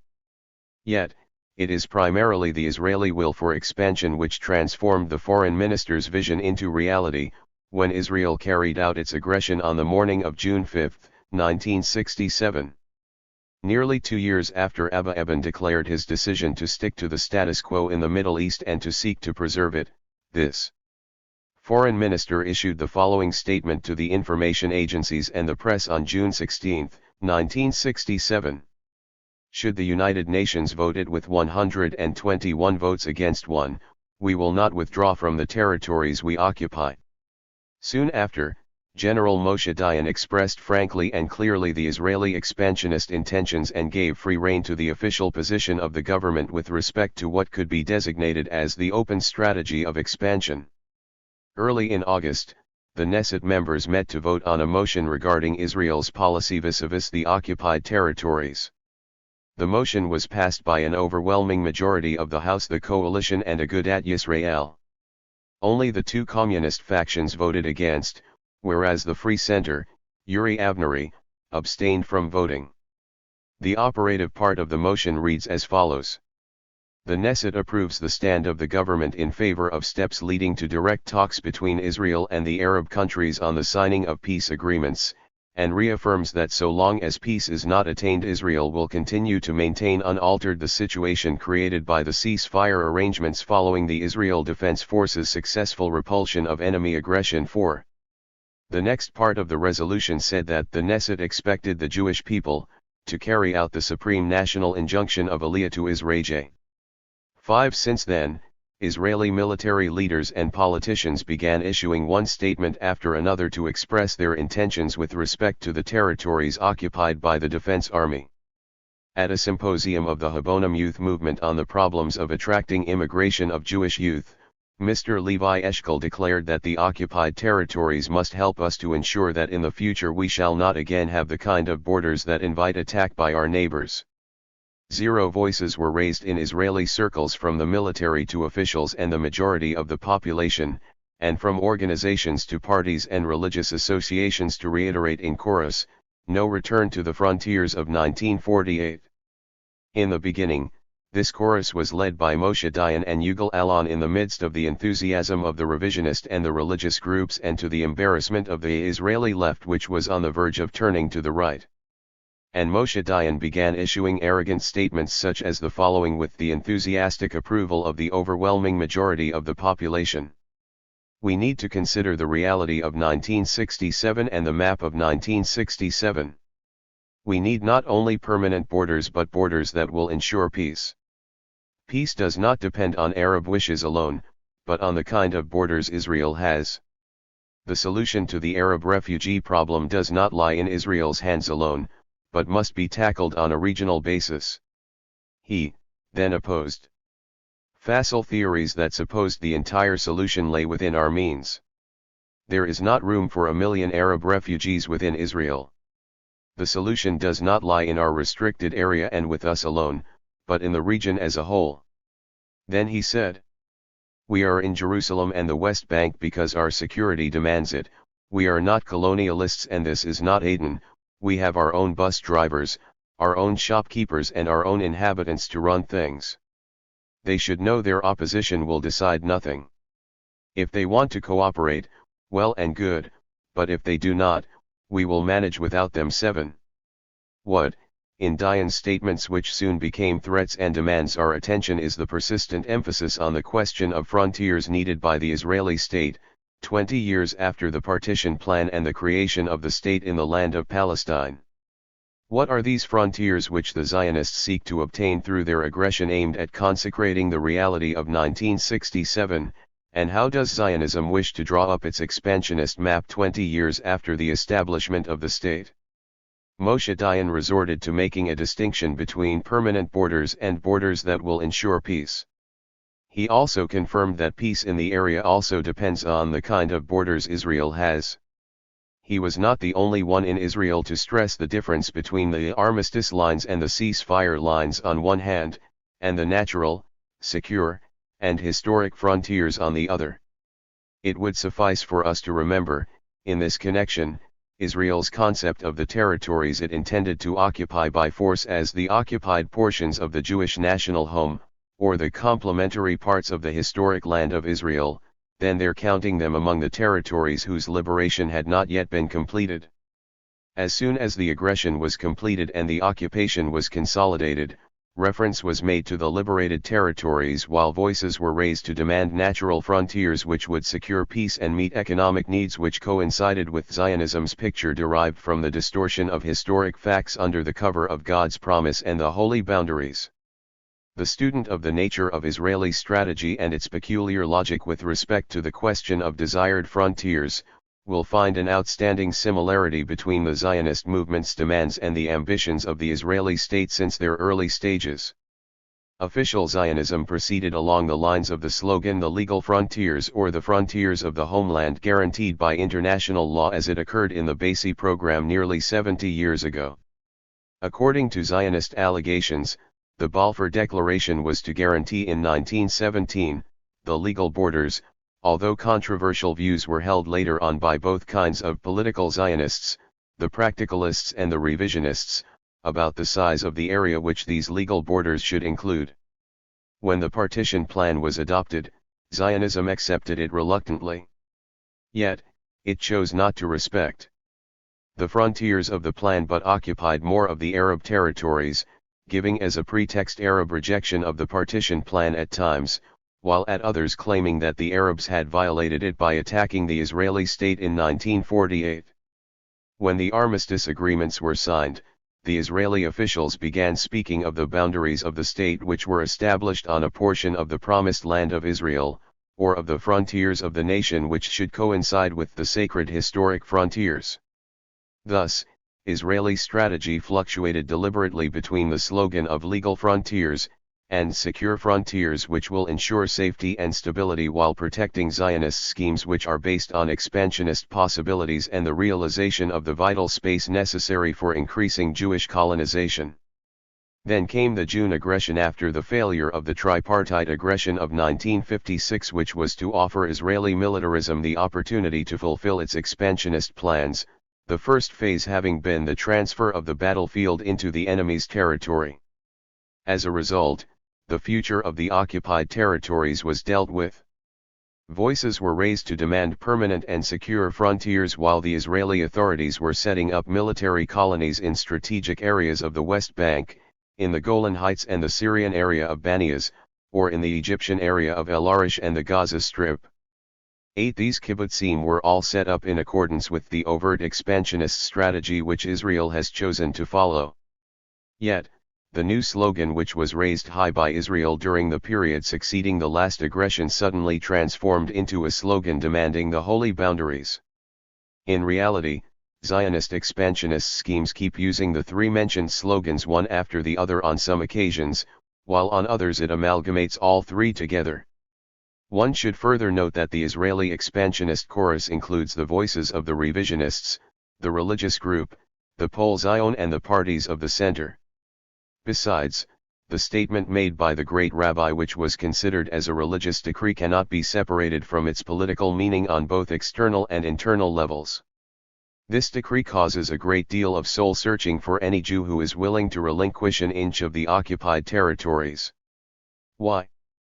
Because the slogan "The Holy Boundaries," which coincides now with two other political slogans, considers all the occupied territories as falling within the land of Gilead. Thus, the great rabbi's decree becomes, no Jew has the right to tum over one iota of these territories unless he is an infidel. At the same time, Ben-Gurion raised his voice to demand recognition by the world at large of the right of military conquest, which in turn will give the authority to settle Jews in the occupied territories. In the midst of expansionists' attempts to outbid each other, Levi Eshkol finally raised his voice. The Israeli Prime Minister spoke for the first time on October 28, 1967, about what he called Greater Israel, which would include the occupied territories of the United Arab Republic, Jordan, and Syria. He made this declaration in his opening speech to the B'nai B'rith Israel Commission in the context of a new call for Jewish settlers from abroad. As to this sudden turn in Eshkol's statements, it was mentioned in the Hera/D Tribune in the following manner. Although Mr. Eshkol and other Israeli leaders have suggested before that parts of the occupied areas be settled by Jews to influence eventual border discussions, his reference to a Greater Israel seemed to be the most direct suggestion so far. 9. Eshkol went on to speak about new opportunities which faced the nation in the aftermath of its victory and asked himself the following question. If you were to ask me what is required to realize these opportunities, one would answer in one simple word: we need Jews. In Greater Israel today we have a population of 3.8 million souls. Of these, 2.4 million are Jews, 1.4 million are non-Jews. The percentage of Jews in the total population is 64%, the non-Jews are 36%. Whatever the political decisions that will eventually be made, they must not be determined by a situation in which there is no A/Iya or prospect of Aliyah. 10. The newspaper correspondent indicated that Israeli leaders had long expressed concern over the falling birth rate among Jews in Israel and over the steep drop in immigration. Early in May 1968, the American Time magazine indicated, in an article written on the occasion of the 20th anniversary of the establishment of the State of Israel, that many of the country's leaders are also troubled about a decline in immigration. Though several hundred people of the thousands who came to help during the war decided to live in Israel, the country is now losing many trained citizens who are emigrating to the West. 11. In this article, reference was made to the serious weaknesses the economy was suffering from, among which are 1. Its dependence upon the generosity of the Jews abroad, and 2. Its large trade deficit. This brought Eshkol's appeal and address to the American audience in Israel to the level of events and to that of the expansion of Israeli territory and the creation of what he named Greater Israel. In Israeli planning, the call for more Jewish immigration means bringing more people in need of land and settling them in the occupied Arab territories. As to the pretext which Eshkol used to win over the support of his American audience, it consisted of an allegation that settling Jews in these areas would consolidate the position of Israel and better its opportunity to meet the Arabs with equal strength. It is obvious that Eshkol's open reference to Greater Israel and to the Jewish and non-Jewish inhabitants, as well as the expression of his worry about the decline of immigration, was very close to the thinking of Israeli planners. 12. On the day following the speech in which he had proclaimed the Greater Israel Plan, Eshkol uttered another statement, the essence of which was that Israel was seeking to consolidate its roots in the new frontiers and that it intended to keep most of the Arab territories it occupied. This declaration came as a major policy statement before the Knesset. He indicated, among other things, that he did not regard some of the areas Israel had won as rightfully belonging to Jordan or Egypt, since these had been acquired by military provocation and aggression on the part of the Arab states. He further argued that although the armistice agreements had reorganized such an occupation, they were nullified by the previously mentioned provocation and aggression. 18. He forgot, however, or pretended to forget to mention how Israel had occupied areas outside the scope of the frontiers of the partition of Palestine, if not the whole of Palestine. It is clear that the Zionist expansionist plans succeeded in their search for justifications and allegations to allow the realization of their schemes. Speaking of the frontiers, Eshkol said, "It was agreed in 1949 that the armistice gins were dictated by military considerations only and that they were not frontiers. 14. Thus, he reached his aim by proclaiming Israel's refusal to withdraw to the pre-war lines, justifying the Israeli position by invoking legality, policy, security, and peace, and declaring that his government's policy was based on the establishment of secure national frontiers agreed upon in the framework of a peace conference. It is to be noted that he changed the name of the Gulf of Aqaba to the Gulf of Elath. The German paper Sud 11 Tchazite 11 NG indicated in its issue of March 1 that Radio Israel had changed the name to the Gulf of Solomon. The paper went on to state, Israel will maintain the ceasefire gins and consolidate its position in conformity with the requirements of its security and jiving developments as a result of the Arabs' refusal to enter into peace negotiations. As long as the danger is present, we will keep on consolidating our strength. 15. He finally exposed his Zionist scheme aiming at the establishment of peace according to the following points: first, Israel's capabilities for deterrence and defense. Second, non-interference by the states in the area on the side of those who proclaimed their will to destroy Israel. Third, avoidance by the United Nations of issuing vague statements which, in terms of a peace settlement, would be meaningless. 16. In this way the call to Greater Israel reached the official Zionist level after the strategy of expansion had put it at the level of action and execution. On the eve of the anniversary of Balfour's declaration, Eshkol indicated that the number of Jews in Israel would double between 1967 and 2000, and exceed 5 million by the end of the century, while on the other hand, Lord Victor Rothschild called for the big powers to issue a new Balfour Declaration. As to the former Chief of Staff of Israel, Itzhak Rabin joined the expansionist chorus when he declared in New York, Israel would make a big mistake if it gives up the territorial acquisitions of the June War. In this war, we have reached ideal military lines which can be considered at present our most important achievement. 17. He then gave as a condition a change in the political relationships between Israel and the Arab states, and the attainment of a mutual agreement in the peace talks, stating, then, we would withdraw to more restricted lines than the actual frontiers. The basic condition for the abandonment by Israel of certain gains or its withdrawal to lines more restricted than the actual frontiers is nothing but the Arab states' recognition of Israel. Here we see an important aspect of the Israeli scheme which seeks to conceal the aggressive expansionist aims behind the idea of a desire for peace. And the peace which Israel refers to does not differ a great deal from the acceptance of the actual situation and giving in to Israeli demands under the cover of secure frontiers. On the other hand, we see the Israeli Prime Minister standing before 6,000 university students in New York, reiterating his appeal to the Jewish youth to come to Israel and help it fulfill its aspirations. At the same time, he pointed out the necessity of preserving the Israeli military force as a condition for the establishment of peace in the Middle East. The 5 principles which he enumerated in his expose on the policy of Israel were the following: first, search for peace between Israel and the neighboring Arab states. Second, peace will be established through direct negotiations which would lead to official peace agreements between Israel and the neighboring states. T-Bird, free passage for Israeli ships through the Suez Canal and the Tiran Straits form an integral part of any agreement. FO11 RTH, peace agreements will be based on secure frontiers agreed upon by Israel and the neighboring Arab states. Fifth, establishment of peace in the Middle East and regional cooperation which will follow open possibilities for the solution of the refugee problem within the framework of a regional and international agreement. 18. Commenting on Eshkol's proclamation of the plan aiming at establishing Great Israel, a journalist wrote, perhaps in speaking about Greater Israel from the Suez Canal to the Qunawitra and the Jordan River, Eshkol overlooked the fact that the Arabs would have the right to speak about Greater Palestine also from the Suez Canal to the Qunawitra and the Jordan River.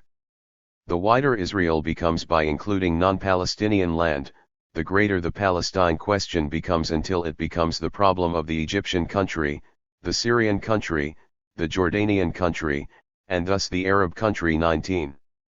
Certainly, the call to Greater Israel is a great challenge to all of the Arab states, and the answer to a great challenge is great confrontation.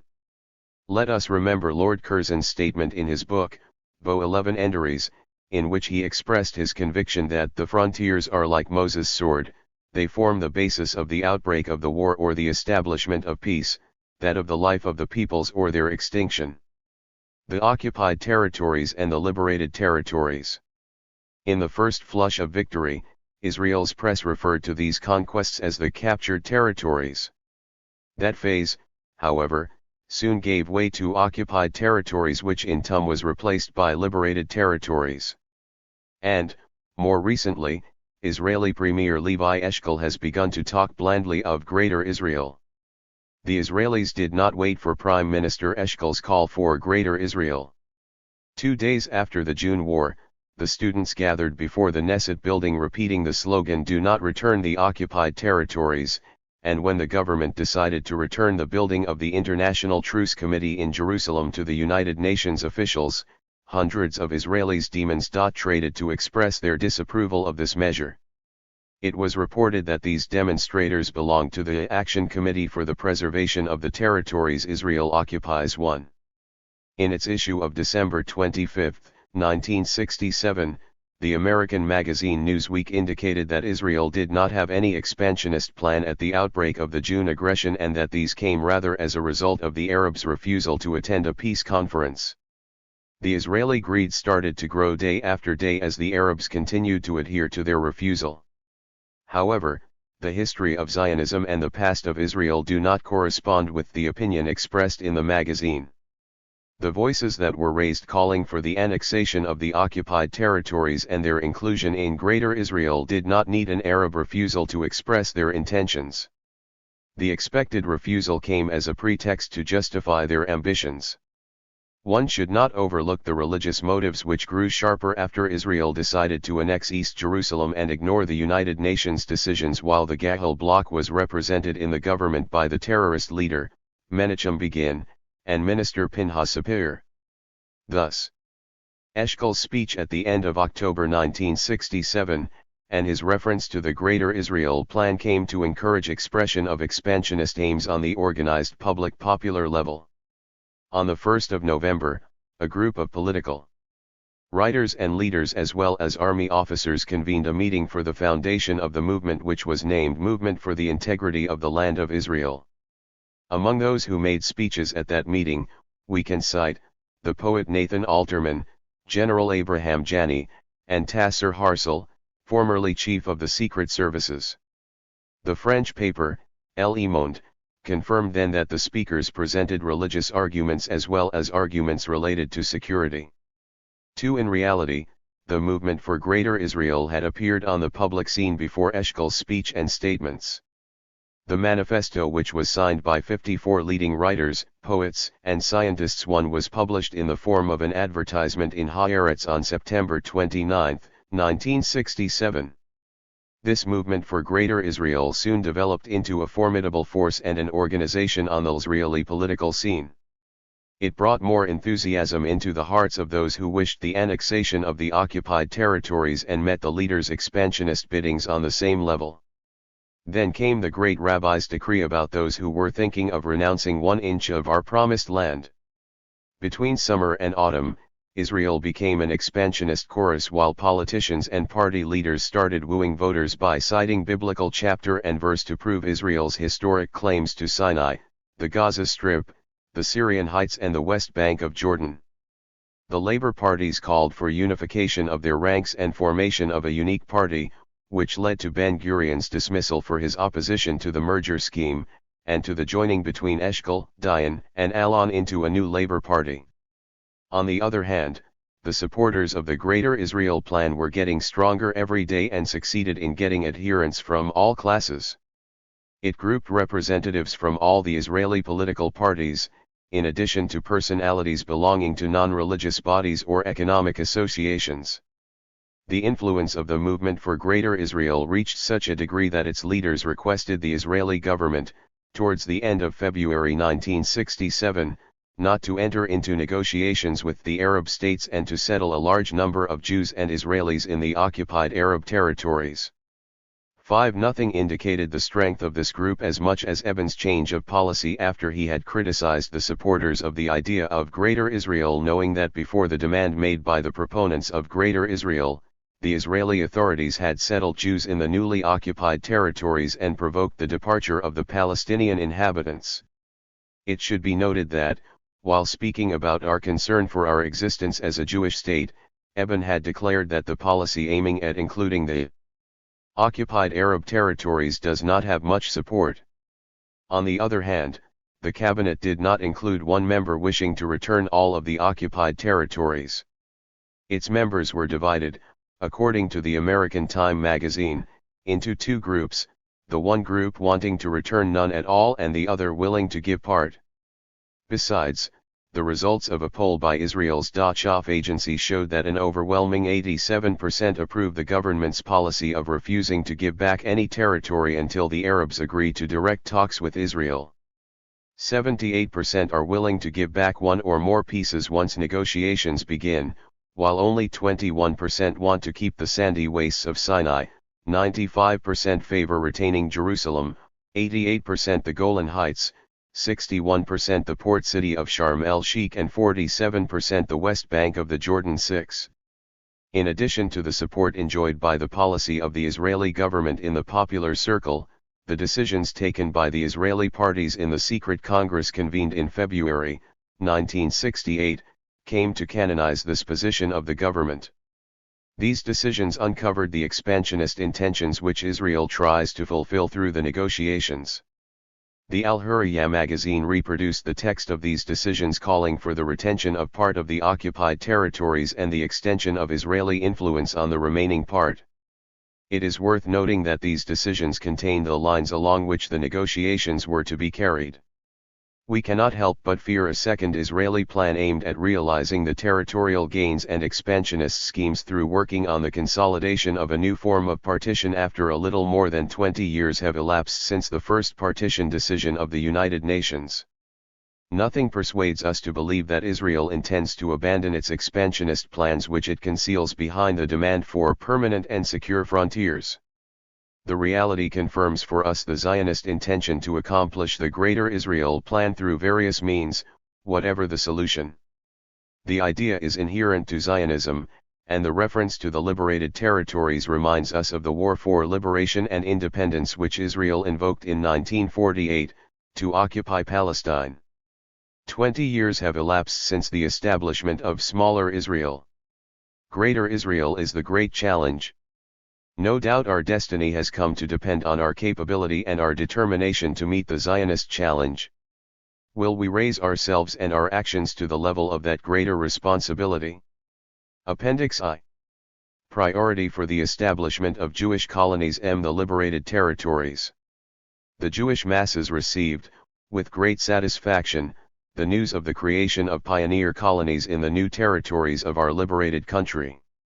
We mean by this the colonies established by the unified kibbutz movement in the Golan Heights and the northern part of Sinai, and the return of religious colonists to the old kibbutz of Gush Zion. These measures constitute a mere beginning on the long road we are to follow. What is required from us now is to intensify our efforts, especially for the colonization of the area situated west of the Jordan. This remains, as it always has been, the heart of our country and the key to a peaceful future for us and for our children. The hills of Judea and Samaria, which have been returned to us now, have never ceased to be the object of our hopes and dreams, even when they were under foreign rule. We are convinced that our efforts should be centered on the present development of these territories. Vast areas of land west of the Jordan are barren and uncultivated and waiting for Jewish initiative. We demand from the Israeli government and the establishments concerned the development of these territories and the immediate creation of a network of agricultural and industrial colonies throughout the recently conquered area, with the exception of the already existing villages and towns. Upper Jericho is no less important than Upper Galilee with respect to the dynamic national interest. It is equally necessary to create inhabited suburbs in New Jerusalem, east of the city. Appendix 2. For the sake of a reconstituted Israel. As a result of the Israeli army's victory in the Six-Day War, the nation and the state have entered a new era. The whole of Palestine is now within the hands of the Jewish people. In the same way that we have no right to abandon the state itself, we have no right to abandon what our state has given us, Palestine. We owe allegiance to our country in its entirety, to our national past and future. No Israeli government has the right to give up any part of our newly acquired land. Our present borders constitute a guarantee for peace and security. They present new horizons to our nation, strengthening its power both materially and spiritually. Within these borders, all citizens will enjoy freedom and equality which form the basis of Israel. Jewish immigration and settlement are the pillars on which our future rests. And mass immigration from the diaspora is the essential prerequisite for the preservation of Palestine as a whole and its Jewish character. Let us use the duties and opportunities now presented to us as a means for awakening the Jewish people and revitalizing Palestine. The signatories of this manifest are working for the realization of these goals by using all the available means to win over general support to their program. Appendix 3. Secret decisions of the Israeli parties. 1. Jordan, a separate peace agreement should be signed by Israel and Jordan. This agreement should be based on economic and cultural cooperation and a non-aggression pact between the two states. It should further provide for the return of the West Bank of Jordan, with the necessary border ratifications which would ensure permanent peace and security to Israel. 2. Refugees, the agreement with Jordan and the border rectifications would facilitate the solution of the refugees problem, most of whom should settle in Jordan. Jordan would then join efforts with Israel in the development of irrigation and industrial projects and in a common exploitation of the Dead Sea. At the same time, Jordan would be granted a free port on the Mediterranean Sea. Such a change would reinforce Jordan's political and economic independence from foreign forces and strengthen its ties with the State of Israel. 3. Jerusalem, no portion of Jerusalem will, under any circumstances, be returned to Jordan. The United City of Jerusalem will become the capital of Israel, with the possibility of granting religious autonomy in the preservation of the holy places. 4. The Sinai Desert, the Egyptian threat on Israel's southern borders should be definitely removed by declaring the Sinai Desert a demilitarized zone. 5. The Gaza Strip, this strip with all its inhabitants, should fall under Israel's sovereignty. A special territory should be assigned to the refugees living in Gaza. 6. Suez and the Straits of Tiran, Israel should secure guarantees from all parties concerned including the United Nations with respect to free navigation in the Suez Canal and the Straits of Tiran. 7. The Golan Heights, the Golan Heights have always constituted a threat to the security and safety of the IS. 312. Really settlements of Galilee and the Jordan Valley. The area should thus be demilitarized and Israeli defense forces should establish positions on the peaks of the Golan Heights. 8. The future unions, Israel feels that the peace agreement will be permanent and will lead Israel and its neighbors toward disarmament, neutrality, and the development of political and economic relations, with a view to uniting, in the future, all independent states in the area. 9. The transitory stage, until a permanent peace agreement has been reached, Israel will act in such a way that will ensure security, law, and order. We will pursue our economic, agricultural, industrial, and construction programs in the occupied territories. Israel will also endeavor to secure for these territories investments as well as social and cultural services. Israel will also endeavor to solve the question of the refugees and their housing problems. A final solution will not be possible without the establishment of peace and the help of foreign investments. There is now a possibility of absorbing a number of the refugees in the occupied territories. 10. Cooperation with the inhabitants of the occupied territories. Israel must work out a constructive program to improve living conditions in the occupied territories. The adoption of such a program will help to create understanding and cooperation with these inhabitants. 11. Military government, all the remnants of the military government should disappear completely. Total equality of civil rights should be established at the same time that Israel is working for a peace agreement. 12. Reuniting dispersed families, reunification of dispersed Israeli Arab families should be continued and reinforced. 13 Jewish communities in the Arab countries, immediate measures should be taken to ensure the safety of every Jewish community still living in the Arab countries. Rapid measures for such communities to join their families and people in Israel should be carried out at once. 3.